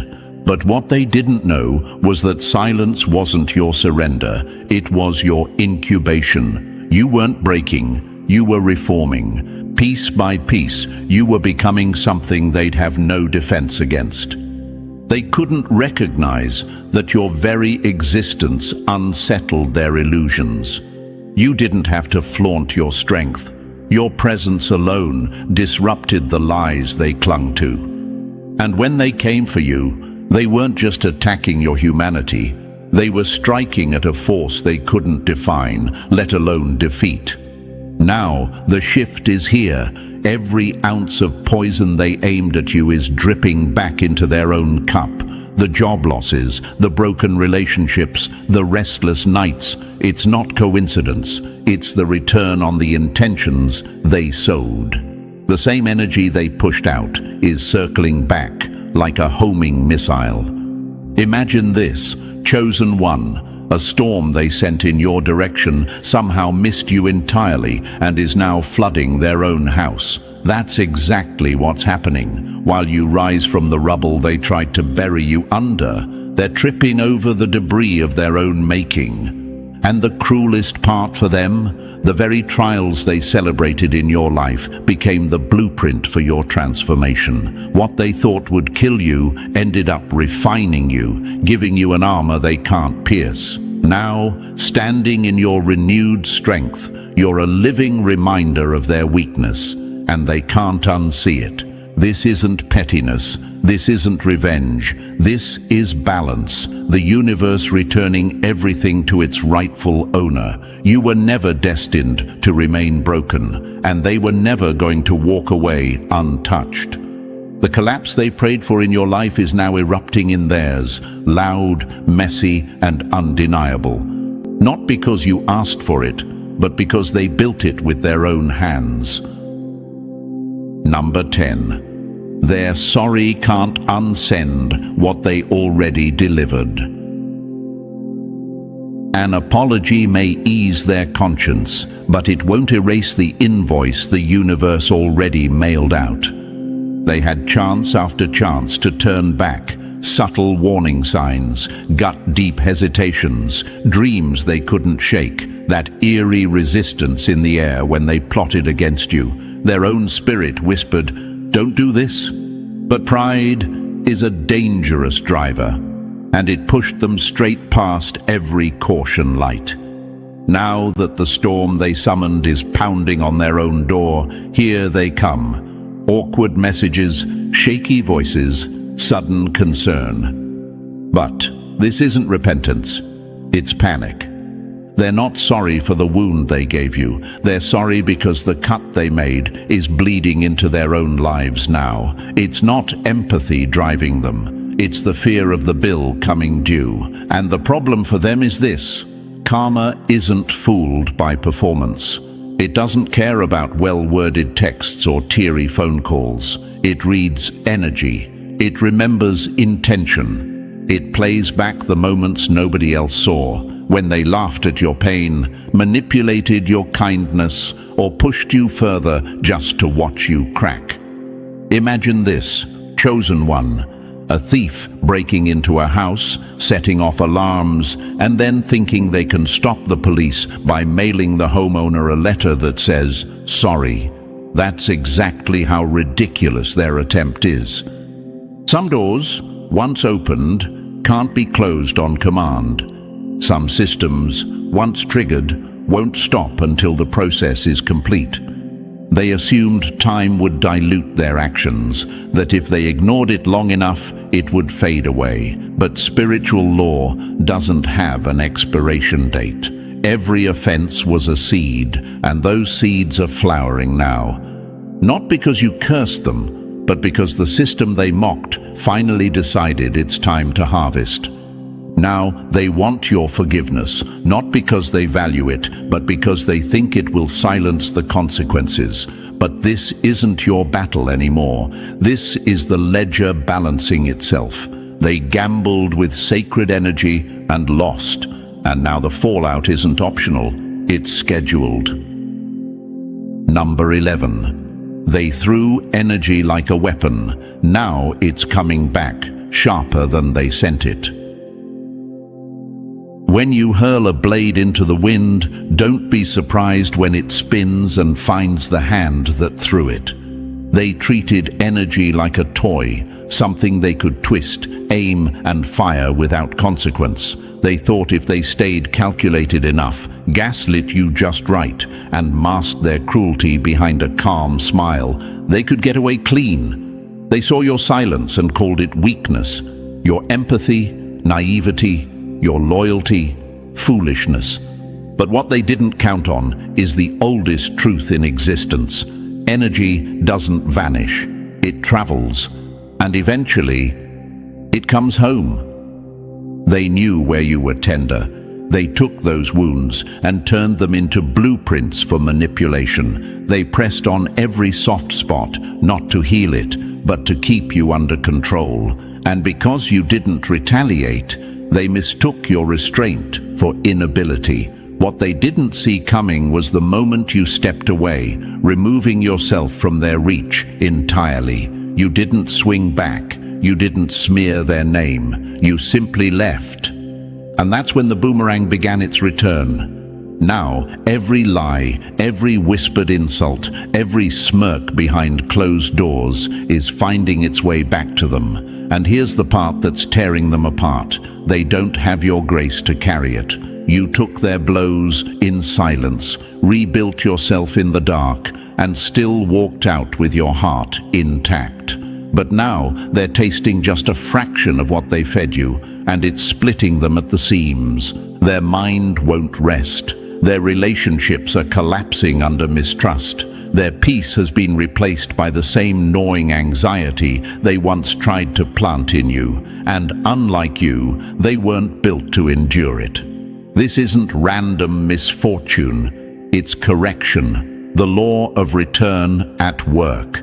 Not as petty payback, but as perfect balance. Because here's the truth, chosen one. Sacred energy doesn't just bounce back the same way it left. It comes back heavier, sharper, undeniable. And when it lands, it always lands harder on the hand that dared to misuse it. They weren't built to carry what they tried to load onto you. And now, they finally know it. Number 12. They thought they could handle you. Now they're living with what they woke up. You don't just walk into sacred space with dirty hands and expect to leave untouched. Back then, they thought you were harmless, software forgiving, the kind of person they could drain, discard, and revisit if they ever wanted more. To them, you were an easy mark. Quiet enough not to fight back, kind enough to keep giving chances. What they didn't realize was that beneath that calm exterior, you carried something ancient. You weren't just nice. You were guarded by a force they couldn't see, a weight they couldn't measure, a law they couldn't escape. When they crossed you, they didn't just mistreat a person, they mishandled sacred authority. They stepped into a spiritual zone they had no clearance for, and now the laughter they once had at your expense has rotted into restless nights, inexplicable setbacks, and a gnawing unease that clings to them everywhere they go. It's not guilt. Guilt would require honesty. This is something deeper. It's a primal knowing that they crossed a line they can't uncross. No matter how far they run, it follows. The air feels heavier. The silence feels louder. And the worst part, they can't explain it away. Every financial block, every crack in their relationships, every sudden spiral in health or peace, none of it is random. It's the chain reaction of mishandling what was never theirs to touch. They walked into sacred territory with arrogance, and the energy there doesn't just forgive because you say sorry, it reacts, it mirrors. You didn't need to seek revenge. The energy you carry already knows how to defend itself, and that's what's haunting them. Not the memory of what they did, but the realization of who they did it to. You weren't just a person in their path. You were a mirror, a test, a divine checkpoint. They failed badly. Now, the same force they mocked is making them feel everything they made you feel. And because they don't have your resilience, it's breaking them. Sleep escapes them. peace rejects them. Every room they enter feels smaller. Every future they try to build feels unstable. They're not haunted by ghosts. They're haunted by the cost, by the living proof that you were never ordinary and that touching you without respect was the most expensive mistake they'll ever make. Number 13. Their greatest punishment, knowing they'll never touch you again. Some doors don't close, they vanish, and the ones who mistreated you will spend the rest of their lives searching for where it used to be. They thought pushing you out meant they'd won. In their minds, you were disposable, a backup plan, a resource they could tap whenever it suited them, a safe harbor they could disrespect and still expect to return to. They couldn't see your worth because their ego was in the way. You weren't just a presence in their life, you were grace in human form, loyalty, healing energy, protection, all wrapped in a soul they couldn't comprehend. But instead of honoring that, they treated you like you'd always be there, no matter how many times they crossed the line. The truth? You were the blessing they didn't know they were living under. When you were around, doors opened for them that wouldn't have otherwise. Opportunities seemed to just appear. Peace followed them in ways they'd never experienced before, but they mistook it for luck, or worse, they credited it to themselves. They didn't realize it was you, and then, without warning, the energy shifted. You stopped answering. You stopped explaining. You stopped making yourself available. No fight, no revenge, just silence, distance, and a door they can't find anymore. That's the punishment. Not that you walked away, but that they'll never be able to walk back in. Now they're in rooms that feel heavy, where opportunities slip through their fingers and relationships crumble under their own weight. They can't name what's missing, but you can. It's you. The energy you carried was a covering, a shield, a key, and they lost it the moment they treated you like an option. The most brutal part, they have to watch you rise. They see you stepping into blessings they can't sabotage, circles they'll never enter, and conversations they'll never hear. And deep down, they know your elevation is the undeniable proof of what they tried to deny, that you were never beneath them. You were always operating above their level of intention. There's no re-entry, no reset. That access expired the moment they played with what was sacred, and now their karma is lifelong, watching you thrive, untouchable, unbothered, unreachable, knowing they once had access to you, and treated it like a joke. And so, chosen one, every moment, every trial, every betrayal we've uncovered leads to this truth. What they meant for your downfall became the blueprint for your rise. Their actions wrote their own ending, and your survival rewrote yours. You're not just standing, you're standing untouchable. If this message spoke to you, drop the number 77 in the comments to let me know you're part of this movement. Like this video, subscribe for more, and share it so other chosen ones can find their strength. Together, we spread the light they thought they could put out. Your rise is their reckoning.